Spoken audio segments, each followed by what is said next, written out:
Rodriguez. Present. Newton. Here. Fragoso. Here. Caroline. Here. Gonzalez-Parber. Here. Chair Swift. Here. Okay, I'm going to start by reading the meeting protocol.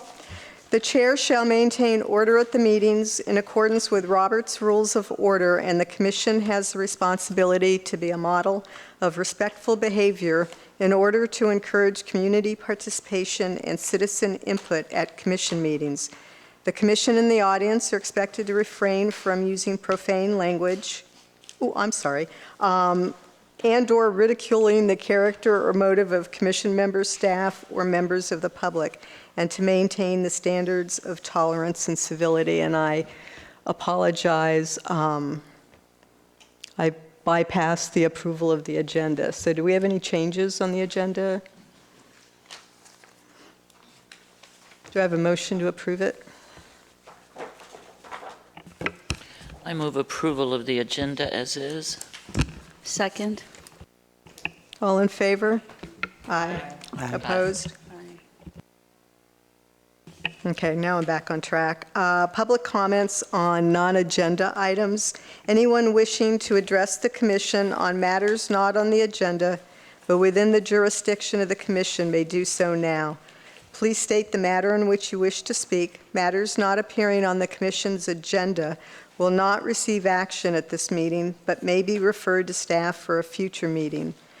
Presentations will be limited to 3 minutes or as otherwise established by the commission chair. Persons are not required to give their name or address, but it's helpful for speakers to state their name for the record and whether or not they're a Fairfax resident in order for that the secretary may identify them.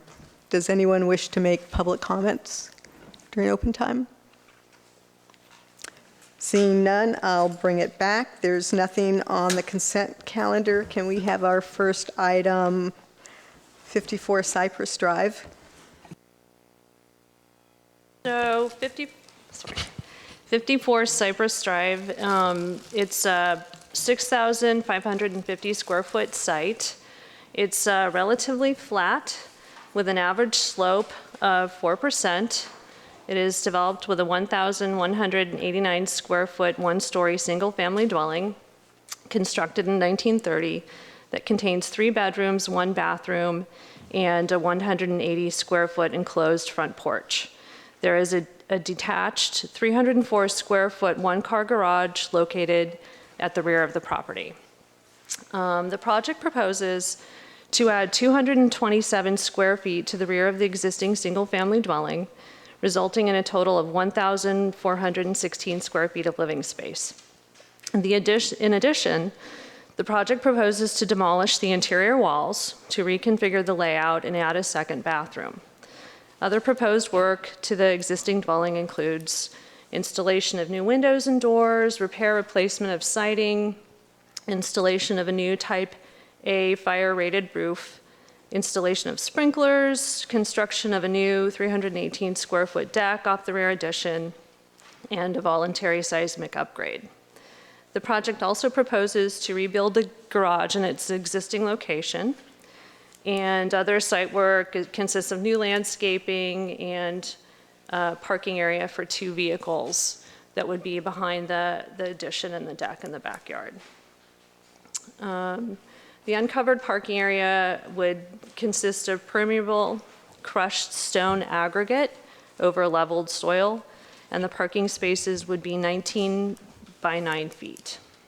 And at this time, no new exterior lighting is being proposed. And if you look at the table on page 2 of the staff report, you can see that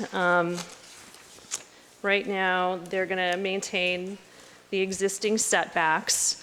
However, the addition will push the rear of the house further back into the backyard by about 9 feet, 7 inches, and the deck will be 15 feet beyond that. So it'll be about a total of 24 feet, 7 inches.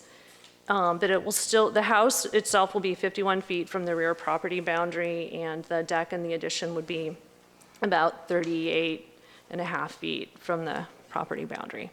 So the project's going to maintain, comply with all the setbacks for the RS 6 single-family residential zone district. They're not going to change any of the garage is about 3.5 feet from the rear property line. That's not changing. So they're going to maintain the existing setbacks. The FAR is going to increase a little bit from 0.18 to 0.22, and the lot coverage will increase a little bit from 0.27 to 0.30. But they're going to maintain the existing height at 15 feet, 3 inches, and it's one-story house. So they're going to maintain the lot coverage and the floor area ratio are going to comply with the regulations in the RS 6 zone district. And the project is a substantial remodel, so because of that, they're proposing 3 parking spaces, 1 covered in the garage, 2 uncovered that would be in the backyard. And because if you look at the table on page 3 of the staff report, it's a comparison of different house sizes and floor area ratios of houses immediately surrounding 54 Cypress. And most of the homes are larger with larger lots, and they do have a sort of a smaller floor area ratio. It's about 0.20 average for the surrounding homes, and the average size is about 1,800 square feet. So most of them do have a smaller floor area ratio, but 2 would have a larger floor area ratio, and 1 would be the same as 54 Cypress. So it would maintain a similar size and floor area ratio as other properties in the immediate neighborhood. So because of that, and because it would comply with the regulations of the RS 6 zone district, it would provide the required on-site parking, it would install sprinklers, and a new type A fire-rated roof, and perform a seismic upgrade. It would not create a public nuisance or create excessive or unreasonable detriment to the adjoining properties or premises. And, it would result in a better development of the site than it currently has. So because of that, staff recommends that the Planning Commission approve the CUP for the project. Thank you. Does the Planning Commission have any questions for staff on this? Michelle? I just wanted to ask you about the parking and this idea of parking in the rear yard. Given the front setback being so small, are we asking them to put the parking in the backyard? Because there seems to be a long driveway. So was that our idea, or? What we're doing is the driveway is in the side yard setback. So we're trying to keep the parking out of the side yard setback. So that's why we're having them put it in the backyard. Mm-hmm. Also in the staff report, it talks about new landscaping, but there's no landscaping plan in here, or? There should be a landscaping plan at the back of the plan set. It's just a slightly smaller page because it's what was approved by Ross Valley Fire District. Okay, thank you. Yeah, and I have a larger one if you want me to hand it to you. I brought one.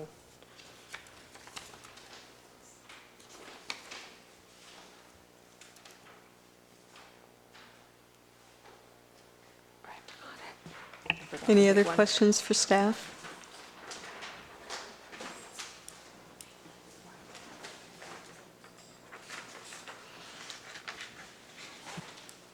Okay, seeing none, is the applicant here? Would the applicant like to come up And there's also a design review permit too. Should I discuss that first before the staff? Okay. Go ahead. Okay, so, and then as far as design review goes, I believe that there was a materials board that was handed out that the Planning Commission got a chance to look at. So it does require a design review permit because it's a substantial remodel. Currently, the house and the garage are kind of in disrepair because of deferred maintenance. The new foundations would stabilize the structures to current building codes while maintaining existing building heights. The siding would be retained, the existing siding would be retained. It would be repaired and/or replaced where it's been damaged by dry rot. The house is currently painted white with green. I don't know if you can see it from the photos and the attached photos. And they're proposing light gray siding with white trim and kind of a dark gray roof. And the new windows, if you look at the elevations, they're going to maintain the historic character of the home. They're not substantially changing it. And they would also add some more articulation to the structure. The addition itself wouldn't expand the house too much. It would be mostly, maintain the current footprint. And the new roof would continue the existing roof line. So right now there is very little landscaping, and if you look at the landscaping plan, it doesn't show, there are 2 existing fruit trees. One was accidentally mislabeled as a maple on the western side of the house, but that's a lemon. And there is a peach tree that might be retained. It's small, it's like about 3.5 inches in diameter, where the parking is going to be proposed, or the parking is proposed. So they might not be able to keep the peach tree. And at this time, they're not proposing any exterior lighting, so we have included a condition of project approval that they do provide a lighting plan, an exterior lighting plan at the building permit stage. So I think. Thank you. Okay. Yes. Thanks for having me. My name is Charlie Cross, and my wife, Noparat Kalayapong Vinich, also known as Jenny, are the applicants. She's not here tonight. We had a baby 6 weeks early, so she's tending to him. During my youth, I grew up on Cypress Drive. I was born at 53 Cypress across the street, moved over to 50 Cypress when my parents moved away. The people that lived in 54 were like parents to me, and after their passing, I jumped at the opportunity to get the house. My father's here tonight to help me who's kind of been helping me with the process as I've been busy with the baby and work and whatnot, so he's been helping me with the project. So if I'm not versed on anything, hope I can ask him if that's okay with you. But always want to live in a neighborhood, look forward to moving there and raising my family there. The house has been severely neglected over the last couple of decades. We now wish to fix the house and expand slightly, about 227 square feet, reconfigure the existing structure to right-size rooms, enhance the circulation and usable space, and improve the neglected building. The completed structure will be the same one-story with the same elevation of the original house. The expansion will not encroach on any setbacks nor adversely affect any neighbors. We have been very sensitive to the effect on neighbors and have communicated with most neighbors, and we have not heard any opposition, only great support.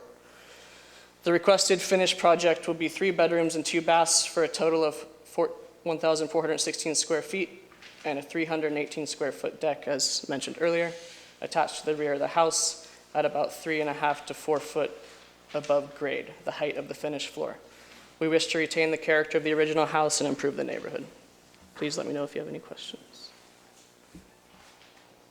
Anyone have questions for the applicant? Just a quick clarification, is the existing garage being replaced in kind? Same size, Same everything. same everything? Okay, thanks.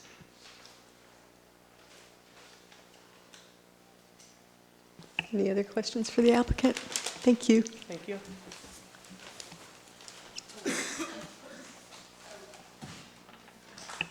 Go ahead.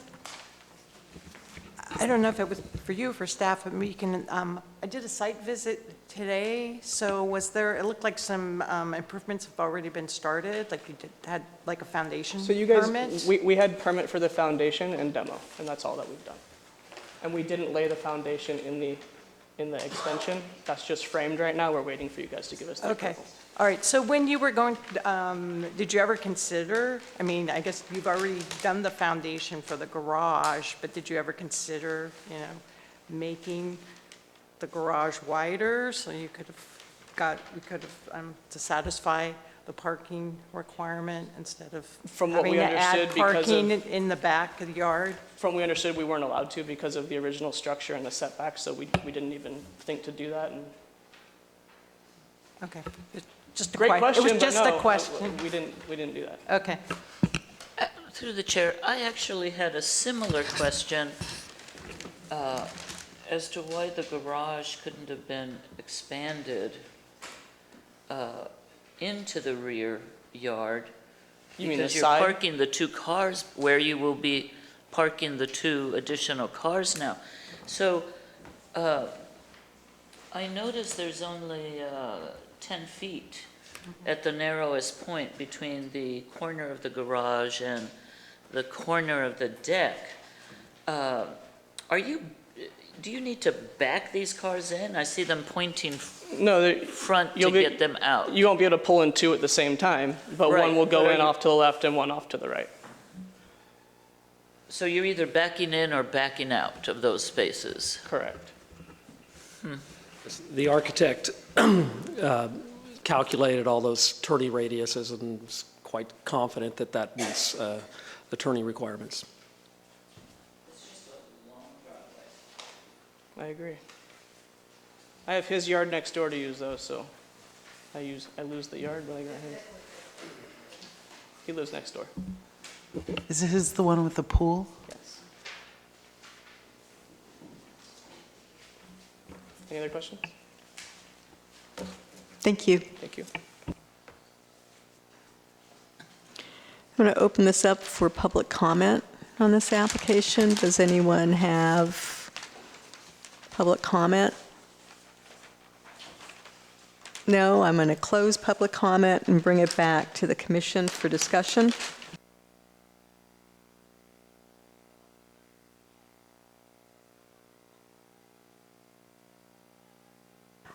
I guess I would like to hear from staff on the idea that folks are talking about right now about this detached garage expanding and why it would be non-conforming or making it more non-conforming.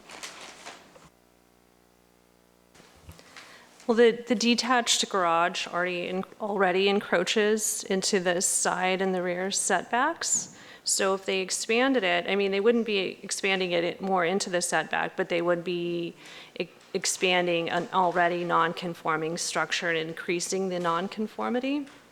So the structure itself it's non-conforming. It doesn't conform to the required setback requirements. So how is the expansion making it more non-conforming? You'd have more building within the required rear setback than you have now. And the code says you can reconstruct non-conforming structures as they are, but you can't increase the non-conformity. So by extending it inward towards the building, the portion that they're expanding in is also in the setback, and so that's how you're not making it a worse condition, Well, but or- you're okay. still in the setback. I thought you guys were talking about making it two cars. Yeah, so you'd be in the combined front-rear setback, right? And also, the code only requires one covered space. So we never really broached that subject with them because they're probably under a budget and they don't need to have two covered spaces. Through the chair, it just would create a more pleasant space for them on their new deck without having those other two cars just parked out there. But I understand what you're saying. The property line back there is angled, so the distance between any expanded garage area and the back property line would gradually get bigger as you expanded it out. But I don't know whether I'd, if it was me, if I'd prefer having a gravel open area in my car in the driveway most of the time,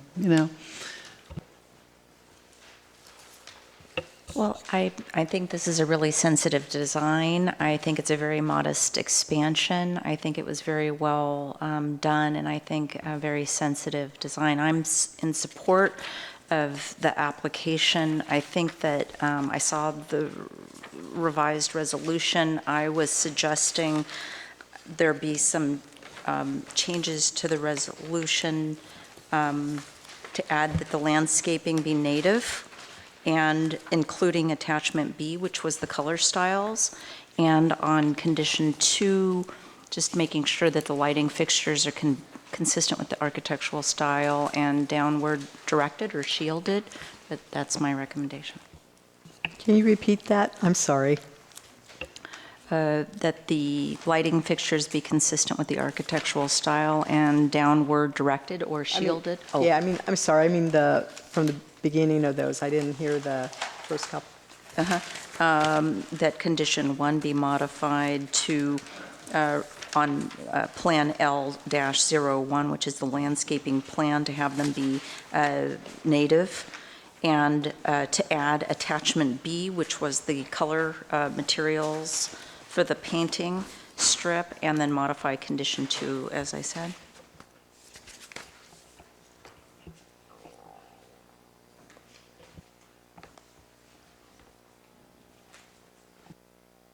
Yeah, I'd like to make a few, I'm supportive, I think I'm supportive of the building and the improvements, but the things I'm struggling with is the parking. And this project's an example of why I think that I've always had the parking code as a list, on my list of priorities.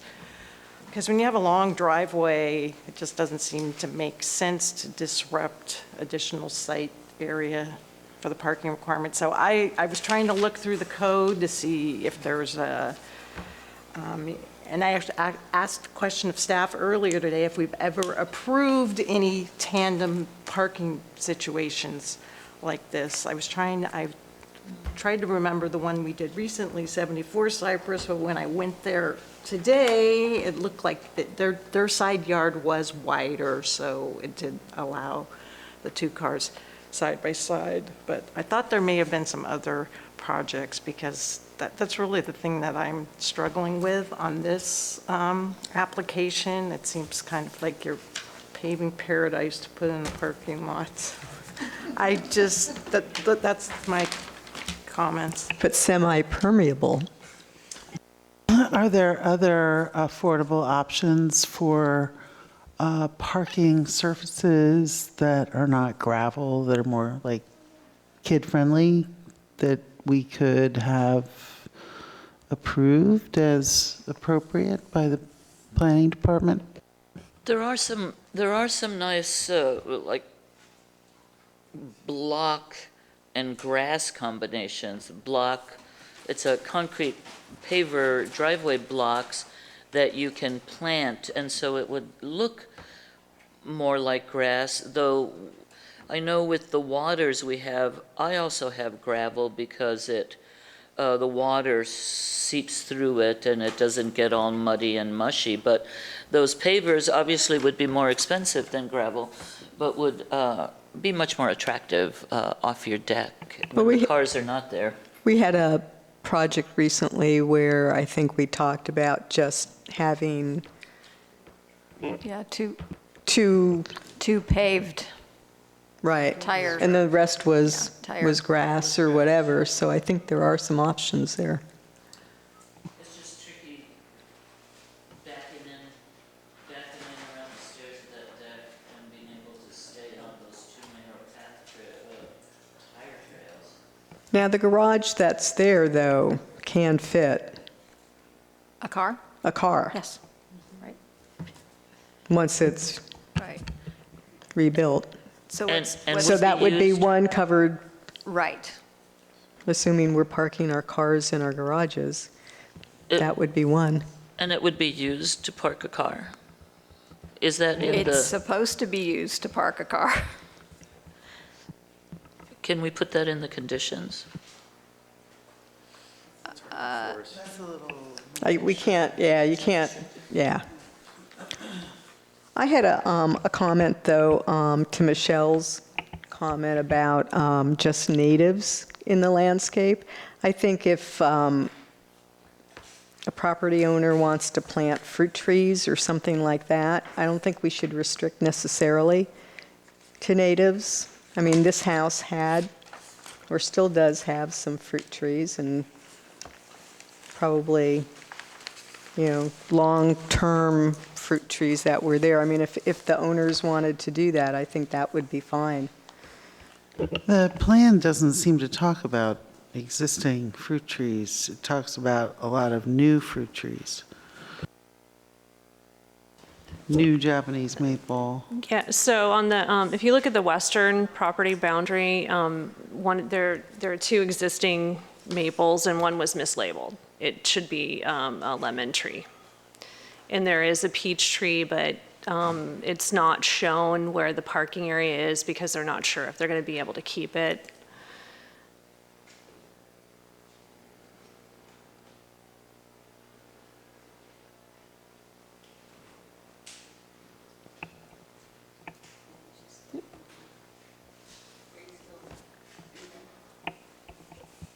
For the moment. Esther? Yes, first of all, it takes a big commitment to do a seismic upgrade and do everything that you're doing to this structure to improve it. So I commend you on that. This is a lot of work, big commitment. I've dealt with very narrow lots in the past in other jurisdictions. And, this is kind of a big picture kind of point that I don't think we can really enforce here because when you have these very long driveways, the reality is that people are going to park in the driveway in the setbacks. And so, we might be missing an opportunity here to deal with the reality, which is, to put in like a buffer, like a 2 or 3 foot buffer between the parking space and the property line on the side. Obviously we can't do anything about that now, but, I think just looking at this, I see a couple of opportunities that were missed because of this rigid code. And I think I would have done the same thing, just played it really safe and replace in kind what's already there because you're already in the setback. I kind of see that, if you had rotated this garage 45 degrees, it would have been better, better use because then you can actually back out from the parking spaces and then maybe you would have avoided the setbacks. But that's neither here nor there. I kind of think that you're an example of what we see all the time when we have these conflicts with the code and what the reality is.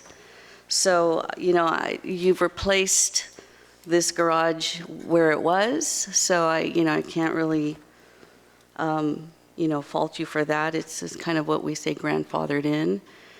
Sometimes we see the opposite, where as soon as you touch it, you're forced to upgrade it or comply. So I kind of think that, the parking is an issue, but that's kind of a bigger picture issue that maybe at some point we can address for Fairfax when we have these very narrow lots. So I think in general, I support the project. I just think it's a little bit of shame that you are kind of losing paradise in the back, but I think you did the best you could. Are we ready for a motion? Well, I'm still stuck on the landscaping plan and the comments about the natives and just wondering how far what's really appropriate for us in terms of the proposal and how folks feel about encouraging the use of non-natives and where not appropriate or available, whatever, practical, the use of drought-friendly, fire-resistant non-natives or something along those lines? Well, no, I'm saying we encourage natives, but where it's not practical to use the natives, encourage the use of the drought-friendly and fire-resistant plants to the greatest extent possible or something.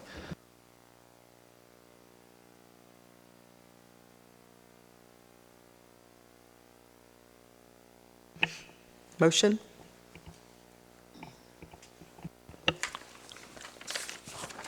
I'll make a motion to approve Resolution 2019-18 using the amended cover sheet. Is that correct? Is this for this project? Okay.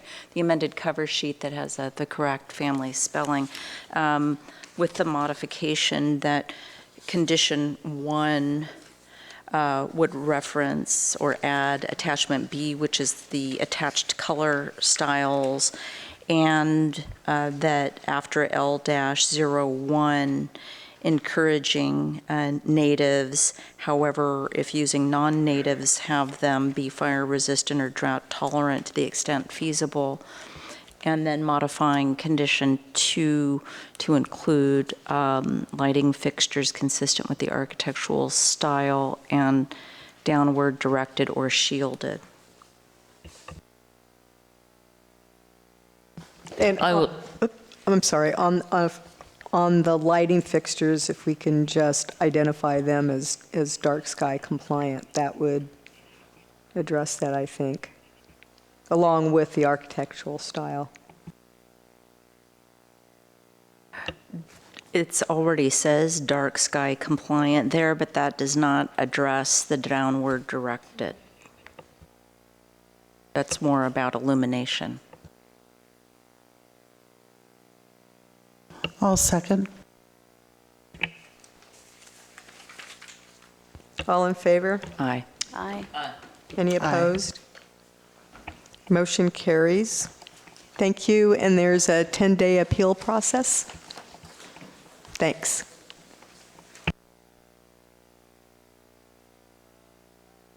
Good luck with the baby.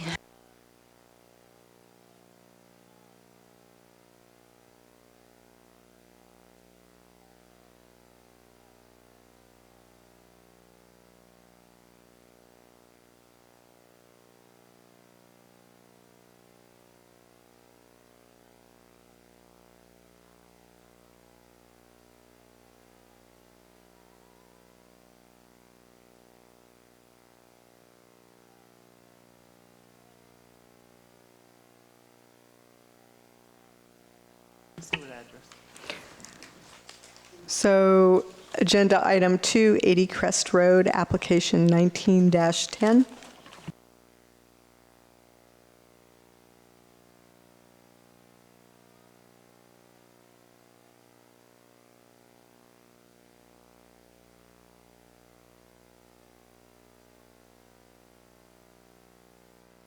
Is that working? Okay, there we go.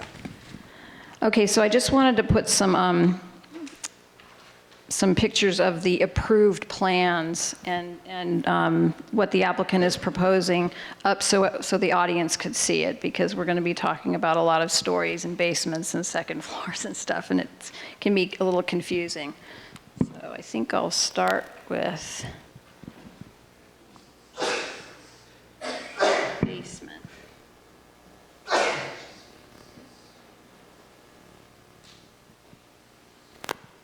Okay, so the applicants are requesting that the Planning Commission approve a conditional use permit and a height variance to legalize improvements to the residential structure at 80 Crest Road, which the town has no record of permits for. The owners have asserted that some of the improvements were constructed with the original dwelling and some were added later as follows. So this is, we're calling it the basement story because that's what the tax assessor calls it. It's also the first living level that we have permits for. And the town's approved 1972 plan set is on the left there. And it shows 4 bedrooms, 2 bathrooms, a laundry closet, and a hallway. Okay, the basement now includes, on the right, a 681 square foot unpermitted, so if you look at the permit, you'll see on the lowest side of the plans, you'll see an unimproved, like, storage utility area. Does everyone see that? Hang on. Let me get my little. So see this area right here. Okay, now it includes, can you guys see that? Linda, could we follow along? Do we have those sketches here? Can you identify which ones they are? They're titled in our packet, Approved Plans from 1972, but you're going back and forth, aren't you? I am. She's got side I'm by starting on side. the lowest floor. So the approved plans have this unfinished, undivided area. So that's how the town approved the house. It now has, that area that was unimproved has now been improved with a sitting room.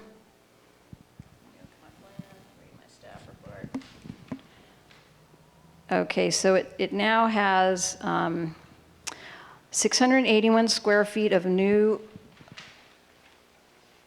681 square feet of new area, including 509 square feet of conditioned living space, including a sitting room, hallway, photo lab, and a closet, and 172 square feet of unconditioned office storage space, and a closet, hallway.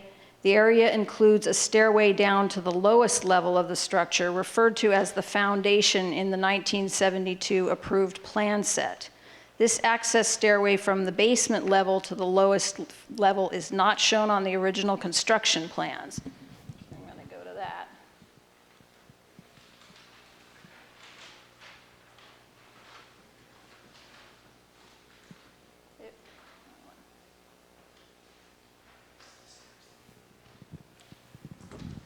Okay, so the approved set is right here, and it's unimproved.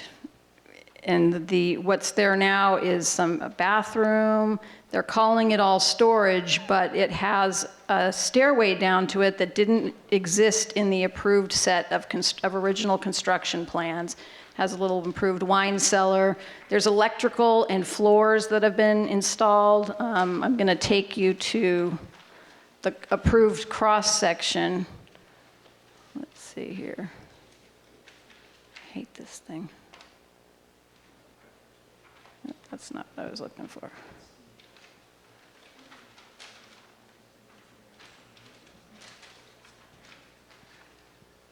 Okay, so what was approved by the town was 3 levels. The approved plans only showed the loft area, the first floor, the basement, and it was open with just a pier and grade foundation system, so there were no walls or floors. So that's basically getting you oriented.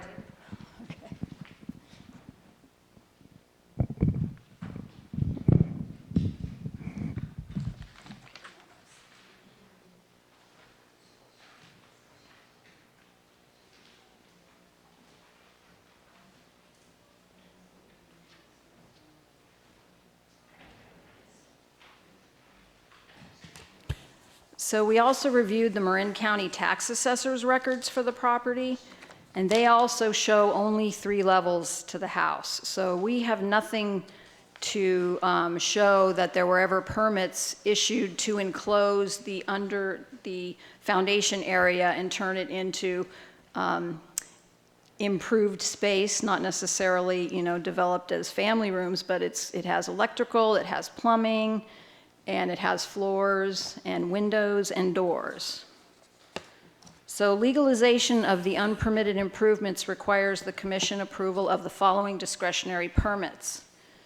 It requires a height variance, The town code limits the height of residential structures on downhill slopes to 35 feet in height. And if you look at the history of the height limits in town since this house was built, it started out from October of 1961 to March of 73. Structures were limited to 30 feet in height, okay? Then Ordinance 352 from March of 73 to June of 81, it clearly stated that you were limited to 45 feet in height above grade. Well, when you measure from grade to the top of this house, it's closer to 50 feet. It also clearly stated in that period, between 73 and 81, that on building sites having a slope of more than 10%, you're limited to 3 stories and 45 feet in height. Okay, so then after that, from 81 to today, you were limited to 35 feet in height. So in order to legalize this living area down below, it would require a height variance because the construction results in the developed height of the structure increasing from 33 feet to 50 feet. In order for the Planning Commission to make findings to grant a variance to the height limit, there has to be something inherent in the property itself that results in the height limit being difficult to comply with. The owners have not provided compelling evidence that an additional 1,020 square feet, that's the square footage of that lower level, was necessary for them to have substantial use of the property, or that there was no location on the site where that additional space could have been added that would have complied with the height limit. There appear to be areas to the north, south, and east of the structure where additional space could have been built onto the house as expansions of the basement and bedroom level, the first floor, the first legal floor, in compliance with the setback regulations and the 35-foot height limit.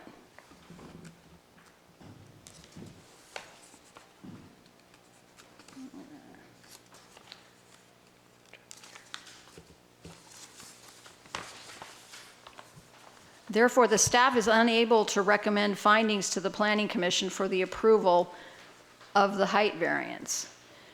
The project also requires a conditional use permit because it has such a steep slope, 48%. The parcel would have to be 40,000 square feet in size and 164 feet wide in order to comply with the code. And it's only 33,632 square feet and 118 feet wide. So although we are unable to make findings for the approval of the 4th ground floor level improvements, we are able to support legalization of the expansion of the basement floor to include the sitting room, the hallway, the 2 closets, and the photo lab. This approximately 681 square feet of additional space increases the improved living space square footage of the residence from 2,660 square feet to 3,378 square feet, and it requires no variances to the residential single-family RS6 zone setback regulations, while the 3,378 square foot residence is large by Fairfax standards, where most residential structures range from 1,500 square foot, 2-bedroom, 1 to 2 bathrooms, up to 2,500 square foot, 3 to 4 bedroom, 2 to 3 bathroom residences. It is located on one of the largest properties on Crest Road, and it does not result in the structure exceeding the permitted floor area ratio or lot coverage limitations. So we are recommending that you approve the project subject to removal of the improvements in that lower improved area that result in the structure being 50 feet in height. And there are a lot of other conditions that are pretty standard. The fire department is requiring, and I believe they will still require it, even if you just approved what we're recommending approval of, just because of where this is. It's not a 50% remodel, the improvements to that lower floor, but further up the street, just a little ways, someone added on a bedroom. It wasn't a 50% remodel, and because of the low water pressure and the high fire danger up in this area, they were required to install tanks and sprinkler systems. So the fire department's requiring that they widen the road and put in a sprinkler system. We included our standard condition that says that if they can negotiate with the fire department and the fire department modifies or eliminates those conditions, they do not have to return in front of you to get those changed. So that would conclude our report. I did have one correction to the resolution on page 7. Under now therefore be it resolved, the next sentence should read, the approval of the conditional use permit, and you should just eliminate "and height variance," can occur without causing significant impacts on neighboring residences as long as the above conditions are met. That would conclude our report.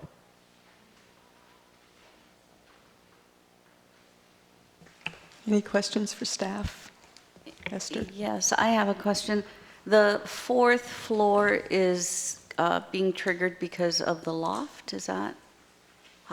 That creates? Yes, the loft isn't like an attic loft. It has a full stairway up to it, and it's improved for living space and has ceiling heights that make it a room. Right. Yeah. So it's tall enough and can function as its own story. And so prior to the improvements in the old crawl space, that was counted as one of the floors. Correct. You had 1, 2, 3. And that's the way the tax assessor had it Okay. as well. Another question, do we know what the walls, like what the structural, I guess, assembly, and maybe that's a question for the owner. I'm just wondering if they have cripple walls at the bottom in the crawl space, or are they just like studs with We don't know siding? because we don't have any building plans. We don't okay. have any construction plans Okay. for that area. Okay, The plans we have show a foundation open to the air and posts. right. Yeah.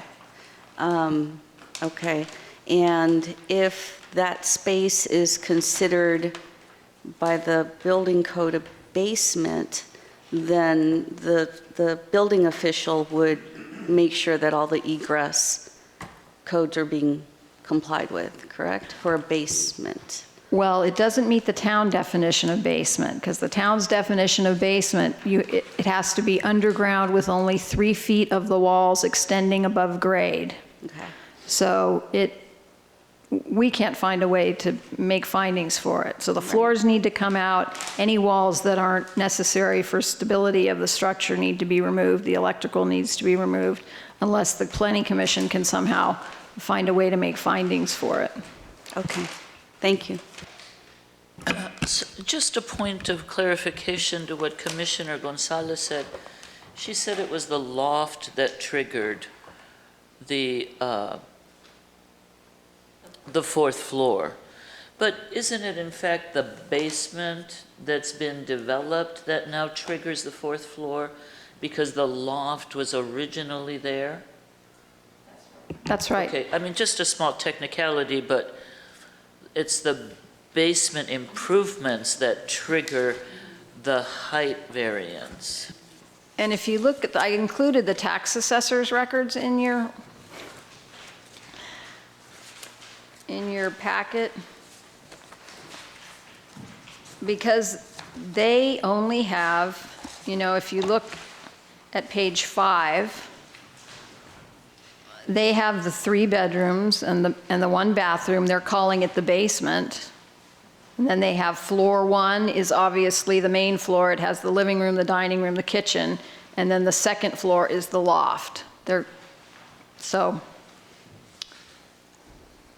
those are the 3 stories that we have building permit plans for, approved by the town.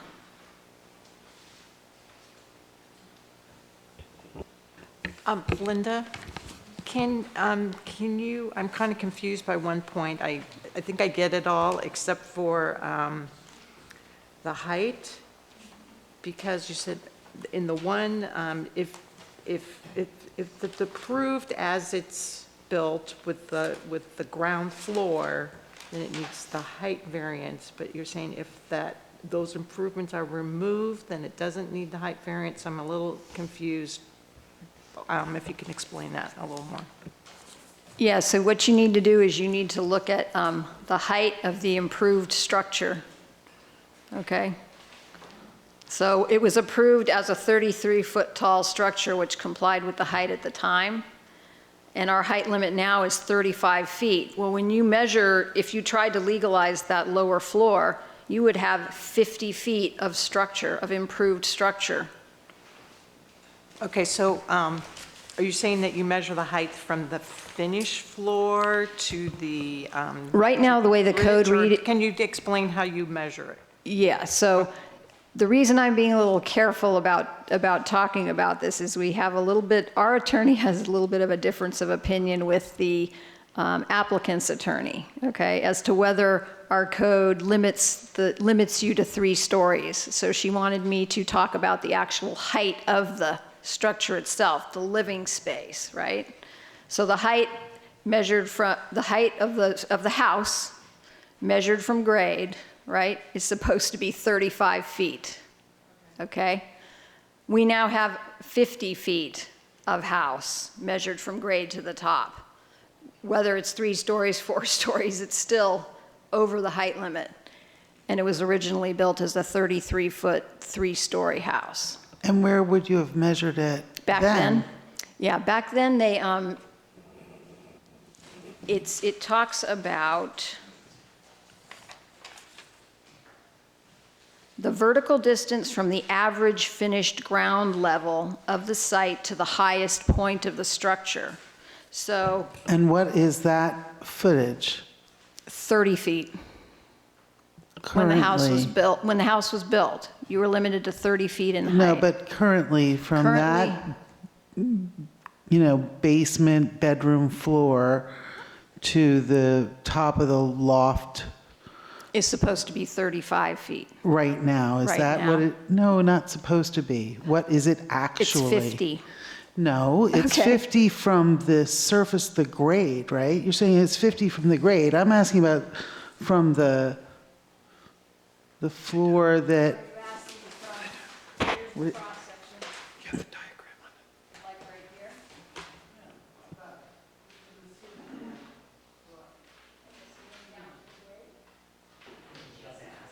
So I think,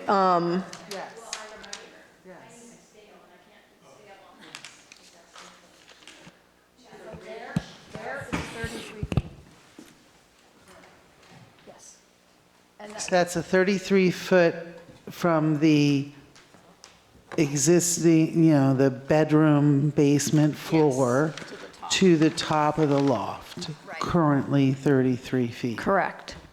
so I think the difference as far as how we measure height is when this was built, correct me if I'm wrong, it was 30 feet from the average finished ground floor. So that would have been the floor of the basement to the top. Now, we're using it height from grade That's correct.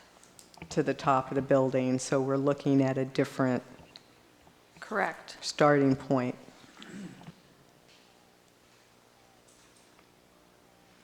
And that change, I see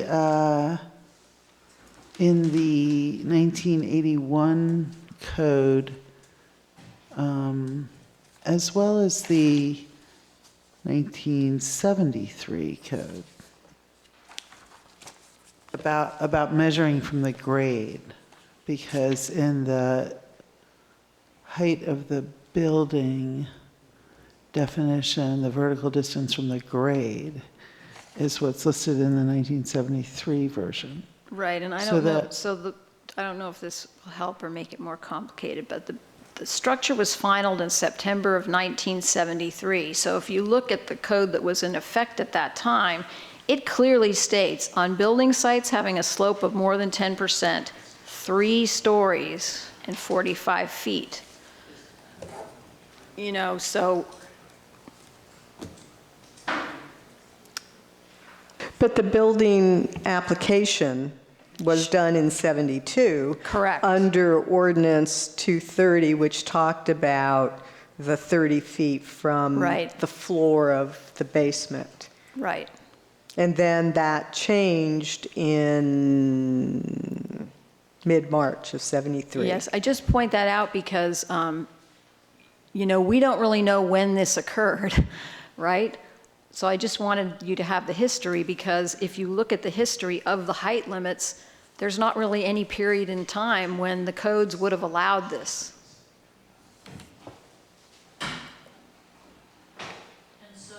In a way, existing grade doesn't matter because it's overall height of the structure that we have the limit of 35 feet now, 33 feet. Right. And from grade to the top of the house, if you include that lower area, it's 50 feet, Right. right? If you take the grade at the lowest point of the lowest pier today and start from there, but that's not how we measure height. We measure original I think that's why, base floor. and I think that's why, Finished floor. I think We that's measure why from Mimi finished pointed floor. out that it's 33 feet if you measure from the approved lowest floor. So anything below that is you're gonna get over the 35 feet. So I think if the plans were approved before March of 73, that the code 230, really the only difference would have been the 30-foot versus 33-foot. It would have otherwise not had a story limitation and really just be, well, I guess it would have had a story limitation because you take it from the living area, the finished area. So you wouldn't have included the floor below that.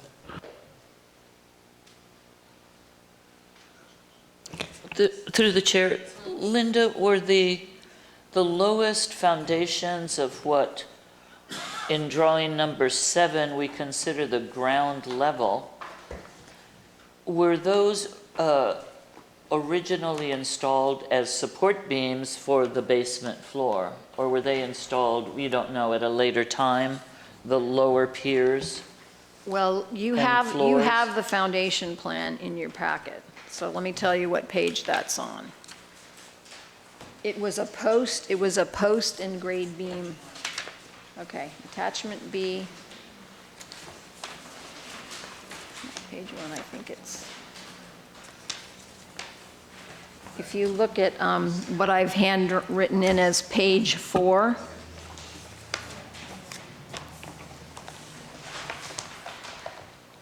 it was a grid pattern of foundation and posts. So do you see that, where the circles are the posts and the concrete on grade was the foundation? Yeah, page 4 of the originally approved plans shows the foundation. And then page,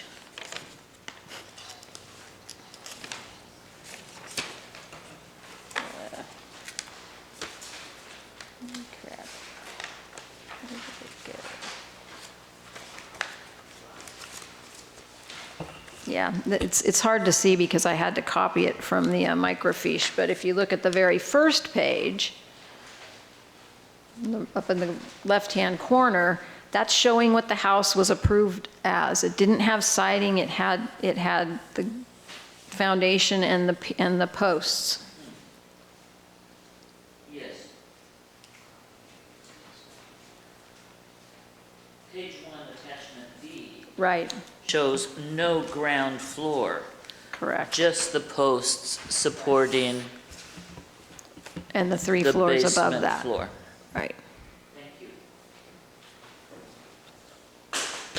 I'm curious if you have thoughts on responding to the letter dated October 9th from the firm that's representing the Sorgans?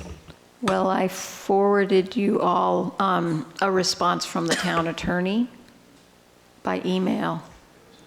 Sorry. Did anyone print it out?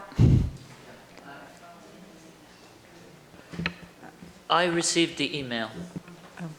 So did anyone print it out for I did not. Mimi to look at?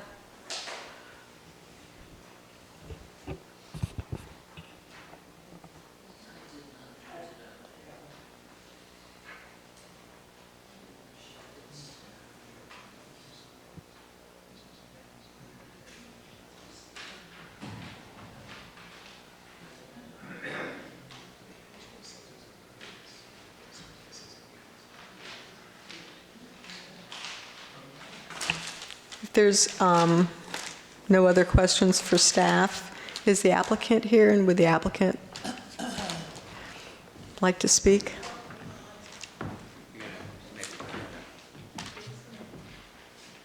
Good evening, Madam Chair. My name is Len Rifkind Law Group. I'm representing. Thank you. You don't think my voice is loud enough? I'll put it on. Okay. And I represent the Sorgans, and Lynn is going to be so kind to put up a very brief PowerPoint that I prepared.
I appreciate the Commission's diligent attention to trying to figure out this. I admit that when I first went, I was confused by the number of floors and everything as well. But I want to just get right to the, let's get it up to the first page here.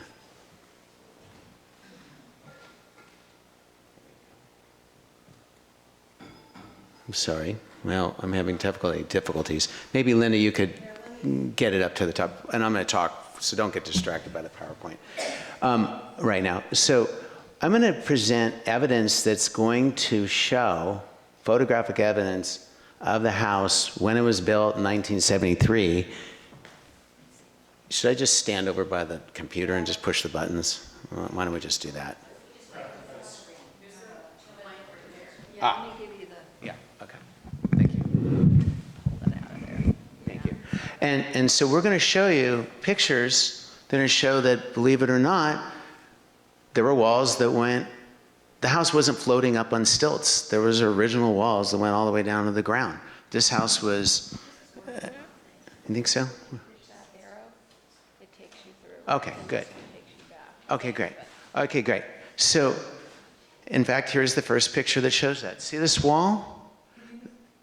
Sorry? Can you make it full screen? Is it possible to go into the slideshow mode? Or Slideshow. start from the beginning, maybe? Yeah. We're going to have someone technical here who knows how to use this. Thank you so much.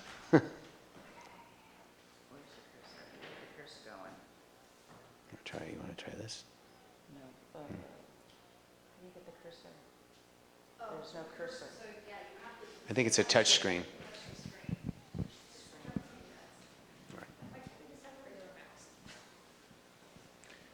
There we go. Great. Thank you. All right. So what you're seeing in this picture is actually the original wall. You can kind of see by the vintage of the wall on the inside of the very ground floor. And there was 2 windows there. This is the wall that went off. So this is the basement where everyone is saying there's never been any walls. Yes, there were walls, and there it is. And it exists today. You can go and see this if you go to the house. And you go down to the ground floor, you can see this. Now, There's one area outside this way, you can't see it on the outside, that it got enclosed on the western side. But the point of it is that this house was built pursuant to a legal building permit that was issued in December 1972, was finalized and signed off by the town, and there was walls all the way to the ground. And so if the town approved a house that was 50 feet tall at that time, they did. There was nothing, there was no bootlegging in, there was no, construction in the middle of the night. Mrs. Sorgan has lived in this house continuously since 1973 when it was finalized, and she lives there today with her husband Verl, who's here. She's 80, he's 87. This is their home for the last 47 years, 46 years maybe. How many? 46 or 47. Okay, so there's a physical wall. Here is another example of a wall, original wall that went all the way down to the foundation. So I know everyone's quizzical, like, well, how is it that it's not shown on the plans and you got walls down there? I'm thinking that maybe some of the plans were lost in the '82 flood that you can't see. I mean, they're gone. So you heard a little bit about stories. So my position is no height variance is required because it's legal non-conforming, because it was legal at the time. Now, I heard Linda say, we've never approved 4-story, 50-foot houses ever in the history of Fairfax since you were incorporated in 1931, as it says on your sign back there. Well, this town signed off and finalized this house in September of 1973, just the way it is. The footprint has not changed one iota. It's exactly the same. And so we had a whole discussion about what stories and not are stories, and so that was part of my letter that I sent you on October 9. Now I understand the city attorney, or excuse me, town attorney has responded. I have not been provided a copy of the town attorney's response, so I don't know what she said, so I can't comment upon that. It's my contention that, in fact, the wine cellar that you saw Linda's slide where it showed 4 levels of house. You got loft, main floor, bedroom, and then finally wine cellar down below. Wine cellar is not a story. And I went through all that in my letter, if you saw that. It's not even 7 feet tall for most of it. And guess what? That wine cellar existed at the time of original construction. I have a photograph, oops, sorry, not so loud. I have a photograph here of the original stairs going down to that wine cellar at the time the house was being built in 1972 and 1973. And so this is an original photo. I'll provide it to staff or send it over, but I need it back or copies. Oh, it's your older ones? Yeah. Could you just scan it to us tomorrow? Sure, I'll do whatever you want. Okay. So, now I screwed it. Okay, so here is a photo of the house taken in 1973. Do you see that red circle? That is the actual siding that I showed you, that old siding where you saw the windows. And here's some black and white photos of the same vintage. I'll hand this up to... Excuse me, through the chair, is that what you call the basement? That's what you called the basement? Yeah, that's the lowest level. You can see the loft, the next 2 levels, and that's the ground floor. Well, there's a discrepancy with what you're calling basement and ground floor, and what the plans call basement and ground floor, and what the attorney calls basement and ground floor. Okay, so that we get our nomenclature clear, it's a good question, and so I'll answer you very clearly. As you can see in this photo, I'm pointing to whatever level, it's all the way down at the ground, is what I'm talking about. I have a picture showing wood. This is wood, and it goes all the way down to the ground, enclosed. And here's some black and white hard copy photos of this.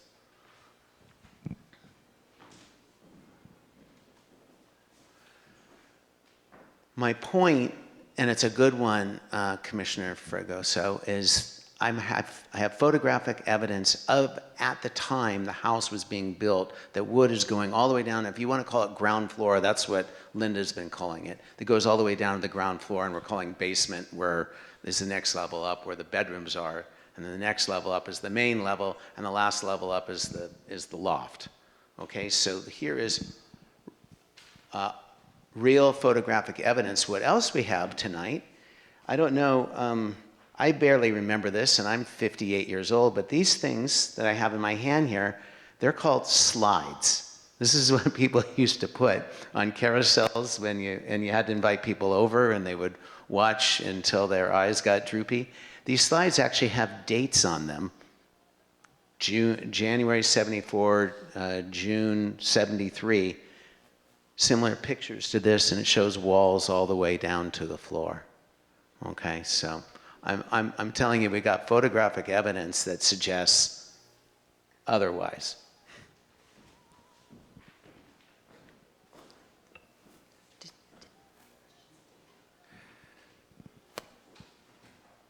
I'm not so sure you can call the loft a floor in any event. I mean, you can see it here. It does have a staircase that goes up to it, but if this loft went all the way across, it would hit the roof, and you wouldn't be able to stand. So I don't even think it's relevant because it's original. And if you want to call it a floor, I don't think the wine cellar counts as a floor. So we don't even have 4 stories. I'm going backwards. Let's try the other way. All right. What this document is, this is interesting. This is dated, if I can read it, but it's a 1973 document. It's a change order from Mrs. Sorgen's contractor. And what the arrow is pointing to, if you can read it, actually, I think I should just read the original. It's in my file. What it basically is adding the stairs that go down to the wine cellar that we're talking about. So if you look at it, it says stairs to wine cellar. That's the first 3 words on this yellow document there. Yes. Thank you. Okay. Here's the actual original document. It says stairs to wine cellar. And that's the picture that I showed. So all this archaeology that we've been going through, that the poor Sorgens have had to dig up, that came from the point that I want you all to take, of course, is that there has been some changes, granted, to the house, but this ground floor level, what was there when the house was approved, the town required as a fire exit. There was flooring down there, and there was a good question someone asked about fire escape. Well, yeah, because you had to get across there, and there was an exit door on the, let me get my directions right, south side. As you're facing the house towards the street and the garage, looking left, that's south, looking right, that's north, looking straight out is west. Okay? So you have been all very patient. I'll give you my conclusion and what I would like this commission to do. The Sorgens are 87 and 80 years old. They don't have the finances to put sprinklers in, to widen the road, to create 1,000 gallons per minute fire flow that doesn't exist up there. They haven't done monstrous things here. What they've done is they've had an existing house, they filled in some of the spaces, they haven't changed the footprint one iota. I applaud and appreciate that staff says that you can make a conditional use permit for the sitting room and the 2 closets and the photo lab, so it seems like hopefully the commission can support that.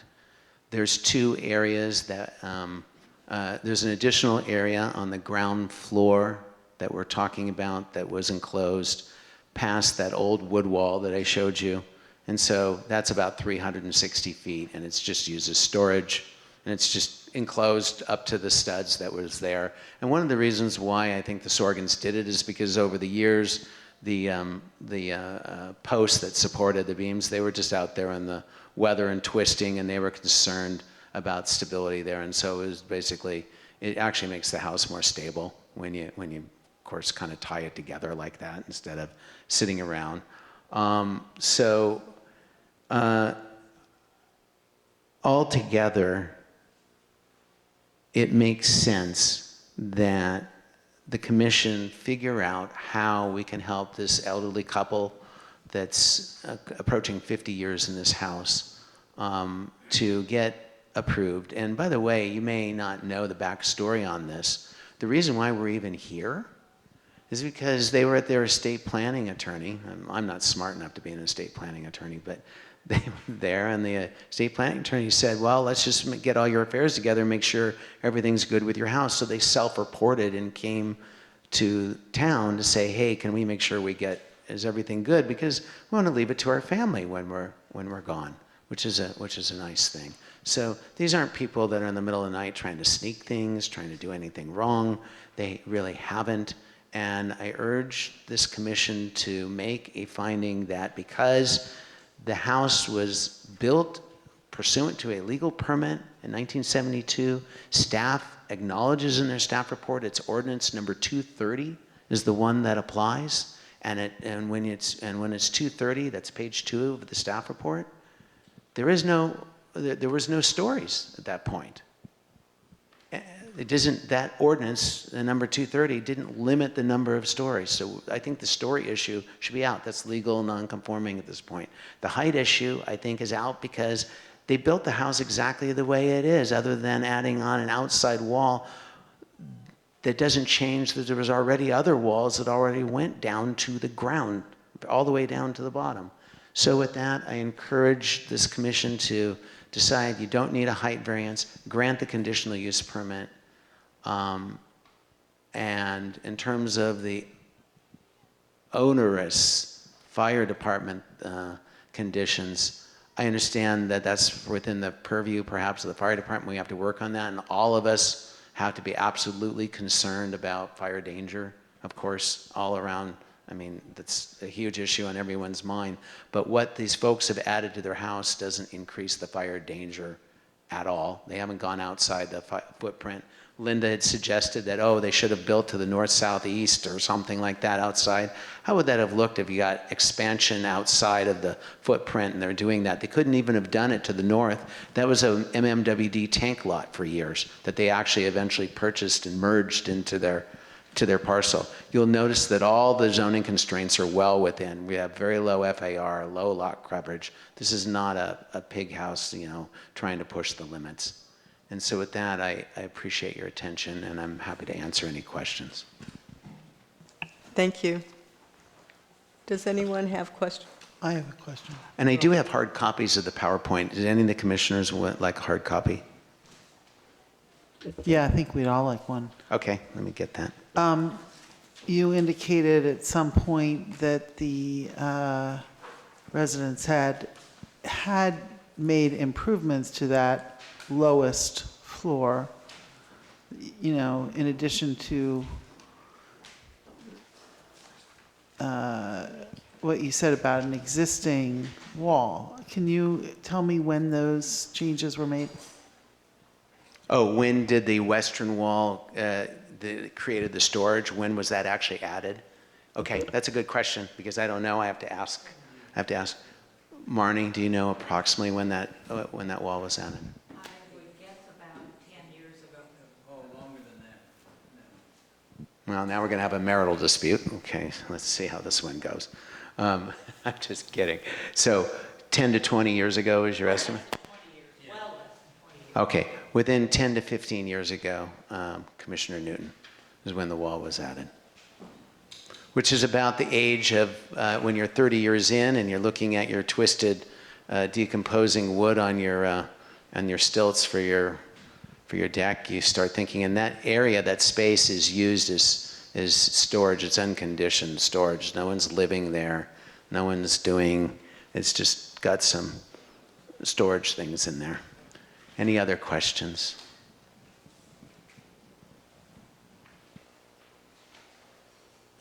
So, Linda, all those original things that I kind of handed there, I'm going to need those back, and I'll scan them all to you if that's what you want so that you have them. Pardon? Yeah. Any other questions for the applicant? Nope. Thank you.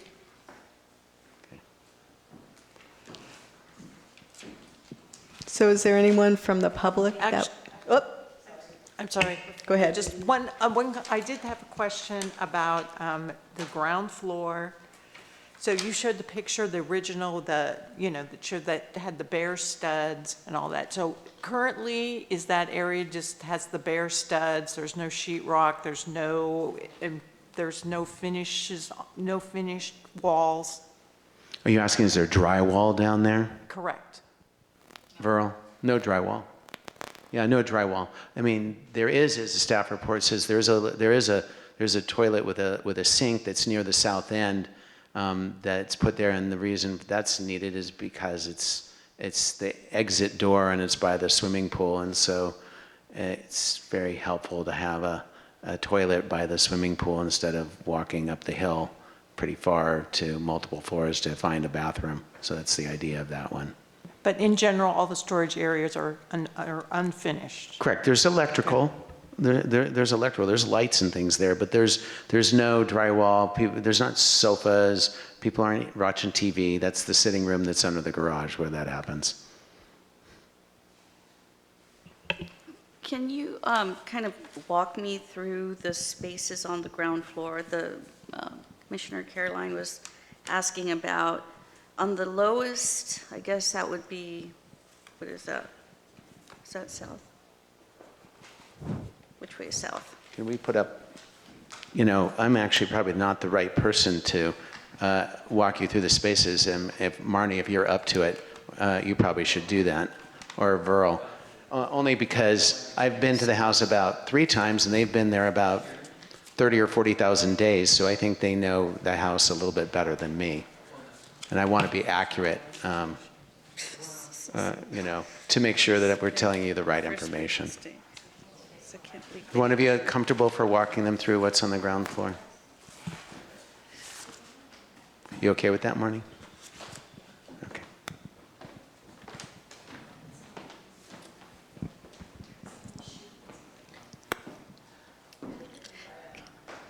Can you hear me? Yes. Yeah, okay. Yes. As Lynn mentioned, when the house was built, there were stairs, and you saw a picture of them, that went down to the wine cellar, which was the ground floor level of the house. And that was there when the house was built. At that wine cellar level, there was a walled-in area for a wine cellar. It was not finished, but it was a wine cellar at the time the house was built. The area under the east side of the house is dirt, and that's the way it was when the house was built, and that's still dirt.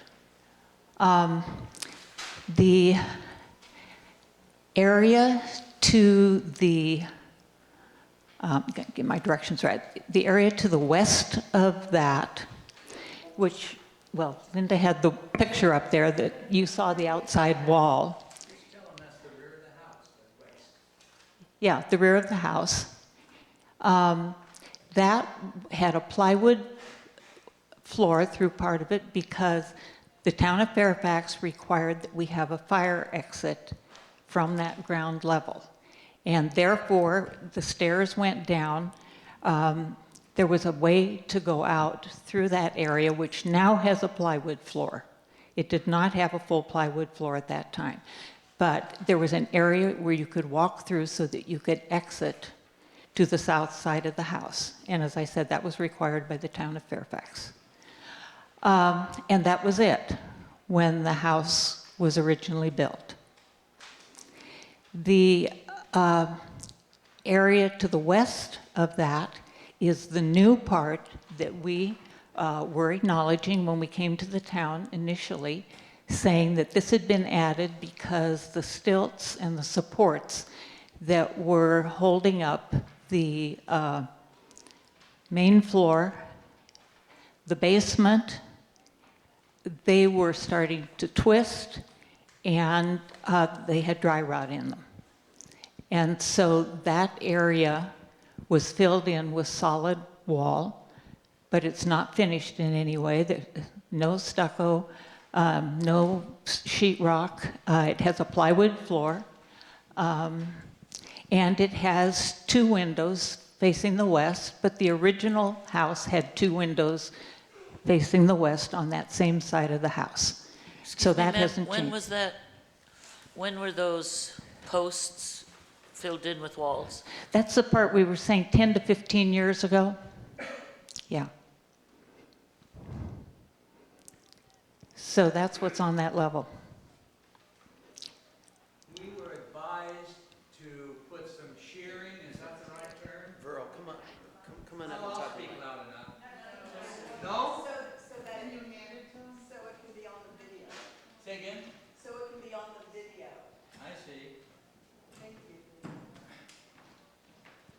We were advised by a structural engineer because the original posts were what? They were 16 feet high, perhaps. They were 6 by 6, but they were 16 feet high, and as Marnie said, they started to twist and there was dry rot along. So we cut the post down and put shearing in there, and that's the rear wall that has been talked about now on the west side. That's the rear side. But that was a matter of practicality to cut down on the height of the individual posts. We still have posts there, but they are now probably 8 feet high instead of No, they're even less than that. 16 feet high. So that's the background in that. Excuse me, sir, was that done with building permits?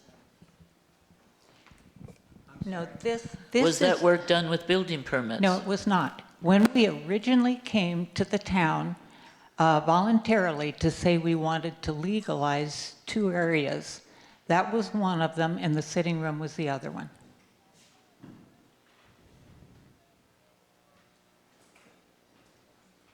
Can I ask, the area in the middle, next to the toilet, it says storage shop. Yeah. Is that like a workshop space? Yeah, my husband put in some countertops so that he could do shop work and use a saw, that kind of thing, in that area. But again, it's an area with no sheetrock, and it did have wiring when the house was first built, because that again was required, because otherwise the exit through there would have been in the dark. And that would not have been a safe emergency exit if it had been in the dark.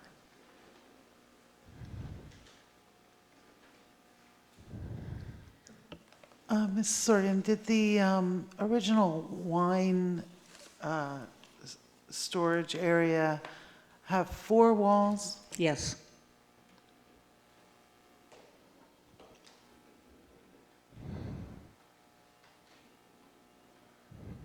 Two of them were part of the building. They weren't created for the wine cellar. This house, because of the requirement that a engineer design the foundation, it has over 100 yards of concrete in the foundation, and it goes to bedrock. In some places, 13 to 15 feet. And that was, again, a requirement of the town of Fairfax. Any other questions of the applicant?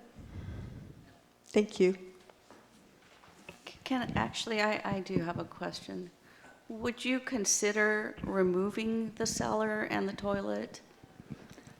Well, I would certainly consider removing the toilet, but the wine cellar was there, and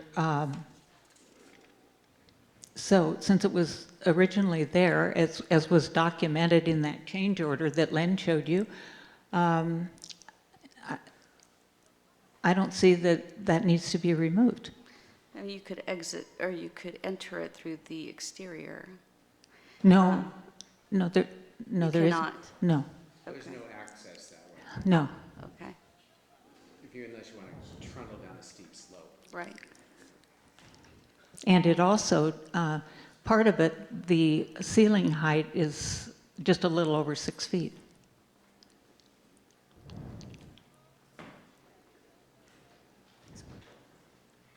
So you see why it was important for Marnie to answer the questions, so you got good answers. Thank you for your attention and your time to this. Thank you. Anyone from the public wish to comment on this application? Seeing none, I will close. Could staff just reiterate what the town records are, okay? Because we have the project being finalized September 7th of 1973. The file says that the plans were microfiched on September 13th of 73, and we have the microfiched plans, 1 to 9, 2 to 9, 3 to 9, all the way through 9. So we haven't lost any plans. These are the approved plans that you have.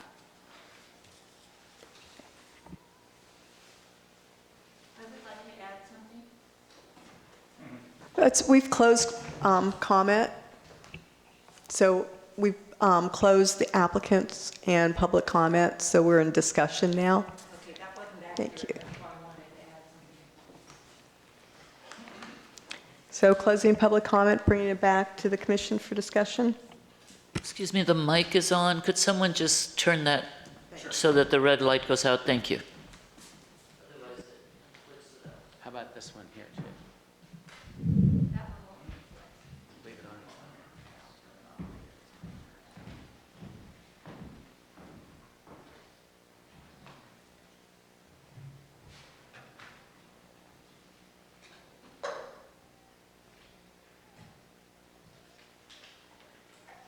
Comment? Could I think that the town response to the attorney's letter was down there. I didn't get a chance to read it. If I could have a chance to read it, please. Thank you.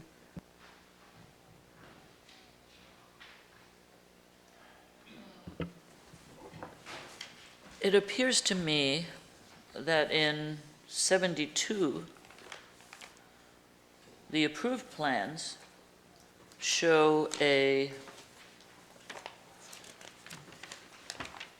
3-story structure that includes, let me go back to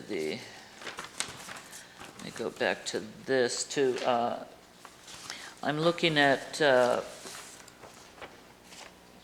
page 7, which is the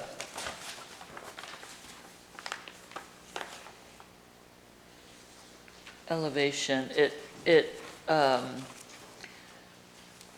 And I'm also looking at attachment B, page 1. So it appears to me that originally this home was constructed with the garage and the entry to a first floor with a loft above that, and in a basement floor with the bedrooms and halls and sitting rooms and other things, living rooms, dining on the first floor. And that the lower level, or the ground level at that time, was open ground, what is somewhat considered a unenclosed crawl space, and it appears that in that shortest corner, as the owners have indicated, the wine cellar is only 6 feet in height, that the crawl space was enclosed to create storage, or what they are now calling wine storage, but that the remainder of what we are now calling the ground level were unenclosed piers to the basement, the first floor, and the loft. That's my interpretation of the originally approved construction. Staff, is that correct? That's what the town records show. Okay. And then, excuse me, but the public hearing has been closed, and we didn't interrupt you, so we would like to have our discussion. Excuse me, sir. And so it's evident to me that over the years, and the owners have indicated that 10 years ago or so, they started enclosing that lower ground level crawl space due to the fact that the piers you felt were not structurally sound. And so you added walls to stabilize the piers to the building, from what I understand that you said. And well, the other gentleman tried to explain the different floors and the different levels and when they may or may not have been constructed. The town's building code does not speak to floors, but rather overall height of a structure. This structure was approved at the required height at that time, and still conforms to the revised height from the 1980 building code, right? Still conforms to that. The portion showed on the approved set of construction plans. The portions Right. showed on the approved set of construction plans still conforms to the required building height. It's only the enclosure and development of the ground level that puts it over the building height limit, because that was originally not an enclosed living area. That is my understanding, and my reading of our legal counsel's advice is that it is only the building height that we must concern ourselves with, and not the different floors. Her opinion was that she didn't necessarily agree with the applicant's attorney, but that even if you take the number of stories out of it, the structure exceeds all the heights that were ever allowed. That's correct. With that area improved. That's correct. Mr. Madam Chair, Rifkin, we've closed the hearing. I understand. I'm going to make an objection on the record that it is unfair and improper for the commission to consider information that's now, they're basing it on information from council, and I should have that to be able to respond. It is totally improper for this commission to rely upon legal opinion of council that has not been made available to me. Thank you. Thank you.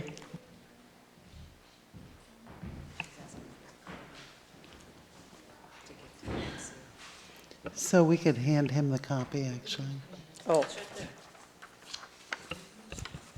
And so for the record, we're providing staff to give to the other attorney a copy of the correspondence we received from the town attorney today.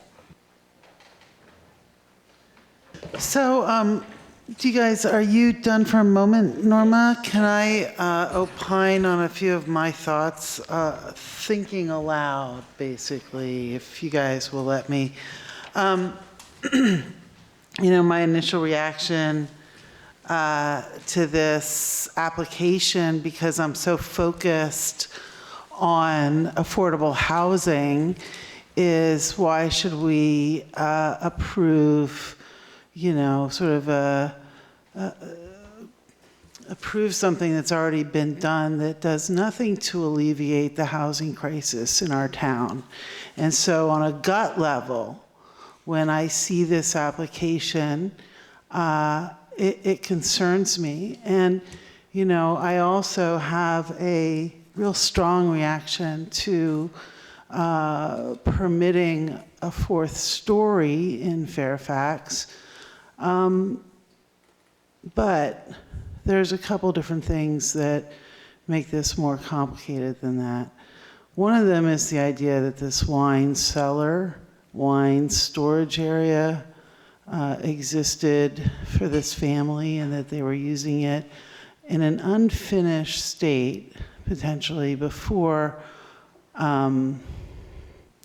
originally, when the house was originally built. The other thing that concerns me here is that there's no actual increase in height that we're talking about. It's similar to those applications where we have a rearrangement of the walls to create a new bedroom, but there's no additional space to the footprint, And so even though the argument here is that when you're looking at the grade to the top of the loft, it's much higher than we would normally allow, in light of what the code said at the time of the building, and that this may have only been about 3 feet higher than the code would have allowed at that time if you measured from the floor of the finished area to the top of the loft. It's not as big a deal as if you're looking at a 50-foot versus 30-foot or 45, 45 to 50. But when you talk about 50 feet instead of 33 feet, it just, the hairs on the back of my neck go up. However, this particular residence is in an incredibly beautiful area in our town. And one of my big concerns, and I'd really like to hear what you guys think about this, is the idea that this staff report seems to me to almost be encouraging increasing the footprint on, the natural environment over allowing this sort of infill, if you will, of this understory area. I don't have a lot of sympathy for the concerns about what the fire department wants, frankly. But I am concerned if we as a town are implying that it would be better to spread this out over that beautiful natural, ridge as opposed to, encouraging infill of the house itself. So I just throw that out there to ask you guys what you think. Okay. Wow. You have a beautiful house. And this is heartbreaking because I kind of see both sides of this. You're trying to do the right thing, and you're finding that it's very difficult to do the right thing. However, trying to remove myself for why these codes exist and why these design standards exist. And, some of it is because we don't want four-story buildings in Fairfax, and the general plan says we want to make sure that we don't overdevelop our sites. That's one thing. The other part is that the building code is there to ensure that whatever gets built is safe for the people that are inhabiting the space or walking down to those spaces. And with every earthquake, we learn more, and so the codes get stricter and stricter. And so when you do make an improvement to a space that is going to be occupied by human beings, you want to make sure that it's safe. So that's why we have engineers and we have building officials that review everything and vet everything to make sure that it's safe for you and your family and the people to come, generations from now. And we don't have any proof that that happened. And so we have to go by the records that we have that say that the last time an official building engineer or official looked at this was back in 73 or 72, right? And the codes keep changing and they're getting stricter. So, at first I was looking at this as, well, what if we just remove the loft and then the 4-story definition goes away because the code says if your ceiling is 7 foot high, we can guarantee that somebody's going to walk up there. And usually if it's 5'9", somebody's going to, inhabit that space. So I started to think of it from the top down, if you wanted to keep the improvements down at the very lowest level.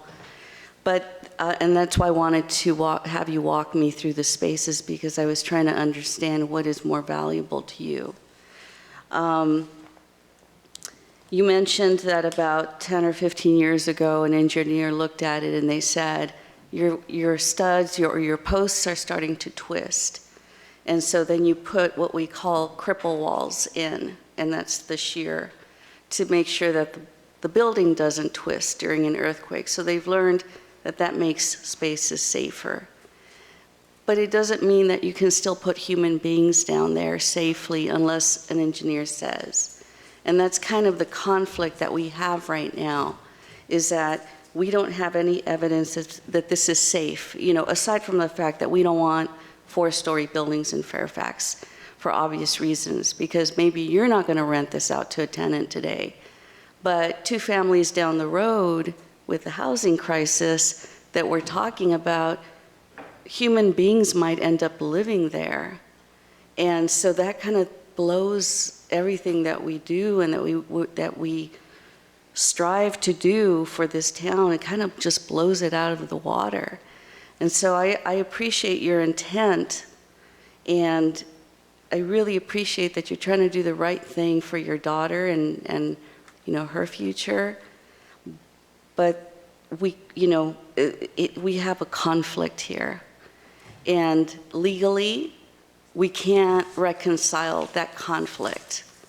So something's got to give, and hopefully it's not somebody's life or something. And I understand for cripple walls, you have to kind of put these solid walls up there. But there are also other solutions. You can put bracing and leave it open so that people have a better chance of getting out of the way if that building does collapse. So I'm just, I really appreciate everything you've done to bring this before us. I think this is heartbreaking because of your intention, but I can't reconcile this in my mind. And so that's why I was asking, would you be willing to remove the bathroom or the wine storage? It's kind of hard to see what's going on underneath there unless you're in there. And so I just, no, not at this point. I'm just explaining. It doesn't matter because, and this is my concern. We're talking about futures, generations, people. It doesn't matter.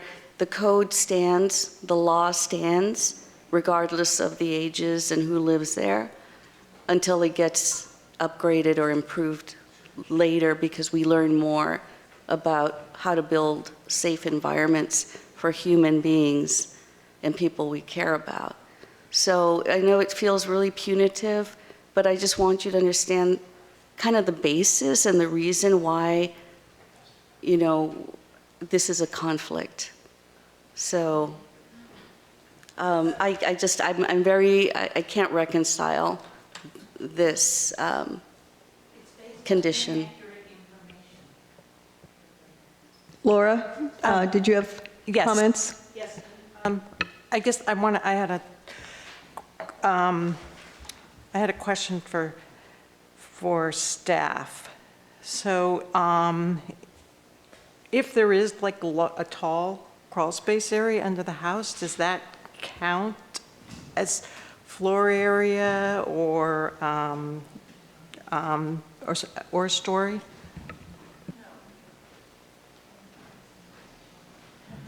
So is it only when it's been like improved, when it has sheetrock or anything that we do include it? Okay, so. It's been improved with floors and electrical and windows that the town has no permits for. So if there's no floors and it's just put back to being dirt and the foundation and the posts, right? What I said in my condition is that they can keep any walls down there if their engineer indicates they're needed for stability of the building, subject to peer review and approval by the town engineer, right? But that the stuff that was put in that we have no permits for has to come out. That was my recommendation in the condition, because we have no plans, we have no record of inspections, we have records of the other inspections up to the final of the 3-story portion, when the numerically ordered plans were sent to were microfiched. Yeah. Okay, so, Am I understanding your question? yes, Okay. that was my question, because I mean, I'm not sure why the town records don't show that the understory area had the walls all the way down, whereas the applicant has photos from the same, right after the building final, that does show the walls, but the building is more structurally sound with the walls. I mean, and with the shear wall, so I think it's a safer, better building. It should have been built with the walls all the way down instead of it up on stilts or whatever, like what was shown on the town's drawings. So, and the wine storage, I agree that I personally don't think it should be counted as habitable space. It doesn't meet the height limit. You can't, a person can't like live in that space. So I'm okay with the wine storage space. Maybe the toilet should be removed, but, and fire department, we have no control over that. So the applicant they would have to appeal directly to the fire department to waive any of those requirements. That's beyond our control. So staff, can you go over what is in that bottom level besides there's a toilet and... Well, let me tell you what's not shown on the town plans, okay? So from the basement level, there is no stairway, internal stairway shown going down to the lowest basement floor that was not approved, per our records. So now there's a stairway, okay? There's the wine cellar that's improved with electrical that we have no permits for. We have no electrical permits for that area. There's the workshop that also has electrical that we don't have any record that any inspectors ever inspected it. We don't have any plans showing it, right? And then there's more storage. Then you go down another few steps, if I'm remembering correctly, to the area that has been improved with plumbing for a sink and a toilet. And there's kind of a little, it looked like kind of a loft bed, maybe where you could put a pallet out. There was no bed on it, but so there's other improvements in there, and there's windows and doors and electrical, right? Through the chair, can I ask staff, do we have records of the recommended engineer's work that was done 10 years ago to brace those failing piers? No, we have no permits for that. So we have no idea whether that is structurally sound or not.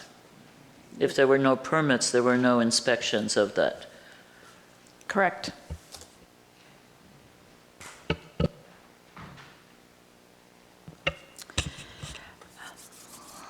So what I feel like we have in front of us is we have a building permit and a set of plans that related to a plan set, a series of inspections, and a final for a structure. That's all we have in front of us. And so I feel like the addition of the stairs to the wine cellar was done after the final on the building permit. The change order to the contractor is not proof of a permit modification and reinspection and plan set modification that should be on the records. I think that evidence of modifications for even the shop change, the 10 or 15 years later that they're talking about, adding the structural changes, the electrical and the plumbing, it's really up to the applicant to provide us proof that they have received a modified plan set, building permit, inspections, and final for that work. And when that doesn't exist, it, in my mind, creates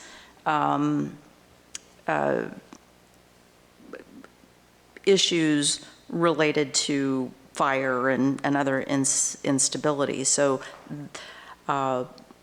I'm in support of staff's recommendation. I think my concern is that now what we heard this evening is that the posts were removed, structural posts were removed, and a cripple wall was put up. And so now, once you have a cripple wall, we don't have any engineer here to kind of, structural engineer to tell us, well, then what? Is what we're talking about even feasible? So I feel like we're kind of hanging out there a little bit, like we might create a resolution that might not result in what we think is going to happen, but yet that's really details that staff could probably handle. I think if we do go down the direction of staff's resolution, I believe that we should add under the whereas is some additional information, as well as under the conditions, a timeline that it should be completed under. But this work that we're talking about, along with the fire department improvement, you know, it's not my role to worry about kind of the next steps. And so I'll maybe just leave it at that point, that without the proof on the record that structural work, electrical, plumbing, et cetera, was done per code, I think it's a liability. You know, adding to that, I would agree. I would agree with both what all three commissioners have said. But I'm additionally concerned that if there was no permit and inspection of what the owners believe was a structural fix, I believe they acted in good faith to fix the problem based on some engineer's advice, though we have no indication that it was done adequately and that the owners are in fact protected. And I'm even concerned about so if we suggest that they rip out all those walls, are they ripping out some of that support to beams that we already know were substandard? And perhaps we should even recommend that our engineer, our town engineer, or an engineer paid for by the applicant, do an assessment before they take those walls and improvements out. It seems as though the wine cellar might have started out, as many people do, putting wine in a crawl space, and then over the years it was improved, and obviously it would be better to have a door than to crawl under the crawl space, which I do on a regular basis. And so in terms of the other commissioners' comments about the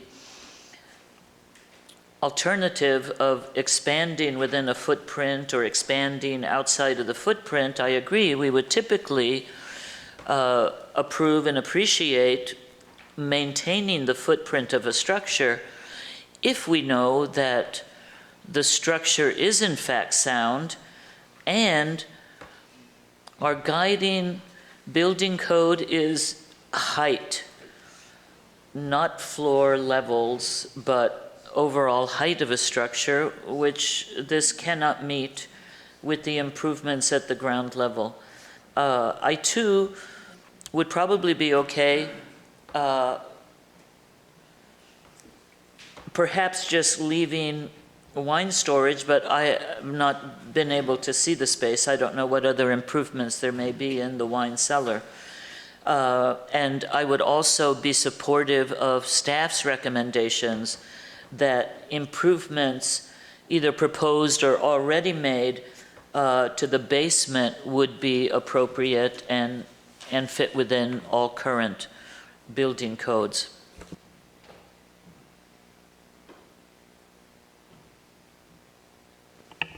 So I would support staff's recommendation on this as well.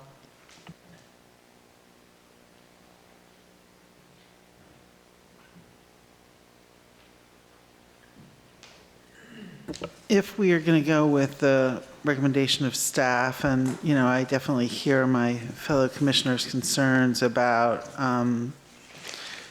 not having adequate information regarding the integrity of the structure or the integrity of the structure after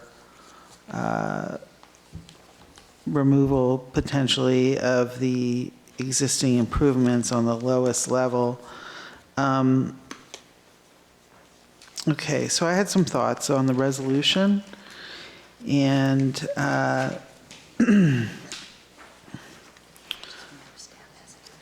oh, do you have any recommendations for how to address some of the comments? Forgetting that mine doesn't work. Do I want to make any changes to the resolution? Based on the conversation? No, just the one I mentioned before, where I accidentally implied that we were approving a variance. Okay. And I don't think, that's not what I'm recommending.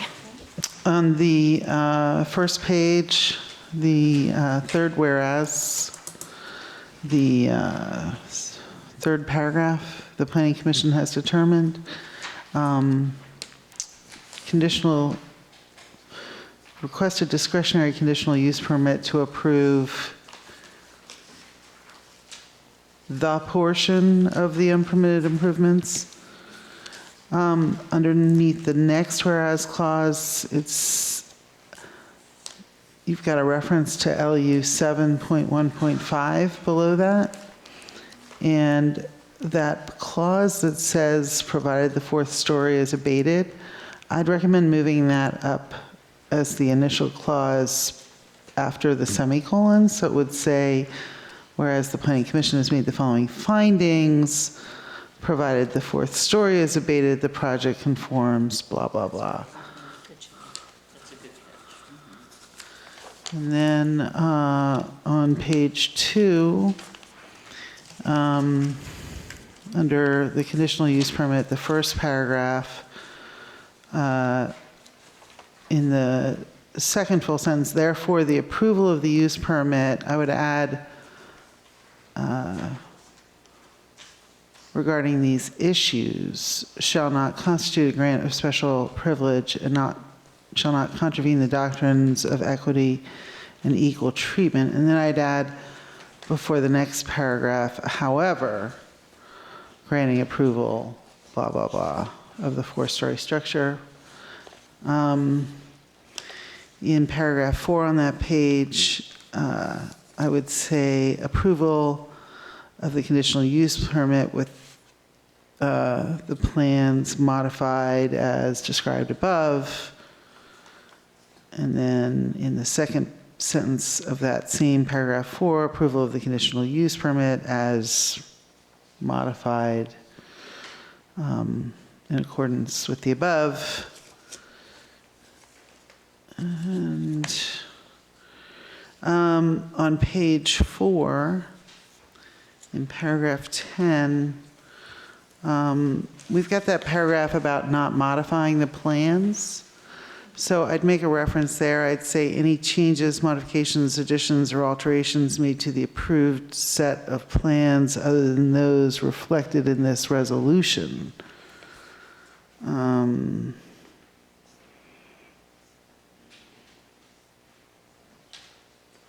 then the last sentence of that paragraph, any construction based on job plans that have been altered without the benefit of approved modification of application 1910 in accordance with this resolution, or other than in accordance with this resolution, will result in the job. And then on page 7, paragraph 30, all of the district's rules and regulations in effect at the time services requested must be complied with. And so maybe I have just one Oh, before you do that, I'm request sorry, for can you just modification. repeat that last one? Paragraph 30, all of the district's rules and regulations in effect at the time. And so then I have maybe 2 questions or possible modifications on your modifications, and one is on condition 2 on page 3. Do we want to set any time limit that some action or the work must be completed or something like that? That's one question. And then the second question has to do with staff's staff report where they're talking about with the cripple wall and there's a civil engineer, I mean, a structural engineer that needs to be hired. Where is that in here, or how does that relate to what we're doing? In other words, we all think we're going back to structural stilts. They've got a cripple wall. Where are we going if they get to a structural and we're stuck? Or So if you look at page 3. yeah. At the, under the last, yes. the whereas, if you read through the plans that are referenced, at the end of that, it says the plan shall be modified to eliminate the ground floor improvements, including the interior walls and floors, except those certified by the project structural engineer and verified by peer review of the town engineer as being necessary for the structural integrity of the building. That could be all of them. Page 3. So we could be back So you can to add a 4 time enclosed walls. That's where I'm stuck.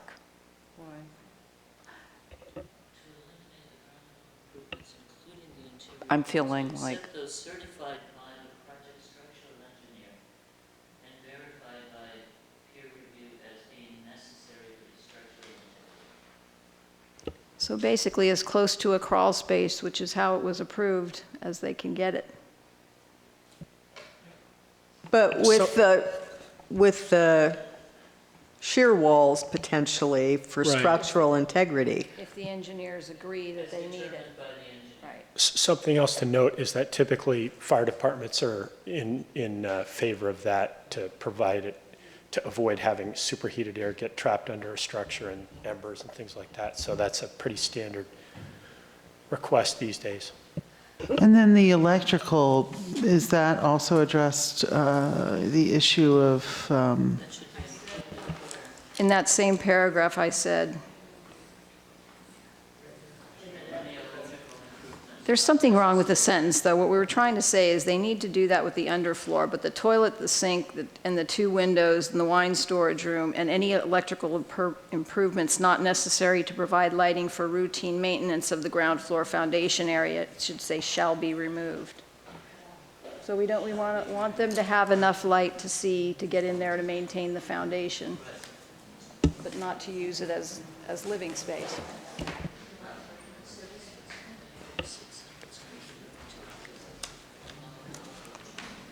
and so Ben, on condition 2, is there some language that you recommend? So I guess this is what you thought was enough, that the construction permits, that they should apply within 120. You're happy with that then?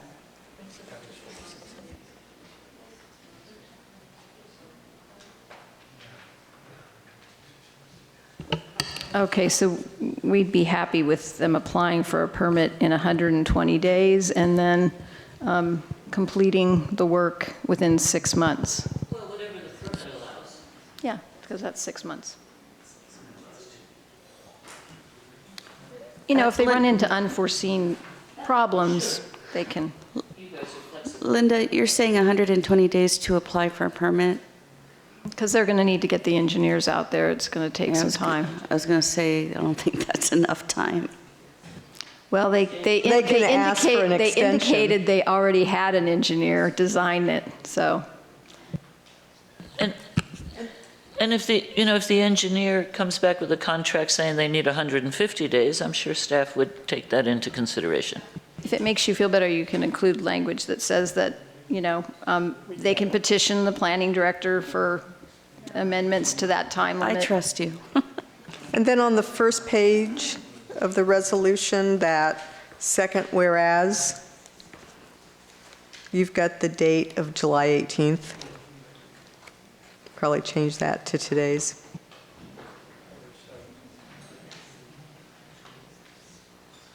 So with all that, do I have a motion?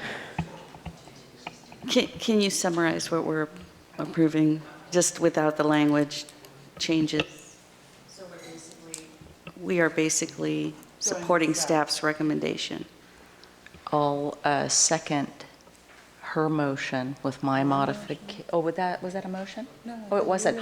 Oh, I'll make a motion then. I'll make a motion to approve Resolution 2019-13 with the following changes. On page 1, whereas number 2 changed to October 17.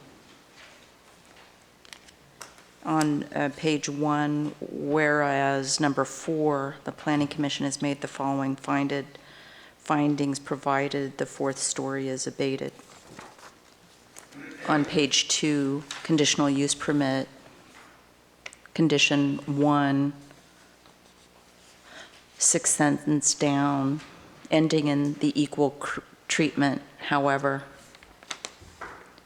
Condition on the same page. 2, condition 4, first sentence, approval of the conditional use permit of plans described above. Sentence 4, the conditional use permit is modified in accordance with above. Page 3, condition 2. Condition 2, I missed one. Condition 2 shall be completed within 6 months or modified by the planning director. You can modify mine. Page 4, condition 10, sentence 2 or line 2, after plans other than those in this resolution. The last line on that page of application 19-10 in accordance with this resolution. On page 7, condition 30, changing if to in, regulations in effect. The last sentence on that page, the approval of the conditional use permit, delete the height variance. And that's my motion. Question, a clarification on the motion. Some of us had indicated that we were okay with just a wine cellar. Are we not going to address that and also require that that be completely eliminated? I have made my motion the way I wanted it. And I'll just add on page 3, if we could include at the end of the first paragraph under the whereas clause on page 3, and any electrical improvements not necessary to provide lighting for routine maintenance of the ground floor foundation area shall be removed. And with that, I'll second it. All in favor? Aye. Aye. Aye. Aye. Aye.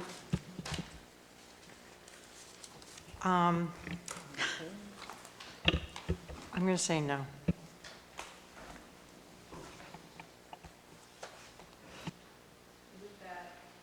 With that, the motion carries. There's a 10-day appeal process that Linda can give you information on. Thank you.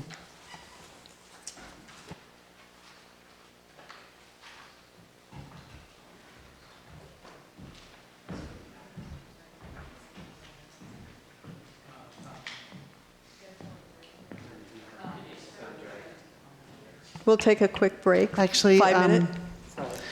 Yeah, I'm going to recuse myself from the next item due to a personal interest.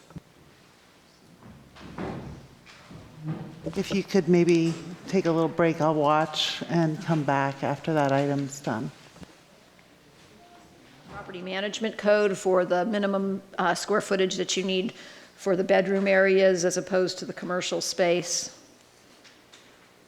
We are concerned about the possibility that the spaces may become strictly residential, losing the commercial component that is required to maintain the live-work status of the units, and no longer maintaining consistency with the service commercial character of the CL zoning district. So other communities have included in their live-work ordinances a number of conditions, and I won't read them all. I'll just read some of them. One of the conditions is that the living space may not be rented or sublet separately from the workspace. The residential use of the live work spaces shall not interrupt or modify the external appearance of the commercial building. The commercial and residential components of the live work spaces as designated on the floor plans approved through this use permit shall remain as depicted in the plans dated 8/12/19, labeled Schoolhouse Plaza Live Work Spaces. We believe that with the incorporation of all of the above project conditions, the live work spaces can be kept in compliance with the conditional use permit, and conflicts between the live work spaces and the strictly commercial spaces will be minimized. So we've included them in our recommendation for approval should the commission decide to approve this use permit.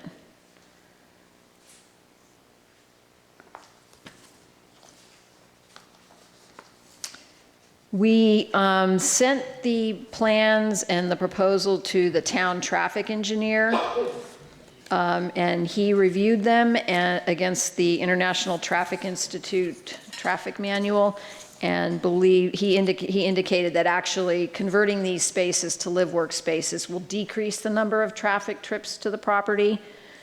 And the property was originally approved when they added the two-story building at the corner. It was constructed with 62 parking spaces, even though the code only requires 42 on-site parking spaces. So the parking that's there exceeds what's required by 20 spaces. And the 700 square foot addition only increases the required parking from 42 to 43.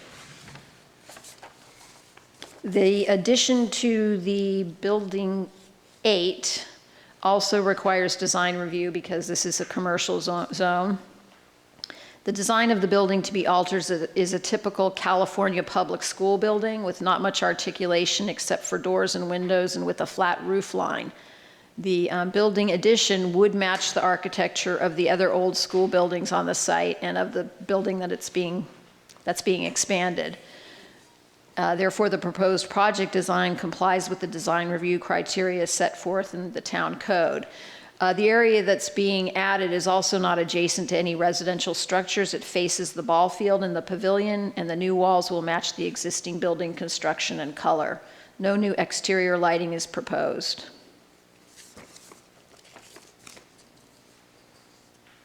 So the proposed conversion of the 14 suites at School Street Plaza into live work spaces complies with the Fairfax General Plan policies and programs. Policy LU 8.1.1.5 indicates that the zoning should be I can't even talk, that we should change the zoning designation for School Street Plaza from limited commercial to planned development district.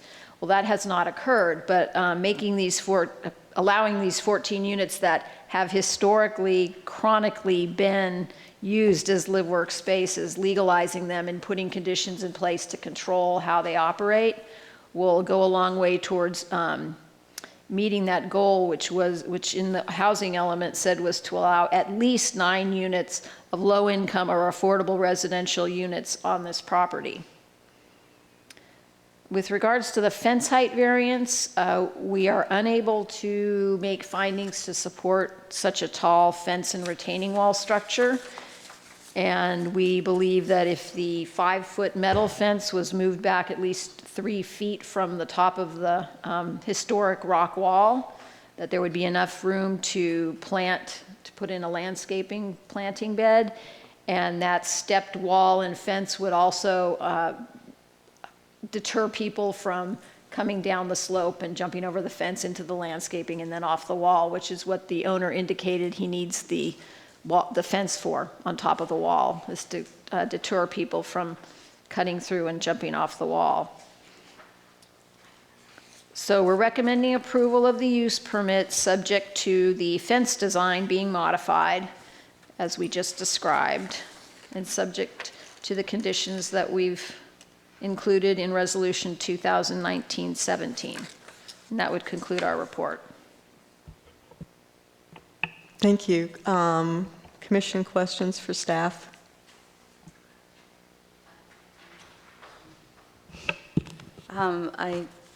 I wanted to understand a little bit more about where this fence is occurring. and I'm looking at the 11 by 17 numbered C-1, and it's the site plan, and it has, you could see where the buildings are. And this fence, this metal fence that we're talking about is happening, I see a fence line with the little X's, I guess on the kind of southeast side, but where is this happening? My own mic, okay. So if you look at the building on the corner of School Street and Broadway, the two-story structure, and go roughly to the northeast, it starts, you'll see a little circled and highlighted area that says 120 feet of 60-inch fence with a little arrow, and you'll see the heavier line there.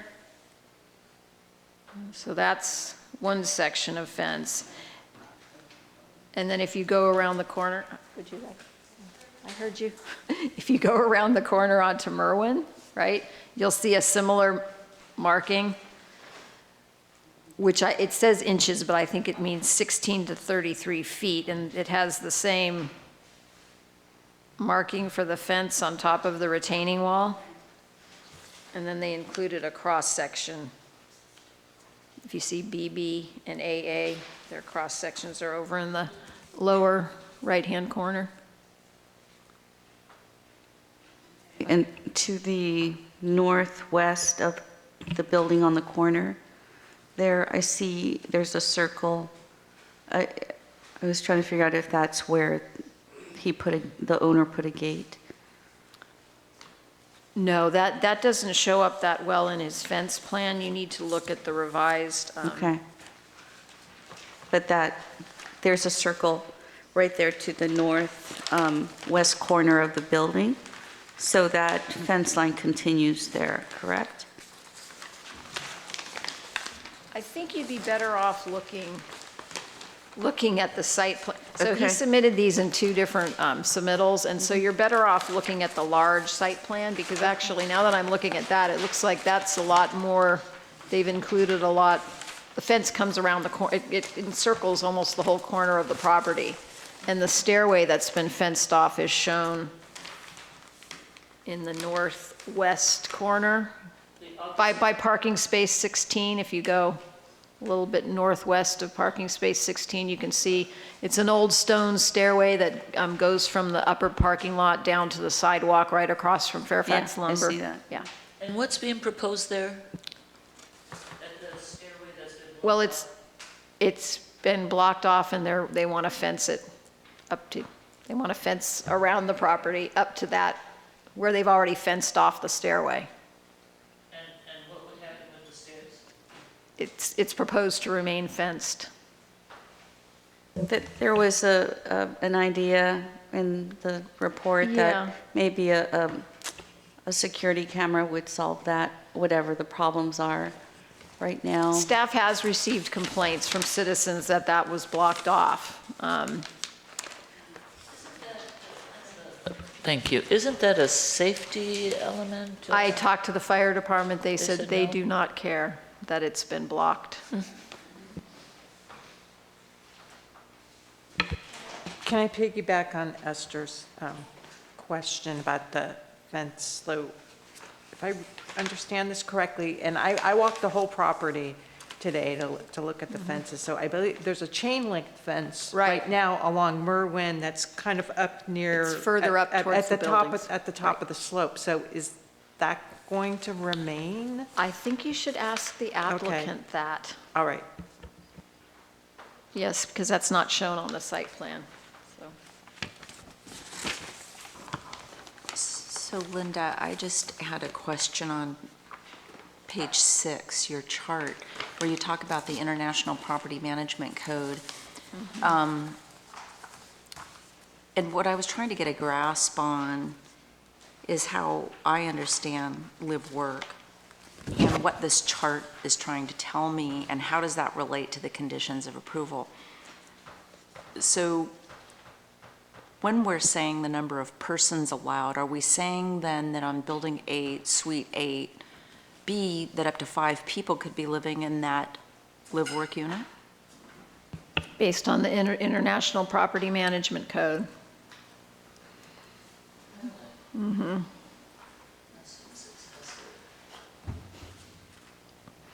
If you Okay. have at least 70 square feet in a bedroom, you can have 3 people in it, is what it's saying. And then there's Okay. nothing that allows you to restrict someone from staying in the workspace, right? But there has to be at least 50 square feet of that workspace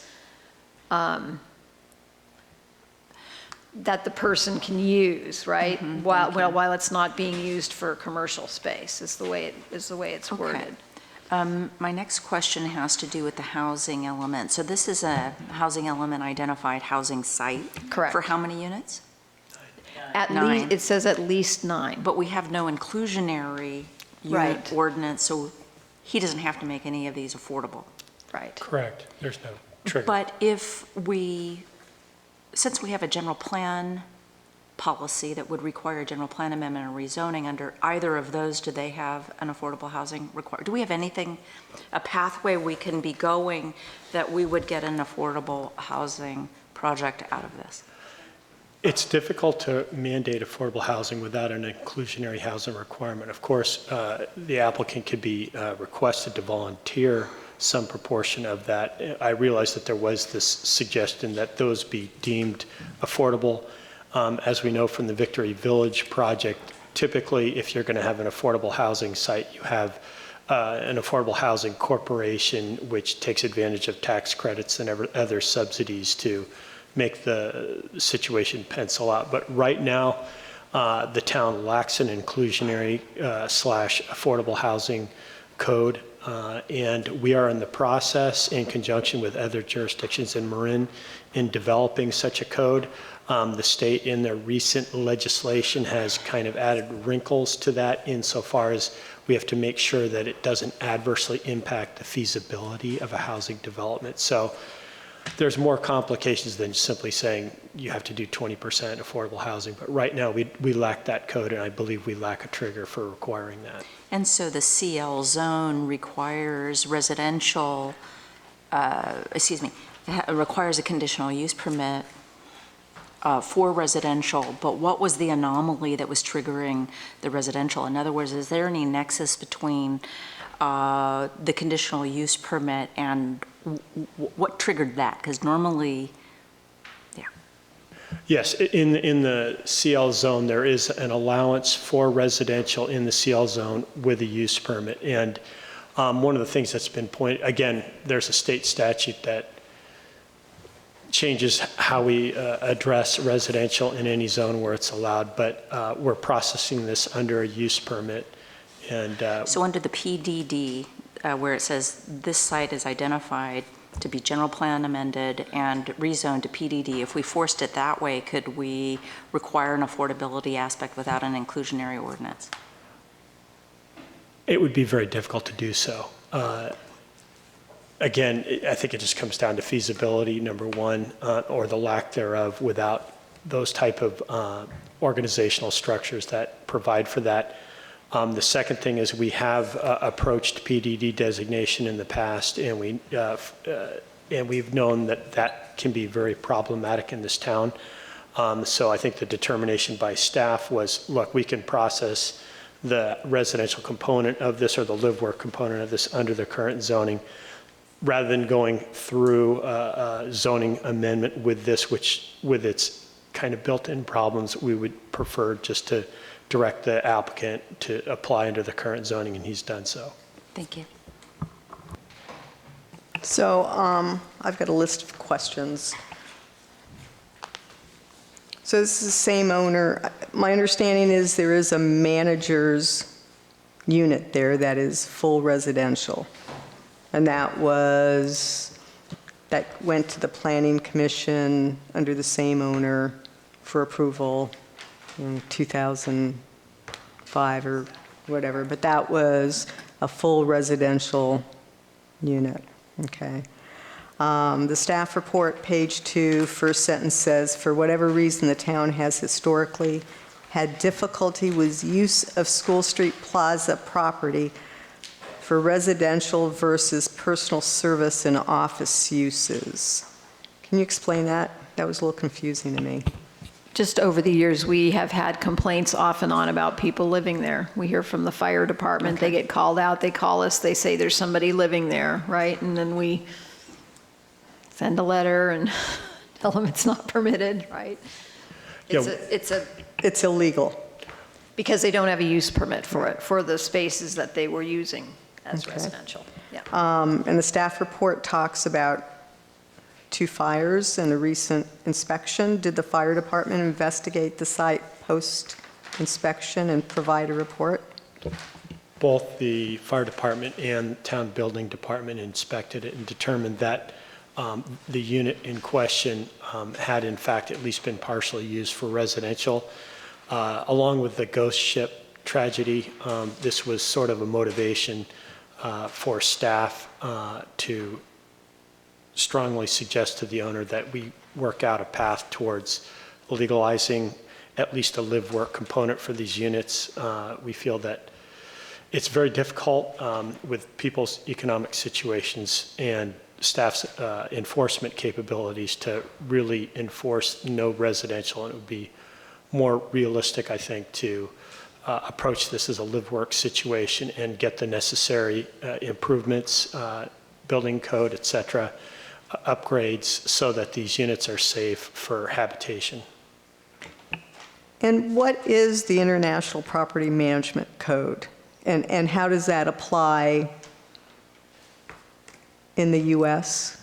I mean, what's the relevance in that to this? When I asked the building official how I could determine how much space people needed per person in the bedrooms, that's the code he gave me. That's what applies, so. And how many people live there now? I think you would have to ask the applicant. All right. We didn't count people when we went through inspecting the units. We were just looking at the improvements, right? People weren't home. There's no way for us to know.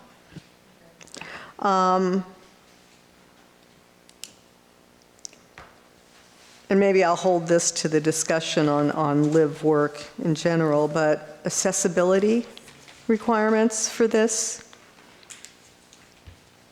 From like handicapped access or in a live work situation? I'm just kind of. So if there are any requirements, the building official will make them, I mean, they're going to have to get a building permit to convert these to live work, and they will have to comply with the California Building Code. Okay.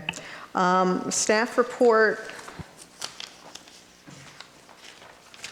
number 17 talks about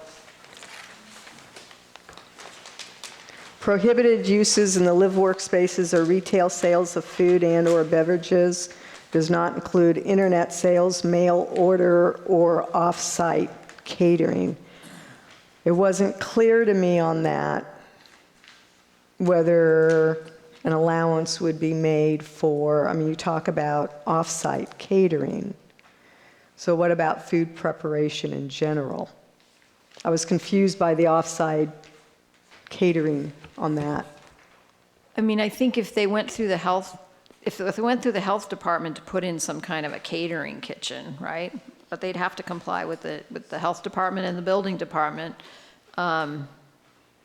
If they could make it work in the space, I don't know. But if you're not comfortable with that, just take that out. Say they can't have it.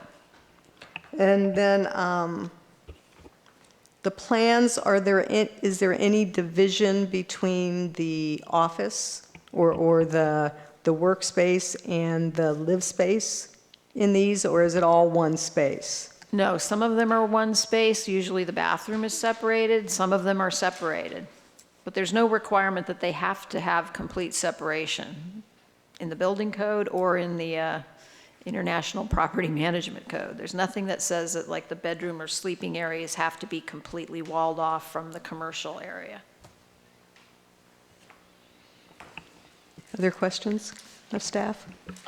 I have a couple of questions. I'm looking at, so for instance, I'm looking at Suite 10C on page A1, existing floor plans and demo plans. Suite 10C, based on our persons allowed chart has 3 bedrooms and 4 people can live there. And yet, when I look at Suite 10C, I don't see bedrooms. I see a dining room, a living room, a kitchen, a bathroom, and Suite 10C, which I assume is the commercial space.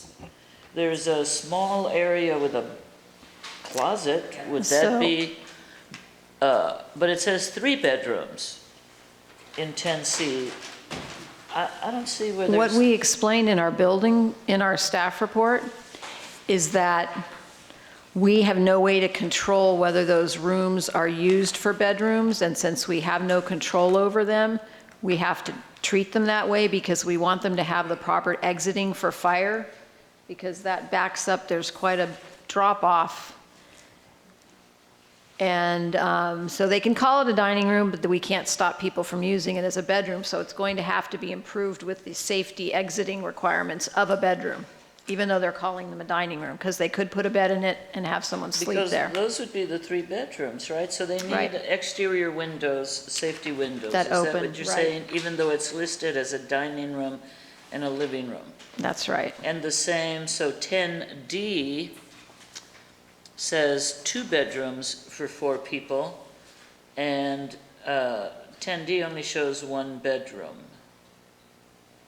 But the living dining room in the back could be The used living as a dining bedroom. room, okay. And then if there And was a then fire, someone would get trapped in The there if same it with wasn't. 10E. Right.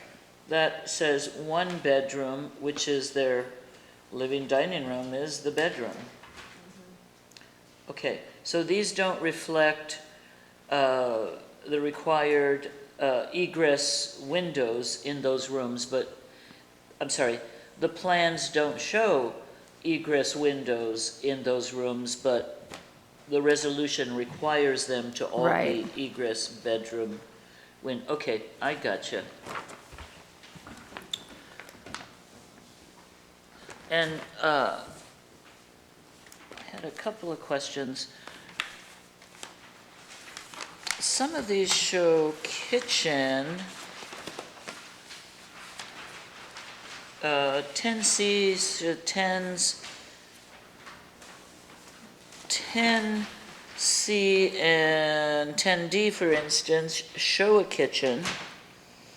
But if a kitchen is not identified in the plans, I see some of them do show a kitchenette, but where there is no kitchenette or kitchen identified, would they be allowed to have hot plates?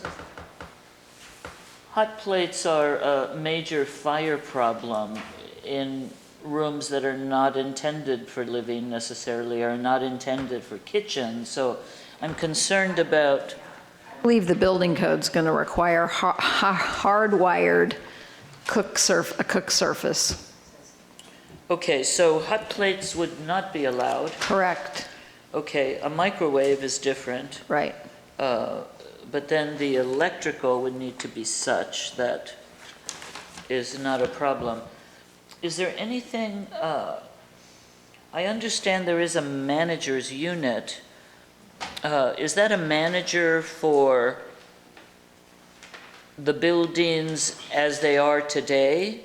Or maybe that's a question for the owner, or is that a manager for the new live-work units that would be managing those residential? Well, it was units? approved in 2005 as an on-site manager's apartment for the complex. For the okay, that's Right. a further question, I think, for the owner or the owner's rep. And, okay, since these units have already been existing as illegal living units, is there a fine or a double fee that they pay in order to legalize these 14 Yeah, the resolution adopted by the council says that to legalize work that's done without permits, you pay the permit fee plus 50% of that fee. So it's like permit fee and a half. Okay. That's it for now, thank you. I have a question on sheet A2. I'm looking at the second floor of building 6. I'm sorry, what number? Building 6? Building 6, second floor. And I'm looking at suite 270. So I'm wondering, is this an example of what you were talking about, that a space would have to have an egress window and have all the, like the ventilation, light, egress requirements that a bedroom would have? Because I'm looking at this space kind of jogs. There's like this area down that has the bathroom. One by the bathrooms? Yeah, and There's no egress. there's, well, yes, I mean, there's no ventilation, there's no light. Is this like an example of It is. of a space that would not, that would not comply? This is. Although I'd have to ask the building official, because they do have a door going To a bathroom. to a bathroom, because that doesn't meet the code. Yeah, that's, Also, they're not showing a door there. right, see, so that's getting into some of the details. I mean, suffice Yeah, to say that when we're yes. looking at each Right. unit, we would be making sure that they're Right. consistent with. And this just happens to be the suite that has 77 square feet of workspace, and it's 338 of residential, which I have a question about that, just in terms of ratio, work to live ratio. So, okay, just wanted to know if that was, if I was reading this correctly. Any other questions for staff? Is the applicant here? And would the applicant like to say anything? I'm sorry, I have a little hard hearing. I'd like somebody else to represent me, please. That's fine.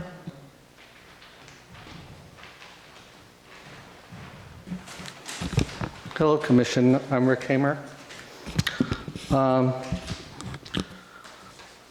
I've taken notes on your questions. I'll try to address them after an introduction, and hopefully I get everybody's questions. But anyway, as you know, commercial tenants have been living kind of in a stealthy, affordable housing arrangement in School Street Plaza for a long time. They have, all the residents have not been living there as a residential thing. They've all been doing it in as a place that they work, or they dance, or they heal, or they create, and they live there too. So it truly goes into that work, live. And in fact, we prefer to call it a live-work. Building 12 has the longest history of doing this, although the other buildings have also had tenants there. To answer your question about how many, the number of people that live there varies. In my experience, it has been in excess of 20. Typically, it's somewhere between 10 and 20 individuals are occupying these up to 14 units, which are addressed in the permit application. On September 5th of 2018, the town and the owner evaluated which units should be considered for live work. At the time, 5 were under consideration. There are 36 units on the campus total, and they were all governed by a commercial lease for every tenant. In other words, people signed a commercial lease to become a tenant there. In March of 2019, the steel security safety fence was started. The work was stopped because a variance was required. Part of the problem with this safety fence is because, in addition to people paying rent for this live-work arrangement, we also have a homeless pressure that exists downtown in the surrounding districts, where, because of the opportunity that homeless people had to conceal themselves, they would sneak in. There's multiple places of entry that are along the perimeter between Merwin and Broadway. And this problem has persisted since March because the owner could not build the fence because it's been on hold pending the variance, which we hope to get today. The other properties, CL zoning, that have CL zoning, which comprise of Deer Park Villa and the Olima property, which used to be zone PDD over there, they don't have this problem. They're in the outskirts of the central district, but School Street does have the homeless transient problem, and that's why we need this fence. In April of 2019, the owner submitted a formal application for 6 live-work units, and it was deemed incomplete in May 2015. May 15th. In between, when that application was submitted, the town of Fairfax on May 3rd, it actually became effective, enacted renter protections. You may know this as Ordinance 829, and you may also know that the state approved AB 1482 9 days ago, which is a statewide form of the same protections. And the strongest of these ordinances is what prevails. So what one doesn't cover, the other one will. And this is significant because these protections extend to people already living in these commercial units at School Street, no matter how they got there or what type of lease they have. In June 19, 12 units were reported as being lived in during a tour by the town. And they responded with a letter on June 27th that the town, first of all, required an expedited remedy for egress to 4 of the units that they identified as not having the proper egress on the bedding areas which they identified during this tour. A building permit was issued very quickly. It was fast-tracked. The work has been completed. Commission, because it was a fast-track, commission approval was not required. However, the bedrooms that were identified during the June 19th walkthrough, as the principal planner pointed out, do not encompass all the rooms that may someday become bedrooms, and the owner is willing to put in egress windows on every partition space that has been identified by the town in order to make sure that people aren't trapped in an unsafe situation because after the fact they decided to turn that into a bedding area and not a living room, for example.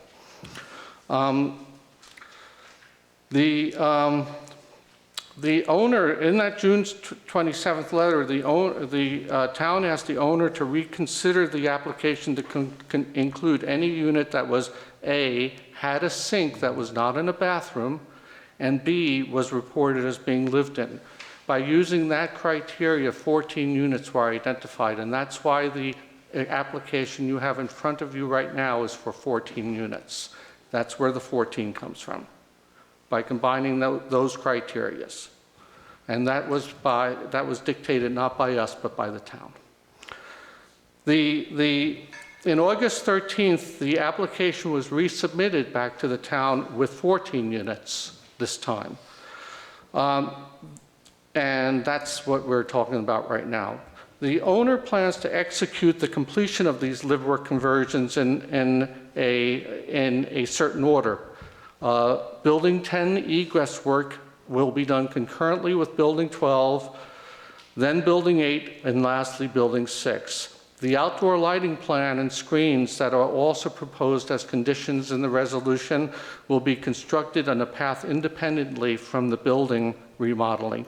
And part of that is because in order to properly do a lighting plan, we need to bring in a consultant that we didn't expect to bring in order to evaluate the minimum lighting standards of 1-foot candle as dictated in the staff report, which you have before you.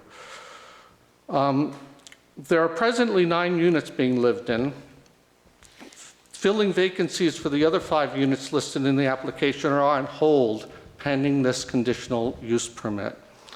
We urge the Commission to pass this resolution tonight in whatever way the Commission deems fit, so that we may implement any safety features that we lack to our present live-in tenants without any further delay.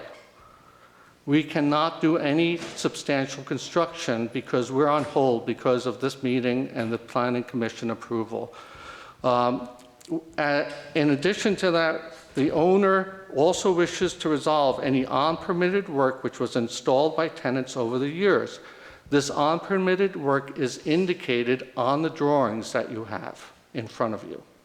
So we have noted as a non-conforming or unpermitted work is noted, and we plan to resolve that and pay the proper permit fee. A couple of other things here is that as we go through the resolution list, I know it's pretty long, but I actually went through them item by item, except just to expedite things, item 2 and 20 have to do with the lighting, and I just spoke about the lighting, so we're in agreement to that. We plan to implement a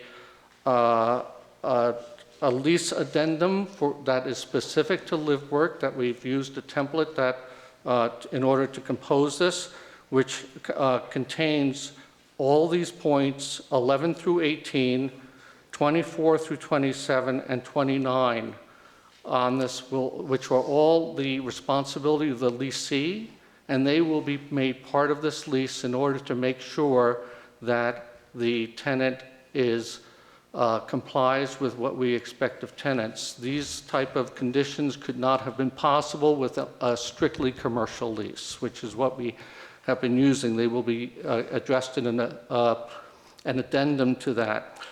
Item 19 is already in place. That has to deal with refuse. Items 21 through 23 are designated in the plans that you have in front of you. And as for item 28, the landscaped area already contains established foliage and mature trees. One of the things that we have to think about here is that the fence can't really disrupt established trees without, of course, dealing with a tree committee report, and we'd rather leave the trees and established foliage there. We are not really quite sure what the staff means by retaining a bond for this landscaping, because the amount of work that would be landscaping is incidental to installing the fence. I'm going to go to the questions as best as I've noted them here. The stairway currently has the remnant of a chain link fence. That chain link fence will be replaced with the metal fence as is proposed. So the chain link fence portion, the legacy portion, will be removed. In terms of the number of tenants, we do not expect to have 5 residents in a single unit. We are requiring that everyone, because of the Ordinance 829 and AB 1482, anyone who is considered a resident is also going to have to be named in the lease, and will have control over that. We're really looking at numbers of 1 to 3 as what we would expect residential occupancy to be in practice. In terms of the affordable housing portion, we are, the rental level currently in practice at School Street falls into the moderately affordable class when it comes to, let me see where I wrote that, moderately income units that are defined in the housing element of 2015. So that's the rental level we're at. Just so you know where the numbers are there, they're below 2,200. So if that means anything to you. I'm sorry, no, what does below 2,200 mean? The 2,200 is currently, as the last time we took the benchmark, is defined for the space of the unit that we used as a sample as being considered moderately affordable as a monthly rent. By whom? That is by that is by whatever references I was using at the time regarding to SB 35's definitions and the target numbers which are used by the state. So you're talking 2,200 for a one-bedroom live-work unit of? No, that's one of the larger units, okay, and the bedroom may not be a factor because it's dependent on the area. So what is the area for a 2,200 a month rent? Something in the area of 600 square feet. You'll find that to be, if you look around in the Fairfax rental rates of today, that's where it's at. Not that it's affordable, but I will agree that's where it's at. Yeah, yeah. I wish it was less too, Commissioner Fregasso. So anyway, the best numbers I have on that are that they are considered moderately affordable. As for retail sales, they are already controlled through the CL zoning. The CL zoning is not set up for retail sales, and that there are specific activities such as catering, which even though they are permissible under CL zoning, they would not be permissible as a live-work inside of the CL zoning. So they would have to be commercial, strictly commercial, to be considered a catering facility, and presently we have none. There was one time there was a restaurant on the campus, but that particular facility is now closed. It's been closed for some time. I hope I'm getting everything here. Thank you. Okay. Food preparation division. Oh, okay. The division and the separation of spaces being walled off, they are in the plan and also in the addendum. What we do is we designate a space as a residential, which would be called a living area. And the living area is not to be used for commercial purposes, and the work area is to be used for work, and that's how it's divided. It's divided virtually, okay? It's not divided necessarily with a wall. In some cases, there were walls, and in some cases, at least one case, we had to remove a wall in order to provide proper egress at the direction of the town building official, and we completed that. In the case of Suite 270, Suite 270 may have to have an egress window. There are 2 rooms in Suite 270, and one of them would obviously most likely be used as a bedroom, and if it doesn't have a door directly opening to the outside besides the main entrance, the code would require that there would be a second access for egress, and that will be something that will be addressed as we do the remodeling. As for kitchens, the kitchen area is identified, and it is true the hot plates are a thing of the past. They will be hardwired, and there is some electrical work that will need to be done in order to bring these buildings into compliance. Again, in our addendum, we strongly we strongly address hazardous materials that may be associated with artist spaces, and we strongly make sure that there's no electrical modifications or rat's nests worth of surge suppressors or anything like that. We also, of course, need to put in the interconnected fire alarms, which will be retrofitted. And we have just had a fire inspection in the last several weeks, and we did install around the campus, as directed by the fire inspector, fire extinguishers that are kept current by the management, not by the individual residents. The individual residents or commercial spaces are free to add to that, but we reached the minimum requirement of that. As for ADA, if some of the remodels will comprise of ADA, but the residential portion of the spaces will not be subject to ADA. Any commercial remodel, there will be the door widths, the door handles, and such like that. Again, as we pull the building permits for the subject spaces, that will be enforced. The manager unit, the question regarding the manager unit, the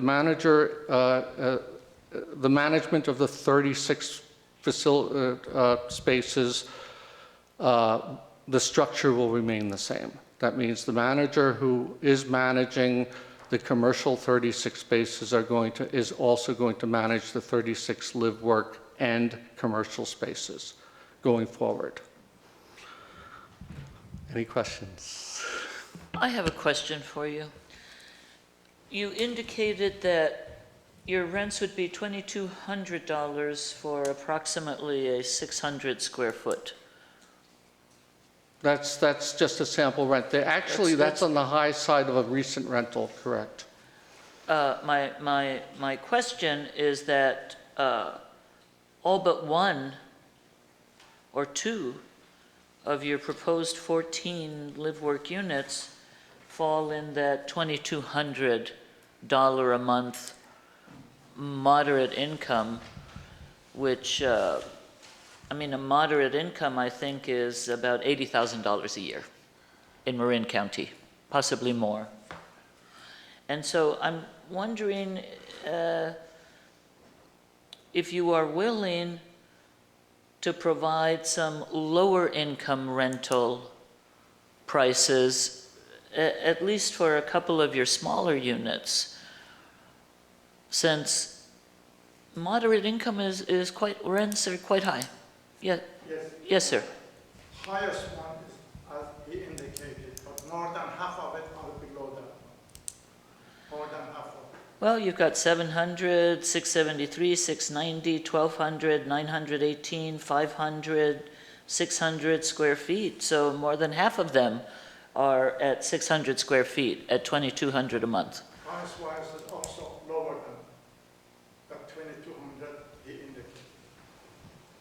That's on the high side, Commissioner. The numerous units have established their rent level in earlier years before the rent prices, the market rate went up. However, the smaller units would rent for substantially less than $2,000. What might that rent be for a 200 square foot? I don't have 200 square feet, I'm sorry.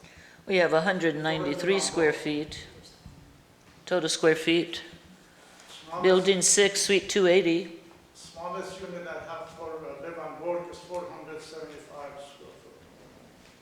There's a couple in building. That's not what it shows on the chart. So Building 6. For 475. Building 6, yes, they are, but the rate is lower than that on price, very, very low. And what would that be, approximately? Below 1,500. Thank you. So the below 1,500 for the AV people. Still not affordable necessarily, but so my question was if you were willing to do a certain percentage, 1 or 2 of these 14 up to 20 units, affordable to low income. 1 or 2. Whatever that low income range is, but it's certainly not $2,000 a month. Let me repeat the understanding of the question back to you, Commissioner. The understanding that I have of the question is there are 14 units and you're asking that 1 or 2 of them be reserved for affordable or lower than moderate affordable rental rates. That's correct. Okay. I I will take it under consideration, yes. Thank you, and maybe you could have that discussion with staff. Right, okay. Before everything is finalized. Okay, so that would take under consideration, but I think it was mentioned back earlier that we are, since we are not required to do that, I think it was voluntary. I Yes. understand Okay. it would be voluntary, but this is a property that was tentatively approved for housing as affordable, which we have a great need in this town, and that's why I press the issue and ask if you are willing to do so. I appreciate your consideration. Thank you. Okay, thank you, Commissioner. Other questions, please? Yes. I have a question regarding the fencing and the need for, you say you need it for security and to keep vagrants out, but I'm not quite sure. There's many, like, there's an access point along the number 6 building that goes to Broadway. Is that proposed then? I think you said before, I think staff said before that wasn't being proposed to block out. So I'm not quite sure what the fence does, that then there's still these access points. And then also, you know, the road, is the road going to be, is there going to be a gate or anything? I'm just not quite sure how you can secure the property when there's major access points that need to be open. The situation here, I might have to reflect on the personal experience here is, I was involved with a state forest who had 3 openings, and it was considered porous, and they shut it down to 1 opening so they had some control. I think the intent here is to have anyone coming in through the front door, okay? The front door being a broad entrance at School Street versus the back gates on Merwin and the other points of access. We do back up against a creek, and in fact, there's a shortcut right from this building there. Well, yeah, and that's a concern because I think that's used by the public, and, you know, the bridge, I think that's all part of public property, right? And there's an established, you know, pathway to go to the ball field, so I just want to make sure that is the intent that that's going to be blocked off, or is that access still going to be maintained? Yeah. From building 6, when the city was doing the parking lot, city manager asked me to provide some parking temporarily for the city, voluntarily, with no charges. I did. During that time and before that, when people, they come, I'm a retired, mostly 5-6 days a week I'm over here at the project. And they come and park it in the back and jump over the wall. Older, younger, and so on. Therefore, one time my insurance people were over here, they saw it. They emphasized to me, you better put a fence over here. That's the reason I suggested to put the fence over there. Without a permit, I was rushing, and they red tagged it, I stopped it. But I emphasized it over there that is safety factor and also protecting my tenants. Because the people that come over there park everybody. There's not enough parking in the town, and the tenant, they lose their customer. And that is not fair.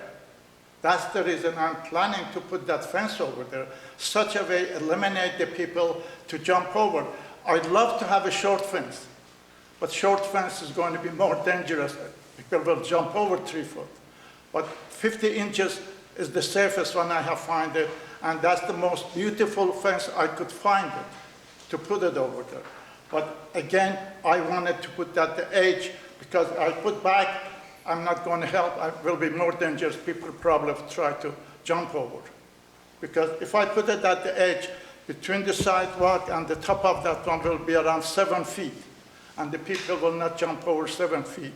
But 50 inches they can't jump. That's my idea, and I tried to express it to the staff. I don't know, did I express it properly or not, but that's now I'm telling to you folks. Okay. No, My concern was if some of these, public entryway, and I think that your spokesperson was able to explain, you want to be able to have people come in through the parking area instead of the back. So that explained. But I do have concerns that it is too tall if it's put right on the wall. And when I walked around the property today, I mean, and your spokesperson's statement about the landscaping, I mean, it does look like the fence can be pushed along Broadway, at least right along where the edge of the pavement is at the parking lot, and then still maintain the landscaping. Because the wall and all that is really, I mean, it'd be too tall and imposing, and I don't know if, I can't think of any findings that I can think that could approve it, which is what we need to do if it's a variance. There's 4 criteria that we need to make, and I don't think that we have, but that's a discussion that we'll all have later. And so anyway, I just wanted to understand it better. That's all. So thank you. I will plant some ivy over there or some other vine to climb over. After probably 4 or 5 years, you won't see anymore the wrought iron anymore. We'll be all plant over there. Any other questions for the applicant? I would like to hear from the property owner about whether you've notified your tenants or have some conversation around this, and what is the feedback? I don't see a lot of people here. Did you want to hear from me or from The property owner. I didn't hear you, I'm sorry. I'd like to hear about any tenant meetings that you've had on this and what kind of feedback you've gotten from your tenants. I don't have any complaint to me because I'm over there every day, even though I have a manager. But this is my hobby. I'm retired. This is the work I have done 45 years as a contractor in this state. And I love my tenants. They're part of my extended family and friends. And I treat them that way. That's the reason I'm over here. Because I all the time talk to my manager to treat them the way you want to be treated.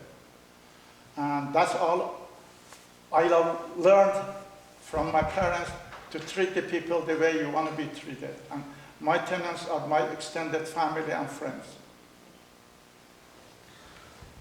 Also, to add to that answer, realize that we did receive public notices, and there are at least 2 tenants from the address here tonight, and I know of at least one that's watching it on the closed circuit. But we all received the notice in our mail, Commissioner. I think I just want a little bit of clarification on the fence. I'm going back to the fence.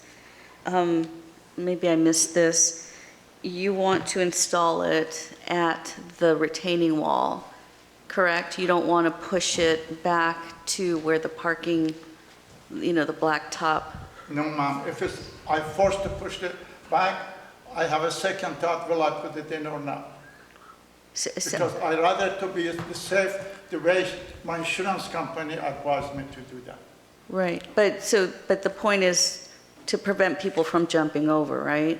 No, my intent is the people from inside jumping that way, not from outside. So if it were on the inside of the landscape? Then only 50 inches. They can jump only 50 inches. But if it's at the edges, they have to jump around 7 foot below. So isn't the sidewalk will be 7 foot below top. So how does, so I guess my clarification is, do you count the height from the lowest point of the sidewalk? Yeah, right, So where it's going to be visually the most. Right, so if it were on the higher part of the landscape, you would count it from the blacktop, or, the parking. We'd count it from whatever the dirt that slopes off, right? Yeah. But I just want to remind you that the 5-foot fence, anywhere within 10 feet, on a corner, you're limited to a 4-foot high fence, anywhere Right. within 10 feet back of the street frontages. So even the 5-foot fence moved back requires a variance, which staff feels we are able to support a 5-foot fence. But there are no other, in our downtown area, 7-foot, 2-inch fence retaining walls. It's just not, there's nothing like that. Okay. I mean, there is one property in San Anselmo, that church on Sir Francis Drake, that has something similar, and it, you know, I guess it's your opinion whether it looks out of I guess character or not. Yeah, I guess it then is a matter of who you give the landscape to, the public or the tenants. You know, it kind of feels that way. And I mean, I'm just trying to. If it's really homeless people, so there's a public right-of-way that runs from our bridge from right here. Right.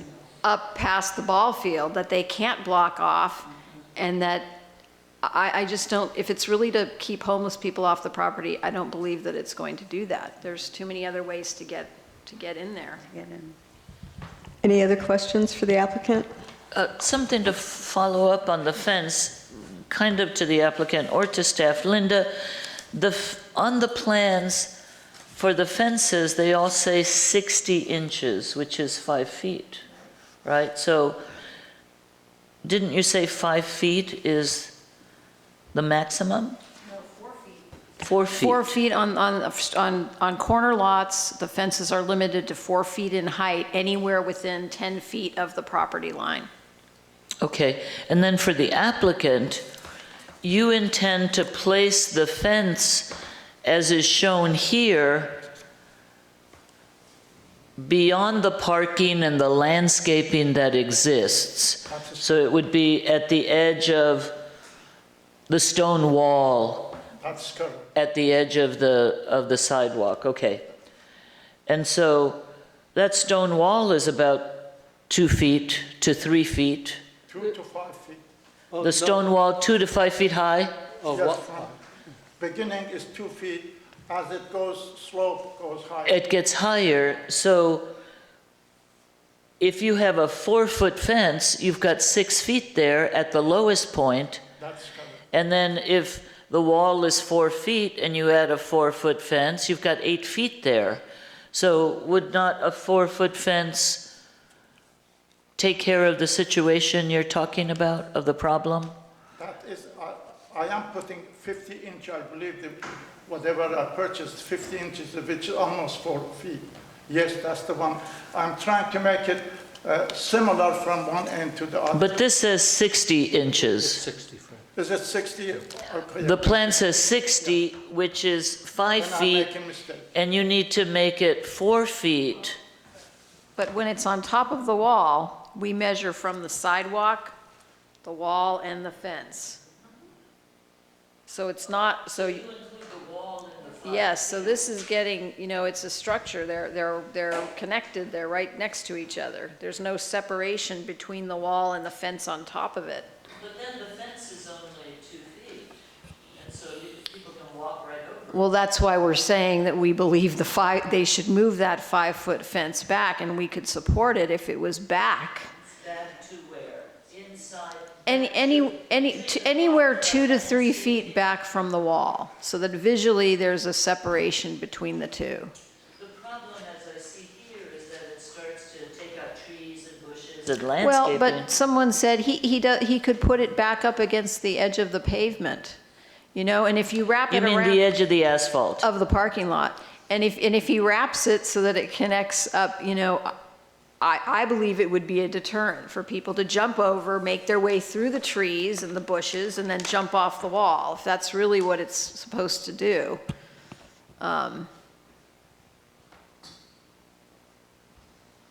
can't make findings for it because I think it would be a grant of special privilege to allow that type of structure right on our public streets in the commercial zone like that.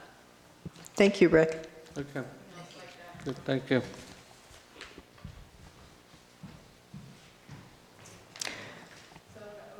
Oops, going to open this up for public comment. Does anyone wish to speak on this item? Come up to the podium.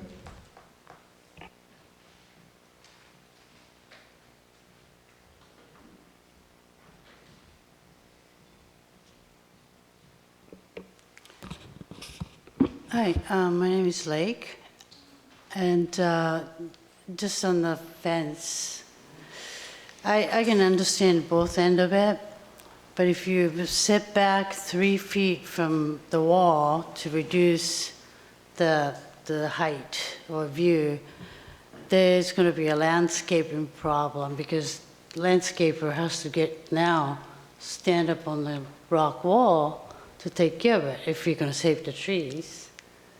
So I think that'll be another safety issue.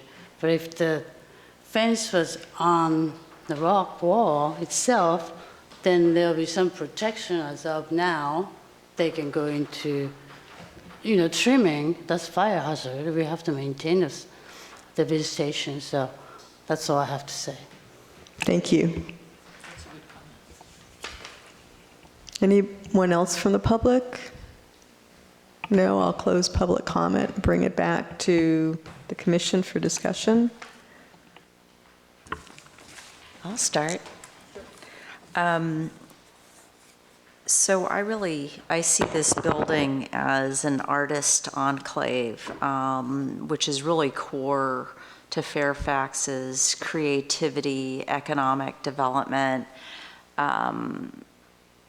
drive. And this site in particular is one that is a major thoroughfare from kids getting out of school and from the library and going up into the residential units and through to the ballpark and through to downtown.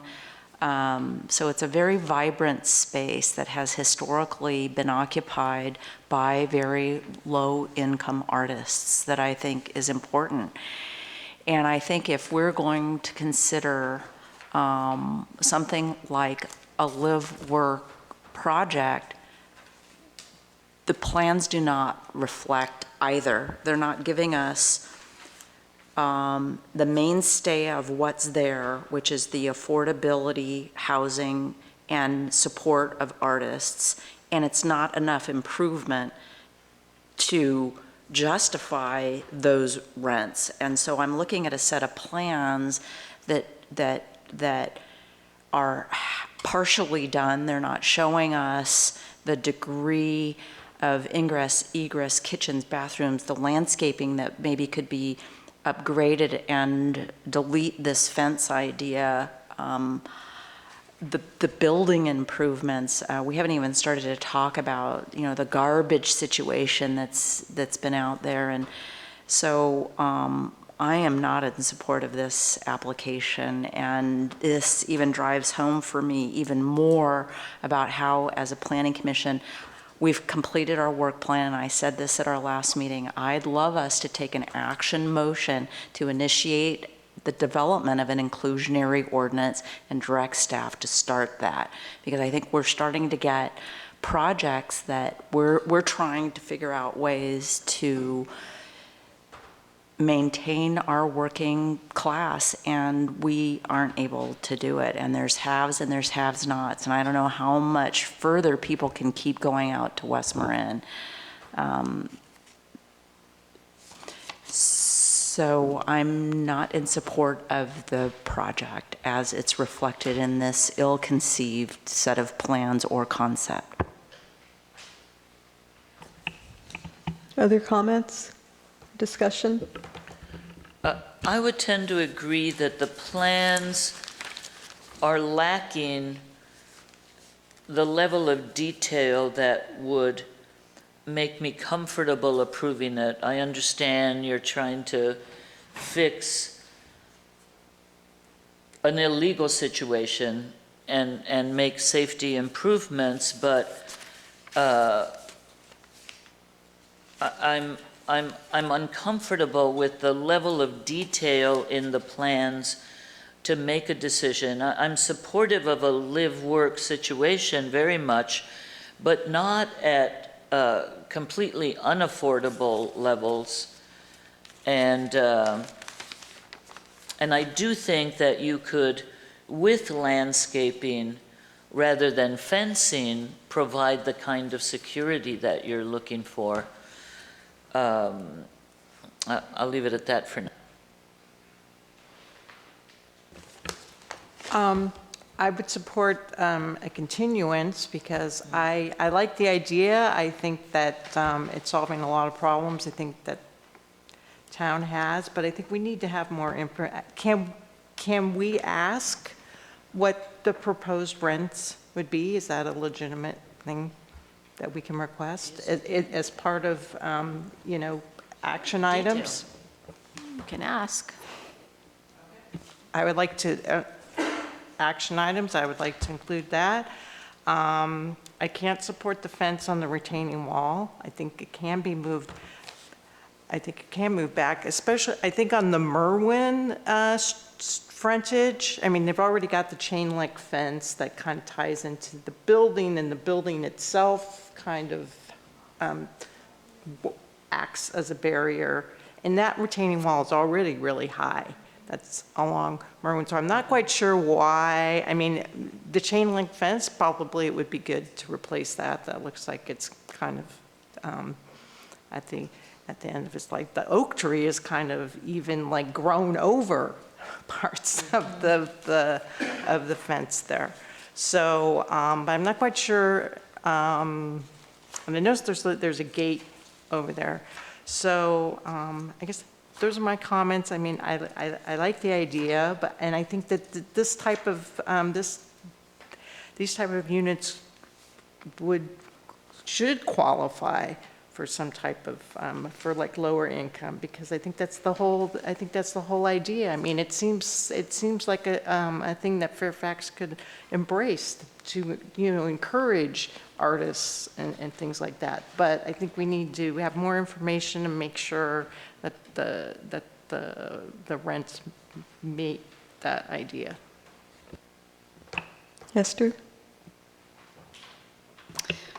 I am also in support of this concept.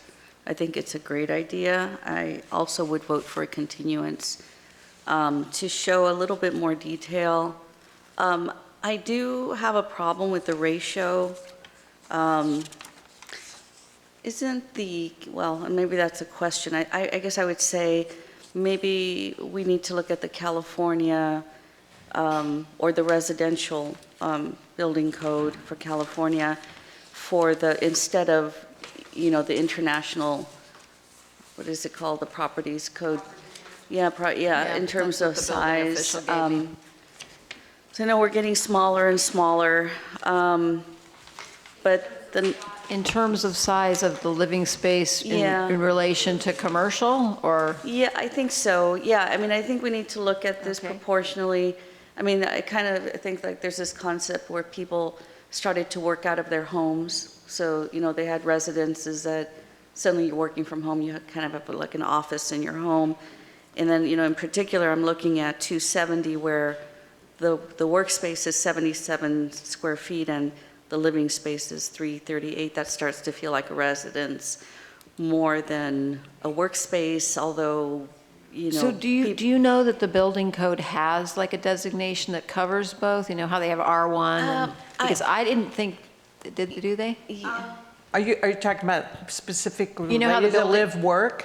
Yeah. Okay, I've had a few projects that never went all the way, but I've had clients who were interested in pursuing it. There is a Okay, live good. work section In the California building building code, code. and it is considered, it is a Thanks. residential designation. So to answer Cindy's comment about if they need to be accessible, technically no, because they're considered an R occupancy. But there is, R occupancy. if Okay, you look in the great. I just building wanted to code, make sure I there is wasn't looking for a something that- special section Okay, related to live great. work. But I'm not sure if they designate, like, I can't Percentages remember of- percentages, but you Okay, could we'll look start into there. it. We'll look into it. Yeah. Great. So I was just, you know, I was looking at the Berkeley codes. I guess they have like a 40% live workspace, and which kind of makes more sense to me because you want this to be primarily a business and that you happen to live in, you know, or at, rather than your residence where you happen to have a laptop. So yes, I think the ratio is one thing. It would be nice to see, you know, what this is going to go out for. Just, you know, this is probably what the first live work space in Fairfax. I think we kind of need to set the standard or set the bar now, and then, everything is going to grow from there, so. So can you guys give the applicant more direction on what you want his plans to include? When you say more detail, that's not very specific. I was thinking like the kitchenette area, just shows a sink.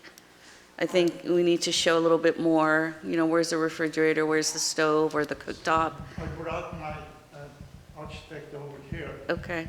That's it, and he's listening to provide Okay. whatever you want. Yeah, I just think the components, and I don't know if you can show, I know that you were talking about a limit to how many people, like 3 people max.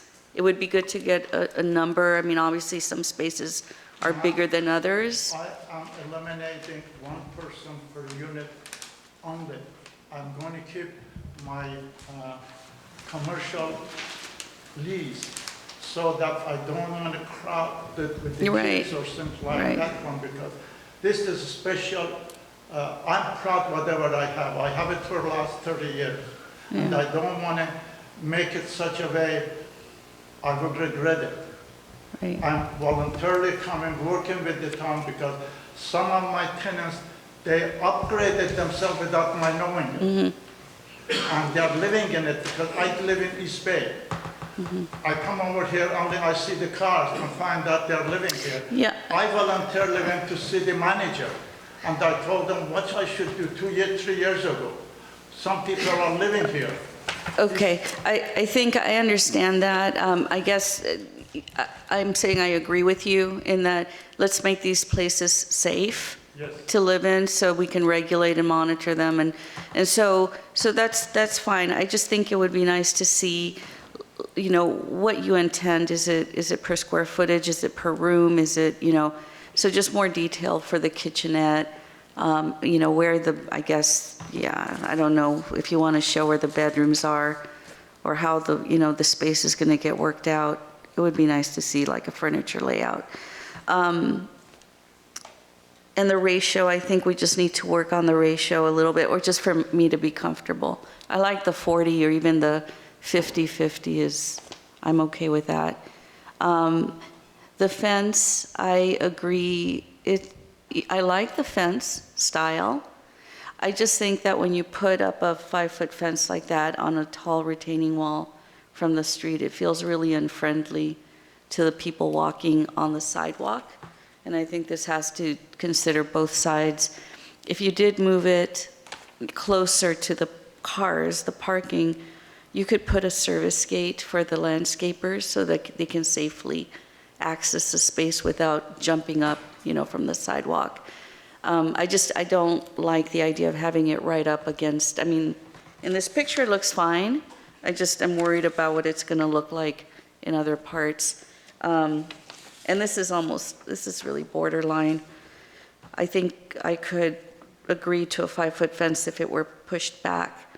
And then just put a service gate for the gardeners. Or you can treat it with other landscaping, other deterrents. So yeah, I think this is not the design that I would support right now the way it is. Okay, let me give some of my comments on this. I've got a concern with the whole live-work concept that we're doing here. We're trying to take care of a building situation where we have people living there that was unpermitted for that. When I look at the general plan, it talked about looking at a zoning designation, potentially allowing live-work residential units in the CC zone. There was nothing addressing that in the CL zone. I know CL allows residential, but if you look at like Deer Park, and you look at the restaurant, that traditionally has living units, and probably that's in part why some of this comes forward. There's nothing, when I look at the list of the tenants, and I've got a financial advisory marketing service, and it's office and financial, and that would be a live-work space. I just think we need to have, we're jumping into this because of a particular situation, and yet we don't have anything in our code that addresses live-work at all. Some of the things we talked about, you know, the types of live-work situations that are appropriate. You know, we've talked about artists and therapists and things like that, but we haven't regulated any of that or put any of that into a code. We haven't done anything with size of space. I think somebody mentioned 150 square feet. When I look at our ADU regulations, it talked about an efficiency dwelling unit based on a health and safety code where there was 150-foot requirement. So I don't think we've researched this, explored it enough to come up with what we see as a live-work environment that works for the community. In Fairfax, we're jumping in this to take care of a situation, and that ultimately may not be what we see as what we in the community want as live-work. We had a letter from someone that talked about, you know, maintaining a certain type of work situation, artists, that type of thing. I'm just not comfortable looking at this as a live-work without looking at the broader live-work type of zoning.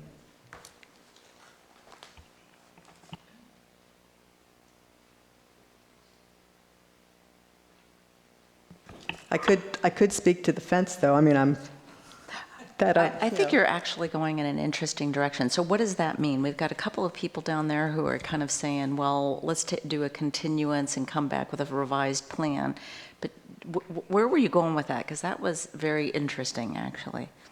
I mean, I think if we're going to do this, we need to not jump in it to take care of an issue, but to really look at what live-work is as far as our zoning code and how, you know, there was a mention that there's other communities that have live-work defined, and then they have ordinances that address that. It probably addresses the types of work that's appropriate and all of that. We haven't even looked at any other communities' ordinances or regulations on live-work. So I think just jumping in this to take care of a situation is not the right way to go in defining live-work. I don't know how that addresses, you know, like fire concerns or safety concerns for the building as it is now, but I don't want to put into that live-work requirements as well without us taking a broader approach at that. So I could get behind you on that. So would that mean denial of this application then? Well, I guess the question I would have for staff is there a way to, I mean, we can deal with the fence is fine, but is there a way to mitigate some hazards, but not look at this as live-work until we define what that is, and looking at that meaning that once we come up with something that may have an impact on the current situation, but that's not something that we haven't done before with the town council and a dispensary, taking that out of kind of the mix. I agree. I mean, I think one of the reasons that codes are created is because there's an organic development for a need. And I think this is what we're seeing, and this is kind of a grassroots thing that now has to be defined and legalized. I guess the question I have, you know, because then, I don't know, I mean, I'm conflicted, because this could take years, you know, and we're trying to address a situation that exists, and it's organic, and it's, so I don't know, it's kind of like two different ways to get there. If we wanted to go the policy way, we would have to, well, you would have to draft an ordinance recommendation, and then we would have to look at it, and it would get recommended to town council, right? And then they would review it, approve it, modify it, and then has to go before them 2 times, 3 times? Twice, okay. So that could take, yeah, it could take a long time. But then, you know, on the other hand, we kind of do risk, I don't know, I mean, we do want to kind of set a standard, like a design standard, and make sure that this is safe and that it's, you know, we're not going back to the industrial age where we had tenements, you know. So I think I'm, you know, I just think we need to continue this. I don't want to kill this. Because I do think that there is a need. And I think that this is kind of a naturally grown, homegrown issue. So I would say at least a continuance if we want to see more detail, find out who exactly is going to be in this space. If we accept that as okay, this is okay to have artists, chiropractors, yoga. Maybe that's... I would like to see back from town staff, other communities' ordinances and what other towns are doing with regard to live work. So we have some... And what's interesting about that is I would rather have staff time spent on developing an inclusionary ordinance. Well, through the to chair. that last topic, we expect within, gosh, a year, 2 at the most, that we will have an inclusionary ordinance. As I said, the state has jumped into the middle of that. And so now we have a whole series of requirements to develop that, that frankly, realistically are going to be very challenging for any one jurisdiction to do. So that's why there's at least a half a dozen jurisdictions in Marin that have signed on to that. Surprisingly, Fairfax isn't the only jurisdiction in Marin that doesn't have an inclusionary ordinance at this time. In terms of looking at other ordinances, Linda has done so. We could certainly look at that. We could ask the applicant for more detail. I think our concern is just realistically, if we're projecting out 2 to 3 years before we finally get back to approving a live-work situation here, and you know, just accepting the fact that whatever they have out there is going to continue at this time. As the applicant's representative said, when we did our inspections, we saw some situations that were clearly not safe, and that's where we just said, you need to get an egress window in here pronto. That's reflecting the fact that the town has never pursued abatement of this. There just simply isn't the climate to do so. So if you're not going to be dealing with abatement, you're dealing with people who need some place to live, you're going to be dealing with people in a live-work situation. So we accept that, yes, we're reacting to an existing situation and trying to primarily achieve safety. Again, I think the ghost ship situation, even though this is a far cry from that, but you know, just looking at things like, do you have an egress window where somebody's sleeping, is a much tamer example of what they had over there. But it's just a question of, you know, are we addressing the bottom line safety issues? And maybe that some of that is going to be outstanding if we pursue a more comprehensive approach. That's not to say that's not the appropriate thing for Fairfax. So I think we've got direction from your commission. I think we can provide some of that to the applicant. Yeah, if you have other comments. I'd like to add something to that. You know, in a way, I think we're looking at a code enforcement situation, a health and safety situation right now in the immediate that the owner is trying to resolve. I appreciate that. But onto this code enforcement issue, this health and safety problem, we're trying to slap on the live-work design criteria to resolve the code enforcement, and then to have that be the design that we move forward with this live-work project, which in our general plan has also has always been under the auspices of a planned development, a live-work situation that would specifically be affordable at much lower than market rate, and maybe we need to split the baby. We also just had a very difficult situation. I think you gentlemen were here with the 4-story housing project where we had a lot of different sets of plans, but nothing that accurately reflected what was out there, what was built, and what the hazards and problems were. And I think we have the same situation with this level of planning, which is a good first effort, but still preliminary.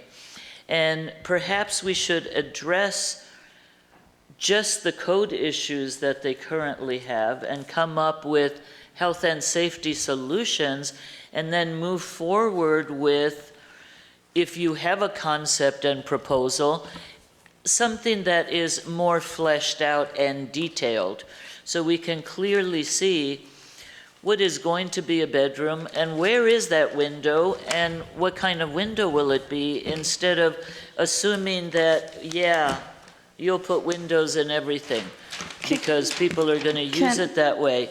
And then also with a landscaping and parking plan. And I also agree.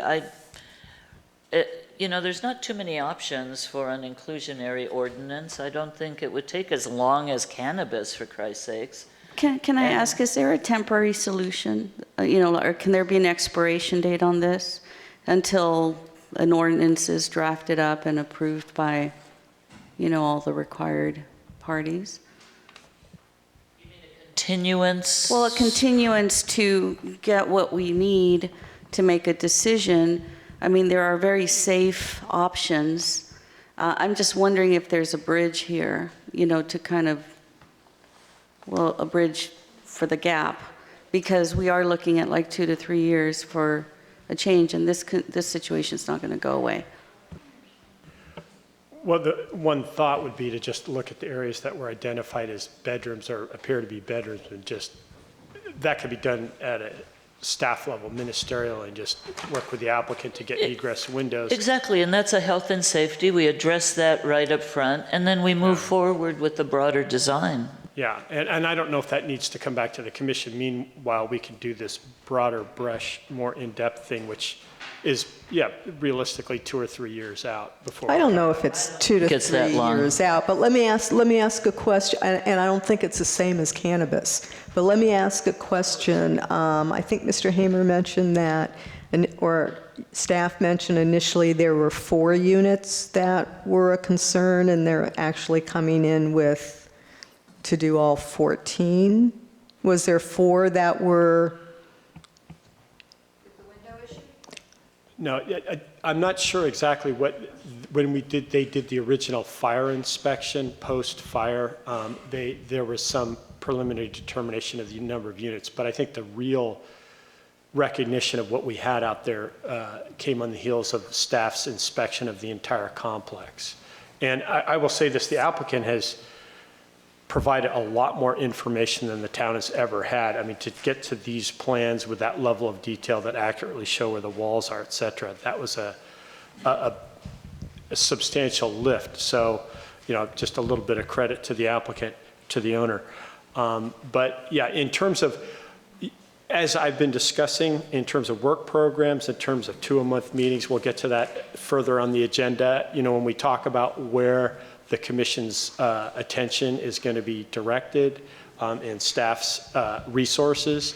It's not so much that, gee, what's it going to take to create a Berkeley ordinance? It's just what else is on our plate and what's a higher priority. So, And I guess from my perspective, without us having to even explore that or look at what other communities are doing to see if there would be something we could do that could be like a partial addressing of live work, we don't know. So that's where my concern is with that.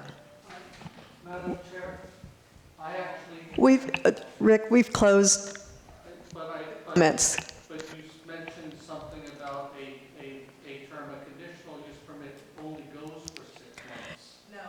That's okay. We've closed comments, Rick. Thanks. Can, Well, a request about the plans? And this is an issue I wanted to bring up about the first application we saw tonight, is like the things that would be really helpful would be to add dimensions. And, you know, the first set of plans, I mean, I had to use my scale, there were no dimensions, it didn't have setbacks. This is the same, it has no dimension. We have a scale bar, but that's not really that helpful. So if we get the dimensions of the spaces and get what the window sizes are, I think that would be really, really, really helpful. we could certainly direct the applicant to come back with that. And I think we can also provide at least a first look at what type of things live-work ordinances address. So I think we could come back with a commission, if nothing else, with a discussion item, if not a recommendation specifically pertaining to this project. I think a discussion, excuse me, I think a discussion before we entertain a proposal would be appropriate. But you said something about being able to taking care of this on an administrative level. Is that for the safety issues or no? Did I understand that correctly? Well, with your commission's direction, we could look at some of these units that maybe we haven't directed. I mean, some of them on the inspection, we said, that's a bed, there's the windows, you don't have an egress window. That needs to, you know, it was a safety issue. If there was a fire that broke out, how are those people going to get out? So we could take another look at that and see if there's other areas that either appear to be or definitely bedrooms, and just say, fix that right now while we figure out what else we're going to do. That would be ideal. Yeah, I think that would help. Because I'm thinking even if we did have an ordinance, you still have to change the zoning plan, right? I mean, don't we have to change the, going from, I read something, we were going from CL to PDD. No, that's in our housing element, but again, I think pragmatically a decision is made to see what we can work within the existing zoning context. Okay, so that actually eliminates one big step that I was afraid of. Wait, I understand. They just need to get a use permit to have a living space in a commercial, It's the same as, yeah, that's Correct. what's required, And this right? has the added wrinkle of it being living and commercial inside these specific units. So it's your live work. So that's another level of complexity instead of just saying it's a commercial zone with residential. But not, right now, it's strictly a health and safety abatement problem. Well, that's one of the aspects of it. So we'll come back to your commission. I think we'll have to mull it over at a staff level, but I feel like we have enough items to work on with the applicant, and we'll bring this back to your commission. So do we need to make a motion then, right? For Yeah, continue to a issuance? date uncertain, I think. All right, so does someone want to make a motion to continue this to a date uncertain? I will make a motion to continue this item to a date uncertain. Second? I second. But just a point of clarification, we'll continue the proposed live-work project that's being proposed to a date uncertain, but staff will administratively, in the interim, handle the health and safety issues that are existing. Is that included in the motion, or a separate understanding, or what? I believe staff said that they were going to relook those items in the interim. Yes, we'll look at that. All right. All in favor? Aye. Aye. Opposed? Was it aye? There was, yes. You opposed it? No, Oh, it was all ayes. okay. Thank you.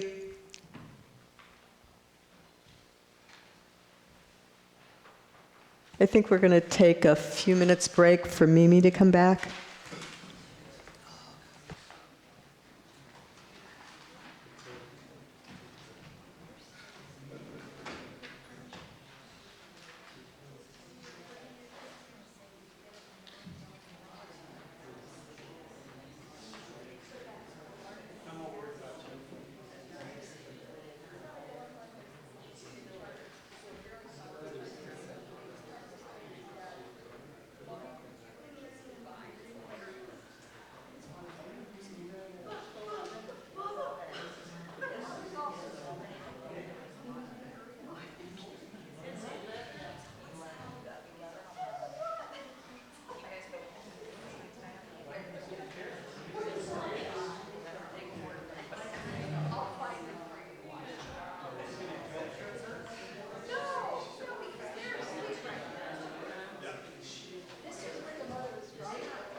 Mostrar que más no puedo amar y entonces morir después.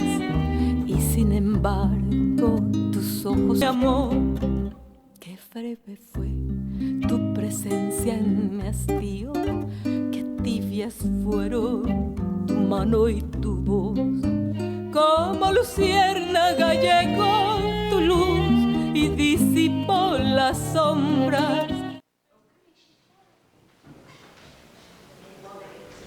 All right, so we're back on item 4, discussion, consideration, and possible recommendation to the town council for adoption of a draft ordinance. Yes, thank you, Madam Chair, members of the commission. This is consideration of an ordinance which would apply the Hillside Area Residential Development Overlay District permitting processes to various zoning districts, including the multiple family residential senior residential zone, RM-S, the Planned Development District Zone, PDD, which, as your commission is aware, was the original impetus for inclusion of the HRD requirements. The Upland Residential UR7 and UR10, the 7-acre and 10-acre zones. The Single-Family Residential Master Plan District Zone, SF-RNP. And finally, amend the Hill Area Residential Development Overlay Zone provisions also. As you're aware, the council asked staff to look into this, which we brought to your commission. In the process of those early considerations, and your commission looked at this as both the August and September meetings, it was realized that the scope of the HRD provisions should logically be applied to more than just the PDD zone. And so that's why, with direction from your commission, staff is now proposing an ordinance that includes the aforementioned zoning districts. The current zoning ordinance also, it's noted, has a two-step process for application of HRD requirements. And this was something else that one of our sharp-eyed commissioners noted at a prior meeting, that we were referencing an exhibit that was taken straight from a prior general plan, and we've actually looked for something that had that title and haven't quite found that. What we have arrived at as being the closest approximation to what we believe that exhibit was is the Salem House map, and it's, it's the world's longest title. I won't go into it further, but it's sitting on that table there. And the reason that we like that is it's a document that is in current usage throughout the county.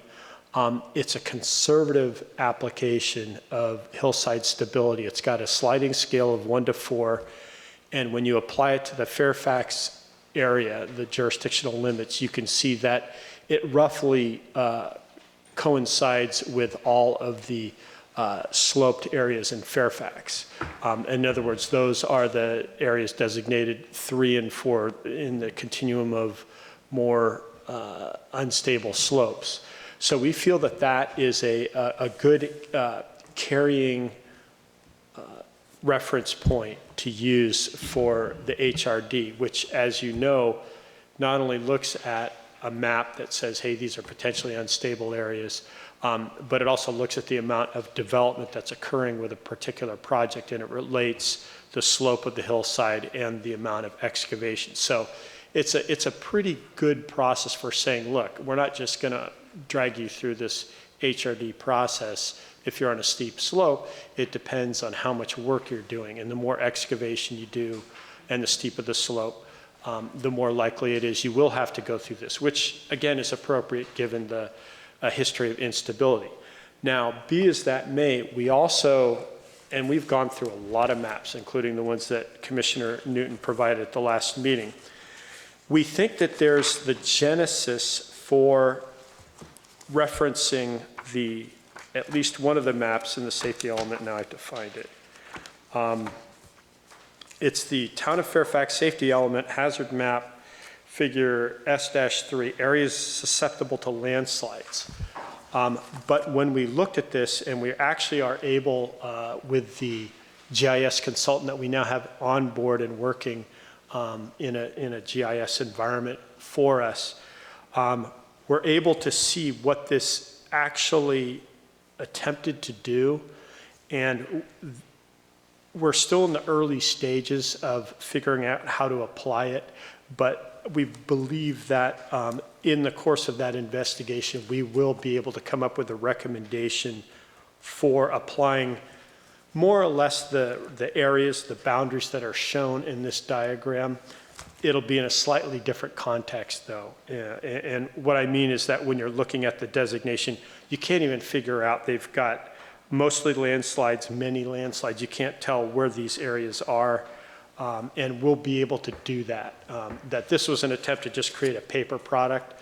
Realistically, we have the ability with the county's Marin Map GIS program to go to a lot-specific basis and zoom in as necessary. I'd really love to be able to provide that online for property owners so that they could tell at a glance, or whoever their professionals are can tell at a glance, hey, you know, you're within this district, so you're going to have to do this HRD. Certainly, it will tell staff where we can advise applicants that you're going to be in the HRD if you want to do X amount of excavation, for example. So that's work we're working on. We would like to proceed with a recommendation from your commission for adoption. I'm not going to go into any detail about the latest batch of state housing legislation that was just signed into law by the governor, but I can say that to the extent that we apply whatever objective standards we can get to future development, we will be much better off than where we would otherwise be.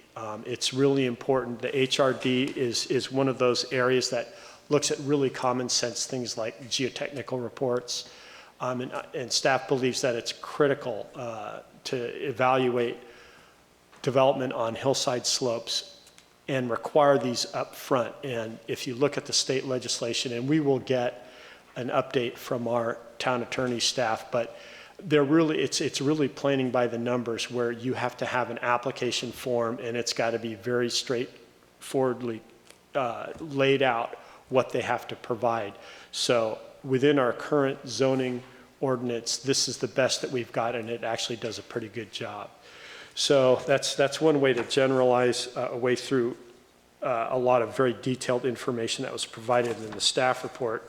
I'm prepared to answer any questions, but we feel comfortable at this time recommending the ordinance as is. It's also noted that one of the questions that was requested is we look at the triggers that were contained or not contained in the various residential zoning districts. It's acknowledged that we don't necessarily either have triggers contained within the zoning chapters, the specific chapters on different zoning districts, or that the language isn't consistent.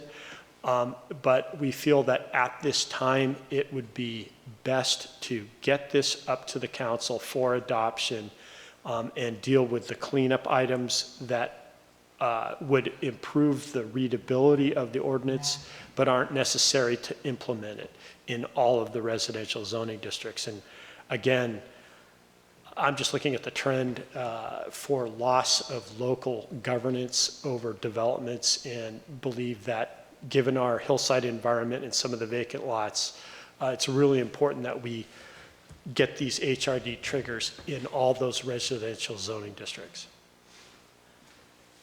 So I'm prepared to answer any questions. Questions for staff? I'll take an easy one. The general plan's safety element hazard map that's there, do you know where that comes from or how that was developed? It appears to be based on the county's, and I should know this off the top of my head, but I don't. The county has some sort of landslide susceptibility GIS overlay. And the nomenclature used in this hazard map, the area susceptible to landslides, doesn't quite line up with the counties.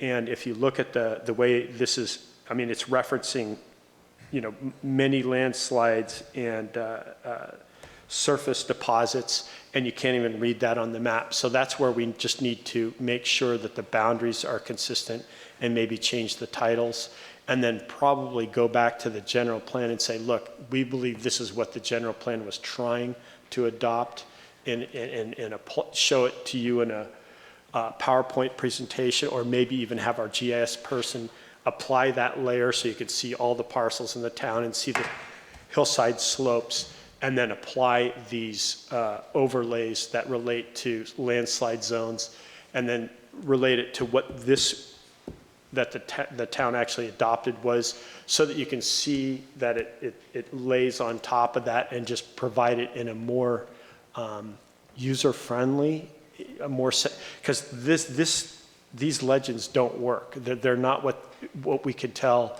is in the county's GIS overlay. So we'll come back to you with that.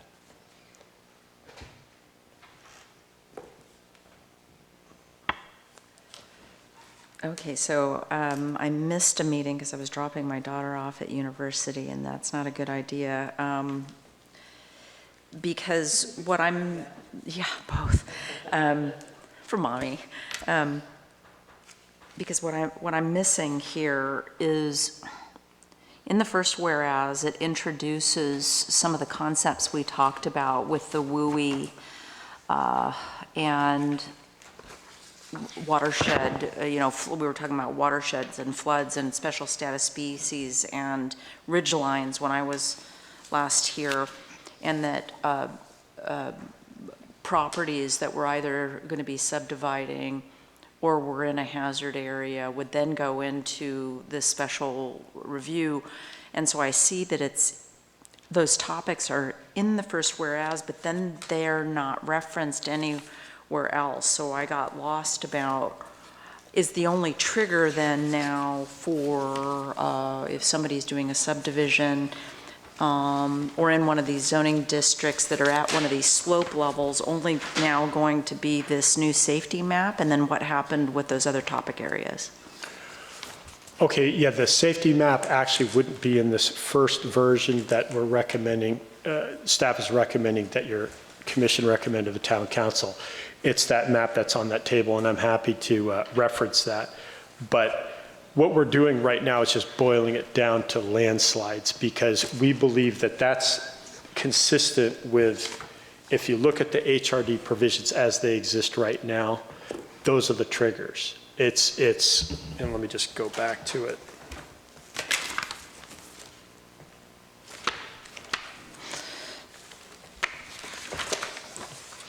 Okay. Yeah, so the slope of the property is in one of the following categories as shown in Exhibit 3 of the open space element, and this is the map that doesn't exist. So this is what I'm saying, is we're putting a substitute map that we feel applies a conservative slope stability basis for an HRD trigger. And then in addition, it's 1 and 2, and then the other trigger has to do with if you're in certain slope ranges, how many cubic yards of excavation. So that's what we're saying, is we're just keeping it there, keeping it simple, getting this on the books for all the zoning districts. And yeah, we did have those references that talked about WUI, et cetera.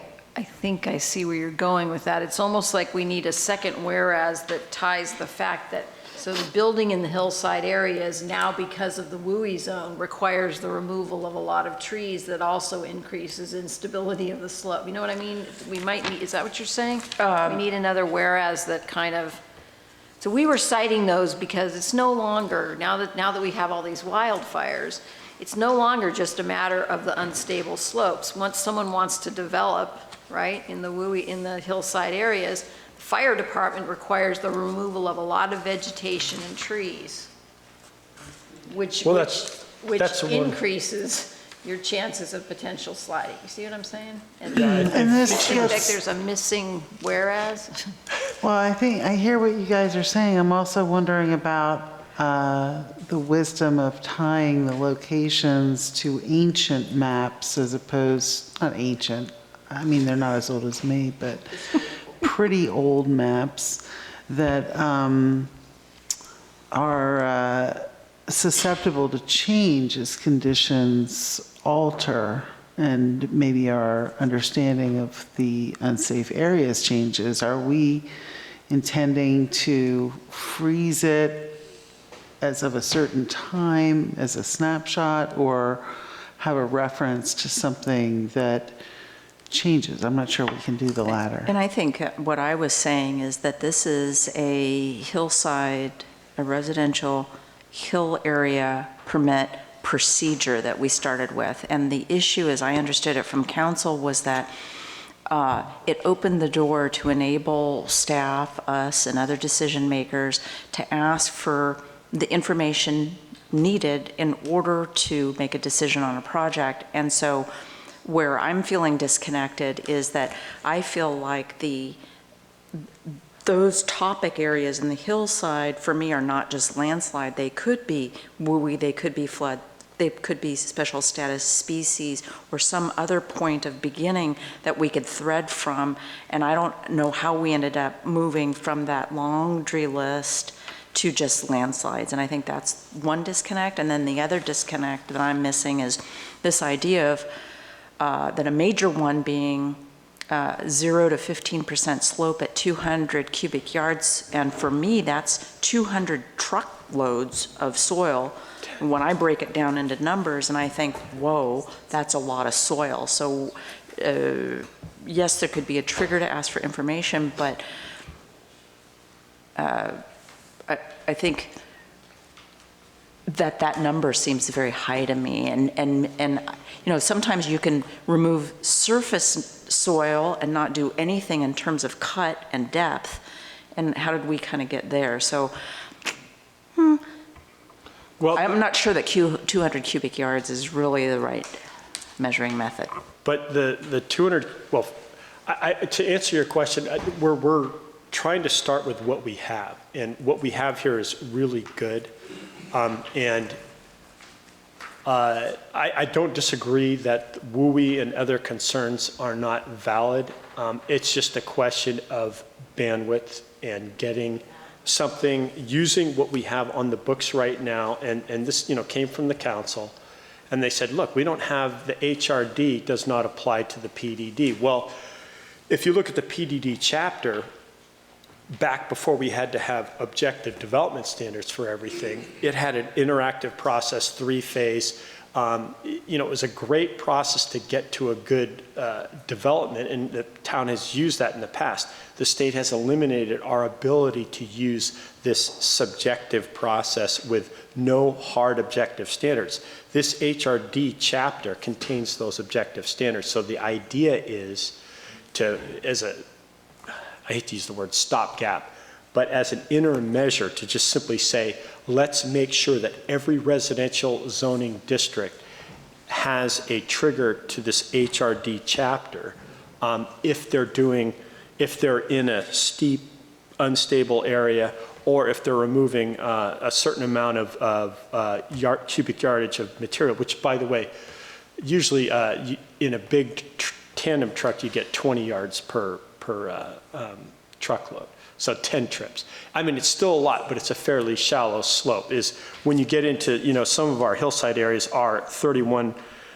slope or greater. That's 50 cubic yards. That's considered a reasonably conservative amount of soil removal. So I'm just saying this gets something that the town really needs to have on the books, and so far isn't precluded from doing so by the latest batch of state legislation. I think to the first comment on the first whereas, where we're bringing in the WUI and everything else, I think that's just, yeah, take it out. I don't think it's applicable to Well, really what what about the we're... watershed comment, though? You want to leave that in or take that out as well? I think, to me, it doesn't make any difference either way, whether it's kind of in a watershed or not. Okay, so we'll take them both. But to the comment, But to the comment of the maps and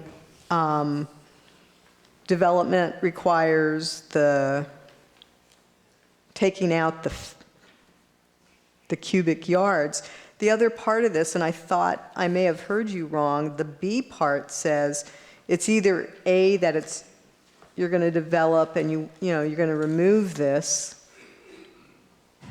or the property just falls on the map. So the property can fall on the map and you're still not necessarily looking at taking out a certain amount of, right? So it's either or. And the maps look like they could even, because I can't read them, but I was wondering if, you know, some of those areas on the maps are kind of very minor slopes on the maps, because I'm not that familiar with those maps. So if it's something that really has a low slope, but maybe it's on the map for some other space behind it, property behind it, that it would be, because when I looked at these maps, it's almost like all of town to a certain percentage has some possibility, because I couldn't go down to looking at actual parcels or streets on those. And then the other question is, and I was thinking maybe I was reading through the safety or some part of the general plan, and to Mimi's question, how often are those maps updated? So if that map is a certain date, 1876, we've probably 1976.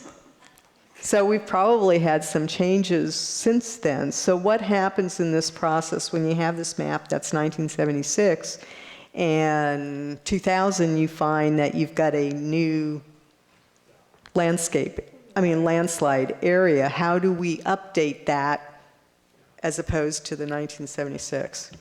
Well, one of the nice things is your commission has been recommending ordinance changes.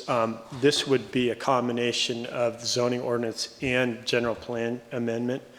But my intention is to use the latest, most accurate information as we move into this GIS platform and information. So that would be the most current information we have. It's just that we're not there yet, and I would like to get this to the council. So this would be like a two-step process where we recommend this to the council. And if you want to continue it, it's fine. It's just, I think there's a timeliness issue. But if you want to wait until we can do a little bit more investigation, it's going to take another month or two, I think. And we'll be coming back probably with an amendment to this general plan map just to get something that can be understood and is properly I guess labeled. maybe you misunderstood my question. I'm just asking in kind of the general process of things. You know, if something happens 2 years, 2 years in the past, how do we reference that for projects going forward? Let me explain how it works. So I think having that map is the most helpful, and you can always have slides that we're not even going to know about, because we only find out about them if they take out a structure. But that map, I go to it and I say, oh, you're in a landslide hazard zone, therefore you're going through the HRD process, you need to give me a soils report. Their soils engineer does test borings to figure out if there's any active slides. Our town engineer reviews that and sees if he agrees with it. He goes out to the site, he walks it. So it's a process that they go through to make sure that the site is stable or can be made stable. That's just a key to tell me, you need to put this person through this process, because there's a good chance they may be in an area that's unstable. You know what I'm saying? And so you can't, the town doesn't have the bandwidth to constantly update its maps, but that map I've been working with for a lot of years, and it's pretty good. I have never had a parcel on there that says it's in a landslide hazard zone, that when the soils engineers go out, they don't find something moving, you know what I mean? Or something that has to be retained. So, we're trying to make processes easier for applicants, but in some cases you can't, to be safe for everybody, right? It's a tool. It's not like an end all, you know what I mean? Yeah, and to your other comment about the accuracy and the currency, is that that's what we're working on. We're going to be looking closely at a more accurate version of this map with more current information than that 1970s document.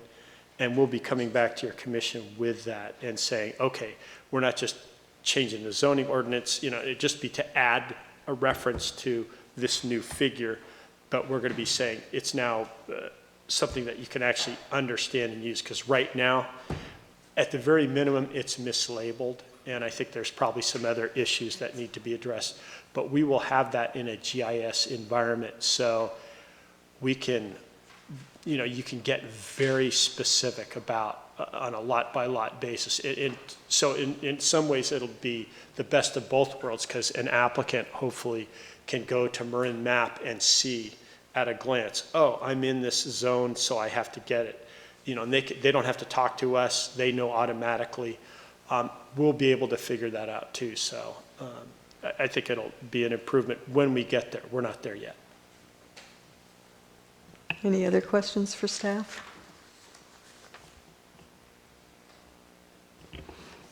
Okay, anyone from the public wish to speak on this?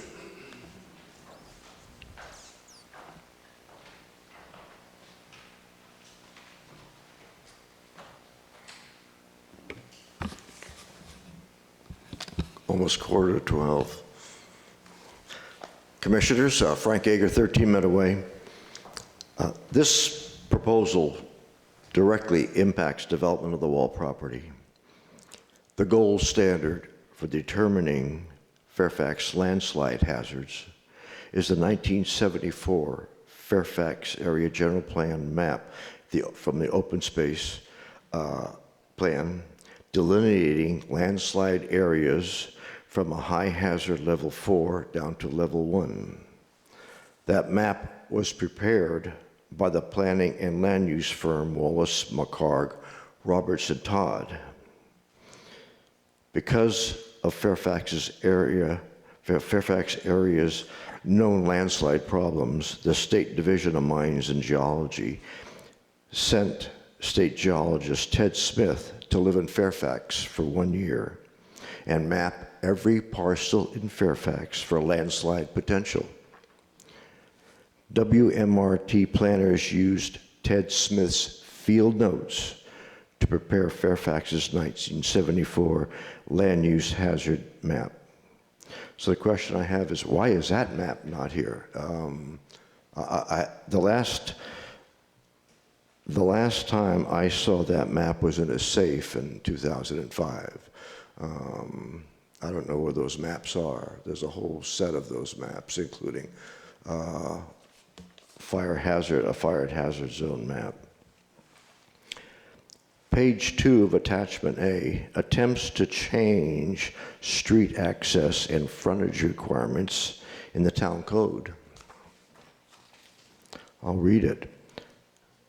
Access to the property is via a access to the property is via a private or public undeveloped roadway, and in parentheses, an undeveloped roadway is an unpaved or paper road which must be improved. Fairfax Town Code requires any subdivision creating new lots to have 65 feet of frontage on a street for each lot. A street is not a private road or an undeveloped paper road. 10 months ago, Fairfax announced it was preparing an environmental impact report for the proposed Wall property subdivision. At the September Town Council meeting, the EIR for the Wall property was pulled. It was on the agenda, but it was pulled. It was on a consent calendar. At your September meeting, you were advised of a new plan for the Wall property.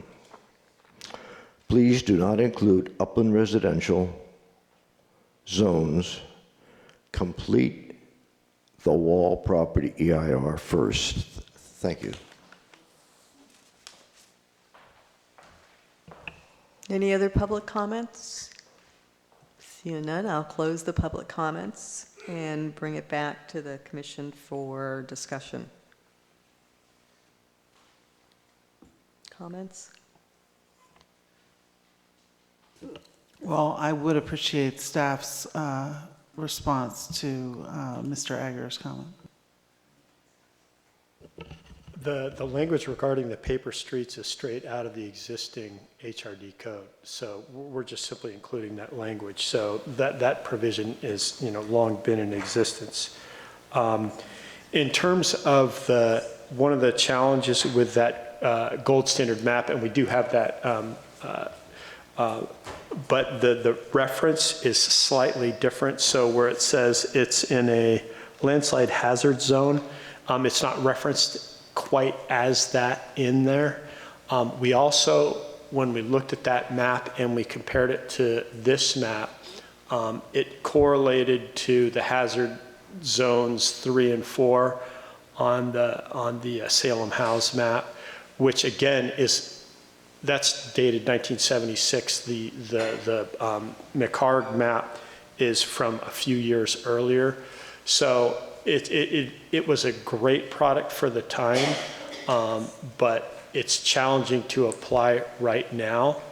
And again, it's not in the current general plan. So this was one of the decisions that was made when the town adopted the current general plan, is those, with few exceptions, ridge lines, for example, that map, those maps from McHarg, or that map from McHarg was included in this general plan. But this is an attempt to, this figure, the safety element hazard maps, was an attempt to take a GIS product and just sort of make a paper copy and include it in the general plan. And so what we're going to do is make sure that that accurate information is included as a GIS product and is accurate and comprehensive. So yeah, we're not changing anything. If any, what we're doing is making it more accurate and more comprehensive, or not changing it at all. It seems odd to me to say that the language about the access to the properties via private or public undeveloped roadway has always been there, when we're talking about adding 1, 2, 3, 4, 5 different zones to that requirement. So that would utterly change it, right?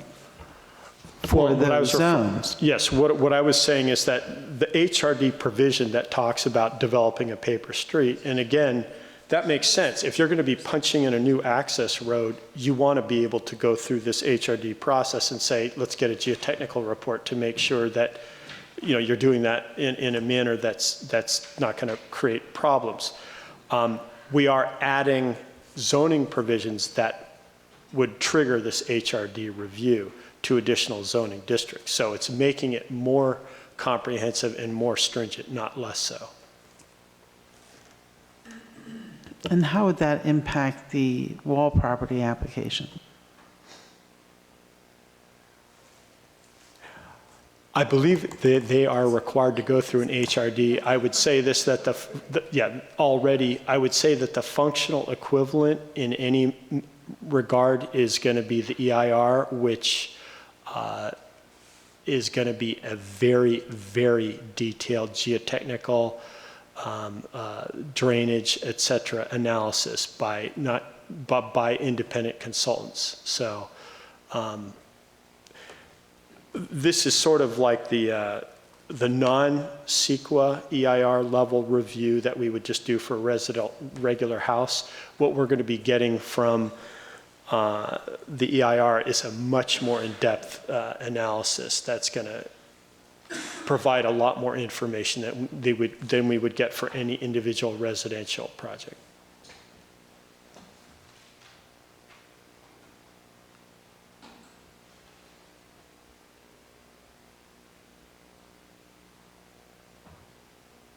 Any other discussion?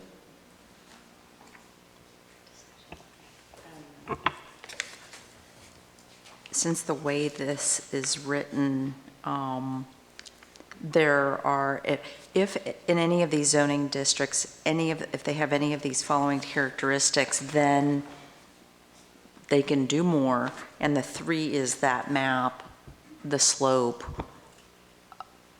or or it falls in a landslide hazard zone area, I can support the application, but I feel like it is missing the WUI, the flood, the ridge, the special status species, the ridge line, because then it truly can trigger and have linkages to a broader area of review. So I feel like that's what's missing for me.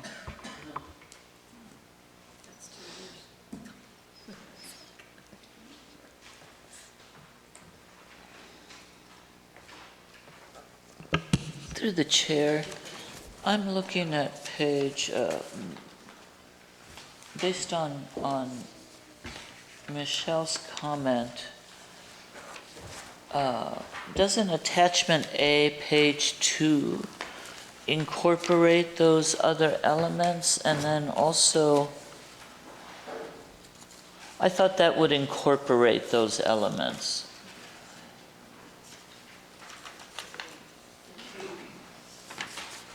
Where you list, where there are listed all the, There's two consistent with all of the attachments. following Right, so land there's, use plans and goals. there's two attachments, A, and we're referring to the one In the resolution. with the very dense list of referenced land use and In other resolution elements. 2019-19.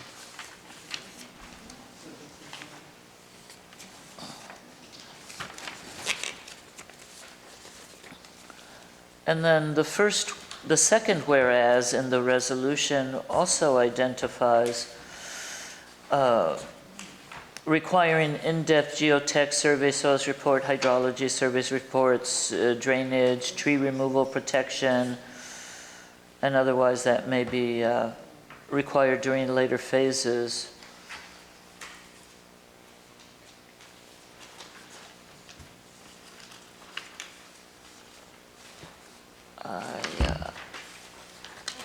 Yeah, as a practical matter, any property that's in a WUI zone is required by fire codes to submit a vegetation management plan. So regardless of whether we have an appropriate trigger in our code that relates to WUI, the fire code has the WUI aspect covered.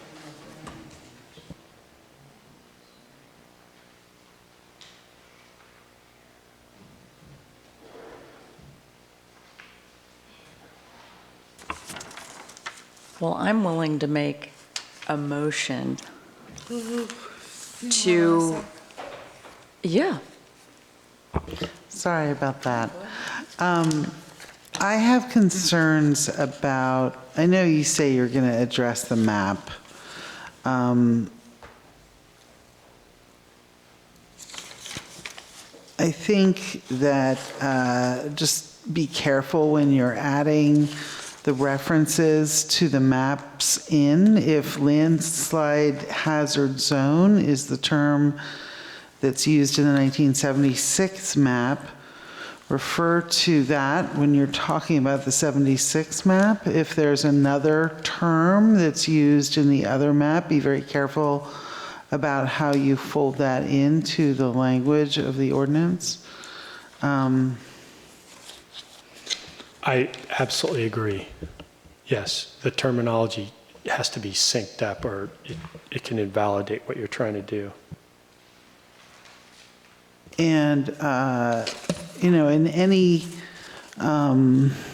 recommendations that you provide to the town council, I would like you to specifically address Frank's comments about the UR zones and the access, because I think it's important to call those out.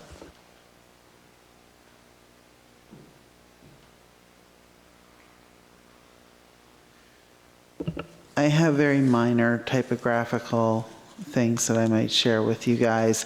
What did we decide to do? Why are we talking about deleting the first whereas clause from the second attachment A, the ordinance that we would be recommending? Can somebody explain that to me again? Because to me, I hear in one way saying that it's potentially confusing, but then you were missing it, weren't you?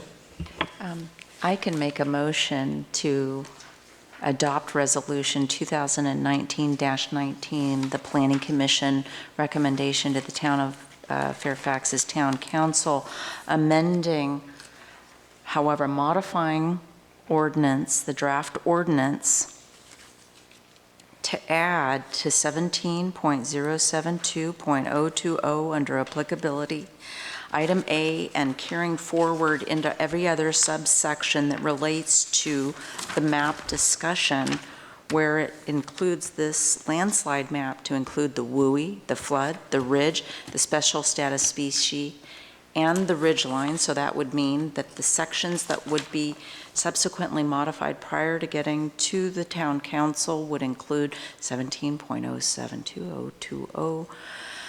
A would be changed, and so on, as an example. And that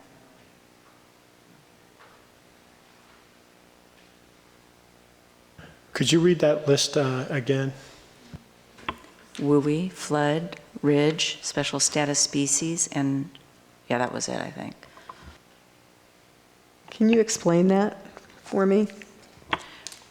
My motion or the added maps? Or both? The way I'm interpreting this ordinance and the individual ordinances or zoning districts that we're modifying is that there are three things that trigger this HDD review. And one of them is one map, which is this this one, where is that? 76 over there.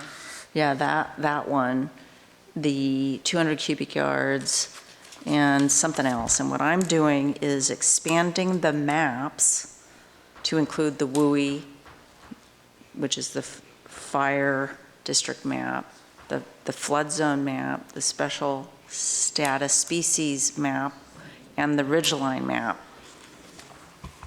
And maybe somebody else wants to add some other different map. Can I clarify? I mean, if I understand, if you put this in, like WUI, that means like almost every property in town then would have to go through HRD. This is specific to certain zoning districts, right? It's to basically all of them. Yeah, this ordinance was to include the zoning districts that weren't in part of HRD to begin with. And I think that's something that is confusing about this ordinance. So in a lot of the places of the staff report, what it says is we're going to apply this HRD process, this overlay, to all the zones, all the residential, no, all the zones in Fairfax. And then in other places it says it's only going to apply to hillside areas. So that, I think, may be some of the question. Yeah, it's potentially applicable in all residential zoning districts, but it has to have a trigger. And so what we're showing here, I mean, if you look at what it's saying is, it really looks at the geotechnical and says provide contour maps and things of that nature, but you have to either be in an unstable slope as defined either by the gold standard map from 74 or the Salem House map from 76, or because you're on a certain slope where you're taking out a certain amount of, you're grading a certain amount of material. So if you hit one of those triggers, then yeah, you have to go get your geotechnical report and provide, you know, yeah, all that stuff. So I think versus being in the WUI, you can have a flat parcel on Cascade that's in the WUI, has no chance of sliding, that you would be applying and having to go and do the geotechnical and all that on it. And that, his original premise, as I understood it from the town council, was that staff's hands were tied for parcels and they were unable to ask for additional environmental information in order to evaluate the project, and so therefore we were adding that HDD process. And so why would we care if it was on the hill or in the flatland, if their hands are tied, and if there is a special status species, or if it was a flood zone and their hands were tied? Why is it only...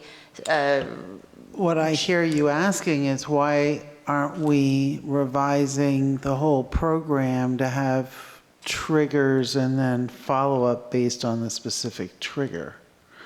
Like, if it's in a landslide area, then do the geotechnical. If there's a special status species potentially affected, And I thought that's what he was doing the- by adding all of these residential zoning districts. That these are not just all hillside zones. Well, but Each zone has hillside, has parcels that are in. Each of the residential zones has flat properties and sloped properties. And the original intention for the HRD ordinance was to just apply the HRD to hillsides, right? So the steeper you get, so a flat lot, if you're excavating a whole bunch of soil, right? For instance, I'll give you an example. We had a house that wanted to build something and do a lot of excavation next to the creek, right? But it was relatively level, but it was a lot of excavation. We ended up having them, they were subject to the HRD. We did test borings. It turned out that they were in a floodplain where it was mostly this unstable soil that had sifted down from the hillside, okay? So I've just lost my train of thought. But it's not, so you keep saying that we're including all the residential zones. Yes, because residential zones have flat parcels and all our residential zones have hillside parcels. And we want the HRD ordinance to apply to all our zones that might have residential development that might have slopes that are unstable. See what I'm saying? I understand. I hear what staff's saying, and I think I've made my point, and I have a motion on the floor.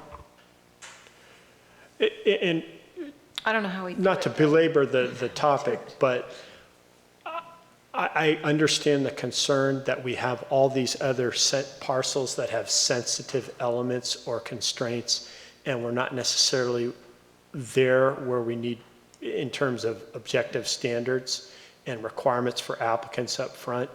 And again, we're working with the county. We will be coming to your commission and the council with a work program to implement objective development standards. I think we've discussed that in the past. Wait for that.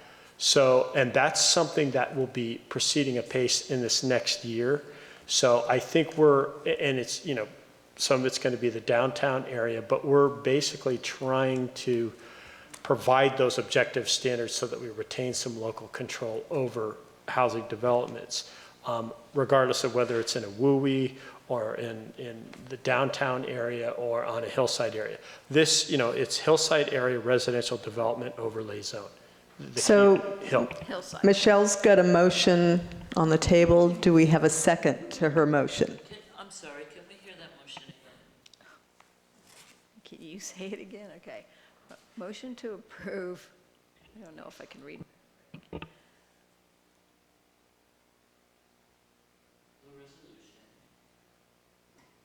Yes, modifying the draft ordinance to add to 1702.020 item A and carry it forward to every area where it references landslide map to also reference WUI, stability, flood, ridge, special species. Yep. And is there a problem with that? Does staff have any problem with that? I see it as a problem because of the whole of, because it would trigger every single parcel in town would then have to go through HRD. It's only the hillside ones, right? And it doesn't seem appropriate, like the first project that we had, where it was just a simple little residential remodel. If you add all of that language, like WUI and all that, you're gonna make every single project go through the HRD process. Was that parcel zoned hillside? We don't have a hillside zone. So It's an overlay, so everything's zoned residential, and the hillside overlay is overlaid over the parcels that are hillsides. But if you start including WUI, everything in the Cascades, all the flat areas, they're all WUI. So when you start adding more overlays, you get into the one ordinance, you get to the point where that one ordinance, everybody has to go through the process. So do we have a second on Michelle's? You know, maybe with that description, I'll withdraw my, Okay. All right. whatever you call it. So do we have a new motion?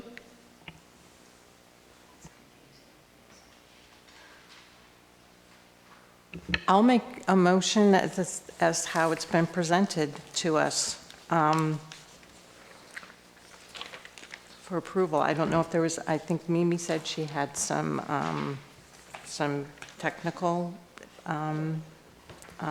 revisions, but other than that, I would make a motion to approve it as presented. Did you want to include the removal under the first whereas of the reference to wildland urban interface and the watershed areas, and just keep it referencing sloped hillside areas that are entirely or partially within landslide hazard zones? That might make it clearer, because it won't raise the, well, that was what somebody said, let's do that. Let's take it out, because then it won't confuse people. Just keep it referencing landslide hazard areas. I'm agreeable to that.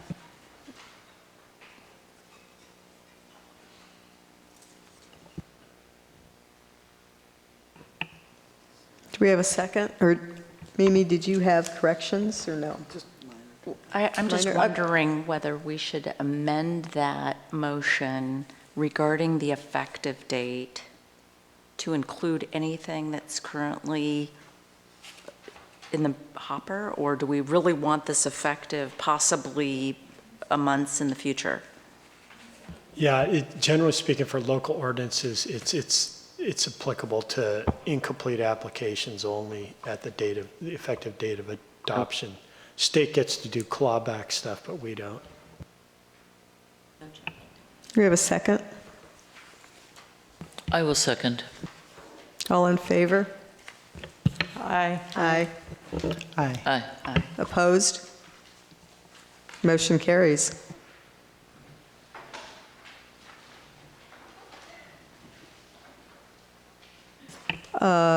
Next on the agenda, discussion items. We don't have any minutes. No, we don't have discussion items, but we have minutes. Could we continue the minutes?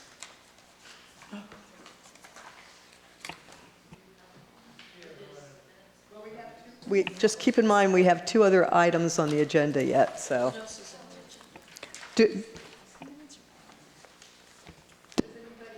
Does anybody have any corrections on the minutes?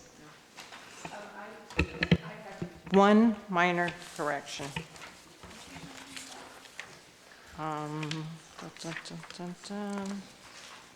Where was the St. Rita's sign? Okay, on page 7, on the, where my comments were listed near the top in the second paragraph, it talks about on the the St. Rita's sign, and I think it's supposed to be reader board, but it says read a board.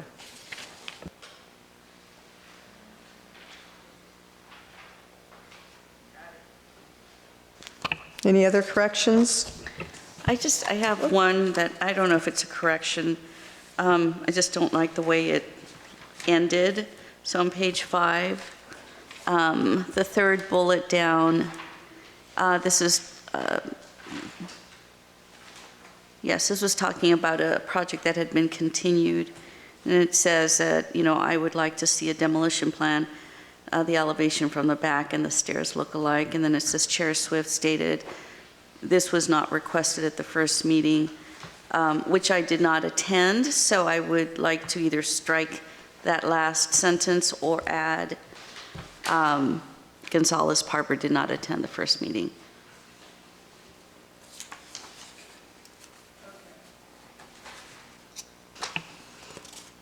Any other corrections? If not, do we have a motion? With those corrections, I'll move to approve the September 19, 2019 Planning Commission meeting minutes. Second? Second. All in favor? Aye. Aye. Opposed? All right, And I'll abstain. you're abstaining. Planning Director's report. I'll keep this very brief. As noted, the governor signed a recent spate of housing bills, and these will impact local review. And we're scheduled to come back to your commission sometime this summer with ADU legislation. There was part and parcel of what the state adopted was ADU, new ADU statutes. So expect to see something to that nature amending our local ADU regs this summer. And just very quickly on Marinda Heights, it's still under review between the applicants and the town's attorney. So I don't know when that's going to come up to the council, the EIR, for consideration, but we'll keep people posted once we have a better idea. So it may not come to the council in November then? That's correct. All right. I'm sorry, I missed what happened to it, or what's happening? Basically, the EIR is being discussed between the applicants. The applicant had some questions about the EIR, so his attorney and the town's attorney are discussing that at this time. Anything else? I have a question from you about the new legislation. Somebody said that there's new legislation that future housing can only have 3 public hearings. Have you heard that? Yeah, there's it's a provision that's it's 5. 5? 5 public hearings. So yeah, there's all sorts of shot clocks and like I said, I heard that's effective January 1, and Correct. I thought it was 3. So I'm wondering Well, how that I'll double relates to check, and Miranda. at some point, like I said, we had that good presentation in June of 2018, and I think we're due for another one, especially because the ones to really keep track of are SB 330. If you look up that one, that does a lot. So we'll have a report for the commission and your council. Well, and the other thing too is when you get a chance, see if there's anything with the League of Cities that you can provide us before we get a presentation by staff attorney, because that would probably be quicker. Through the chair, I have a quick question for staff. I don't need an answer right now, but can any business owner or cafe take over the sidewalks for outdoor seating?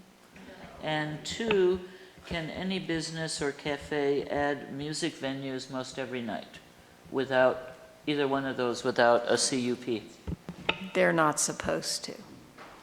But we are complaint-based, so, you know, if we haven't received a complaint, we don't have a code enforcement department, right? So the code enforcement, we get the complaints, Ben assigns them, and we fit them in when we have time in our regular work schedule, because we all have full-time jobs, so, yeah. Yes, yes, yeah. They were told they needed a use permit for that, and they just went ahead and did it anyway. And Fairfax has music apparently every night now as well. Did you want to fill out a code enforcement complaint form? Because, yeah. That's how it works. Can I also, I noticed at the lodge, there looks like there's hanging signs also now that just like appeared in the last week under the overhang. The commission, having raised these topics, will follow up. I mean, I think the lodge one is good, because where they have roped off, because everybody passes there, but where they've roped off the seating doesn't seem to leave enough room to go by on the sidewalk, so that would be a concern. And I just want to point out that, you know, just so, well, so someone has alleged that it's a weird property. That might be in San Anselmo, the front portion, but we'll check into it. But I just want to make sure you guys understand that we have complaints that are like health and safety issues where people's safety is at risk, right?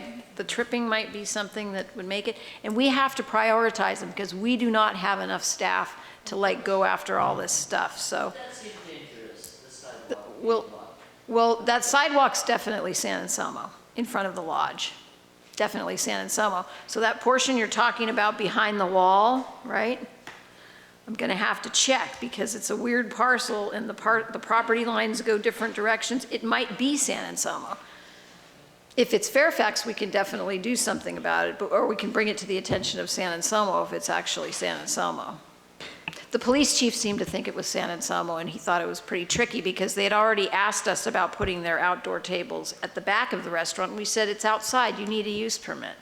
And that's when the tables and the chairs showed up in the front.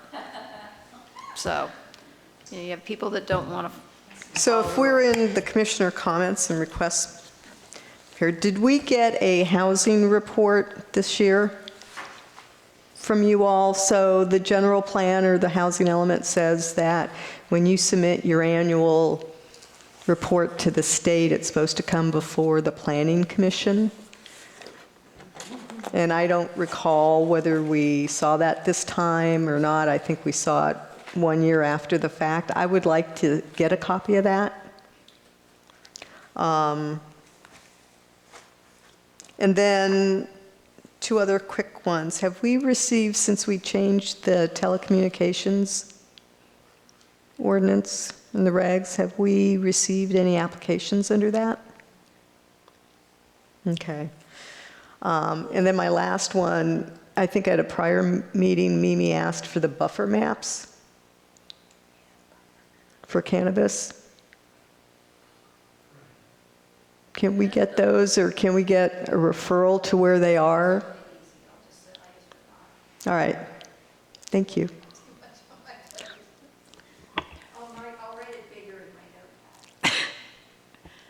I just wanted to ask about the PG&E, just PG&E in general. So what we're seeing is, you know, shut-offs in the county and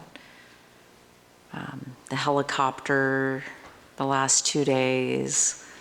And so do you have any idea what's coming next? Are they going to come and start cutting trees, or what are they doing? I noticed now that I'm up on Frustec, and I've got PG&E guys all parked up and down. I don't know what they're going to do. We'll have to report back. I have heard anecdotally that they do have a line clearance program underway. I'm not sure to what extent that will affect their lines in Fairfax, but we could, yeah. Well, they've been cutting, though, the last year in certain places anyway. Yeah. They've been doing clearing, using. And the problem is if you don't do it right, you get water sprouts, and it makes the problems worse within a year or two. So it's, yeah. Anything else for staff? I wanted to respond to that because they've been up and down Cascade. And so they are cutting back, but only the trees that are near the electrical wires, not the cable or, you know, you have all these other wires. So it's not, I don't know that it really, it's very selective, so you have to really pay attention.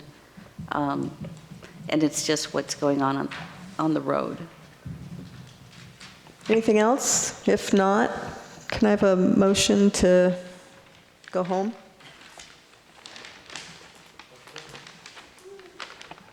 Make a motion to adjourn the meeting. Second? I second. Yay. We're out of here.